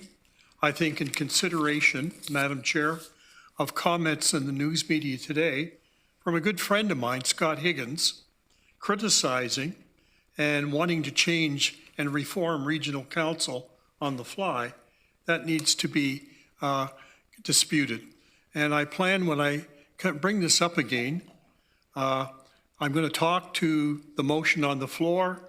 I'm going to expand it in terms of the seriousness that's going on in terms of the minimization of local democracy in this province of Ontario and within this region that's being suggested. I'm not prepared to allow the development industry to dictate where regional governments or governance is going to go. So I will talk about that. When will my motion come back? Hopefully at the next committee.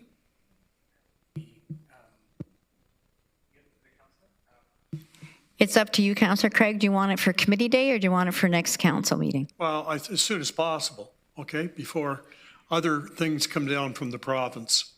I think it has to be said. All right? Okay. And Councillor Gowing, you want next committee day? Yes, please. Okay. Colleagues, I'm going to go to other business. I need a motion to go into closed session February the 7th. This will be a special council session.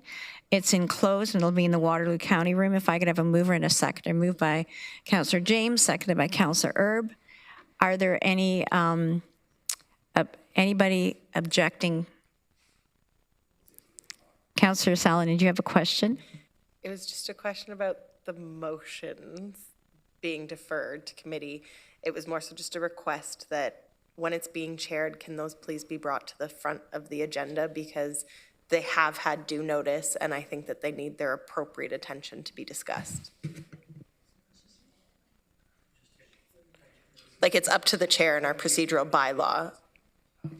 We'll talk to the committee chairs because it's up in committee. Thank you. So I'm hearing that we are all in favor of this. So it's unanimously supported that we will go into close on February the 7th.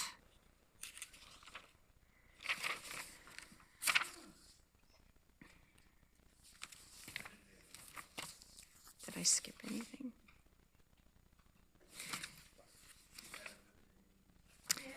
Colleagues, I now need a mover and a seconder to enact bylaws first, second, and third readings. We have by Councillor Salonen, seconded by Councillor Shantz. There are 3 bylaws. Is anyone objecting to passing those bylaws? That is carried unanimously. And now everybody's favorite motion. Who would like to adjourn? Okay, Councillor Gowing and Councillor Foxton. Does anyone object to adjournment? Councillor Shantz wants to stay. Just let the record show. Thank you, colleagues.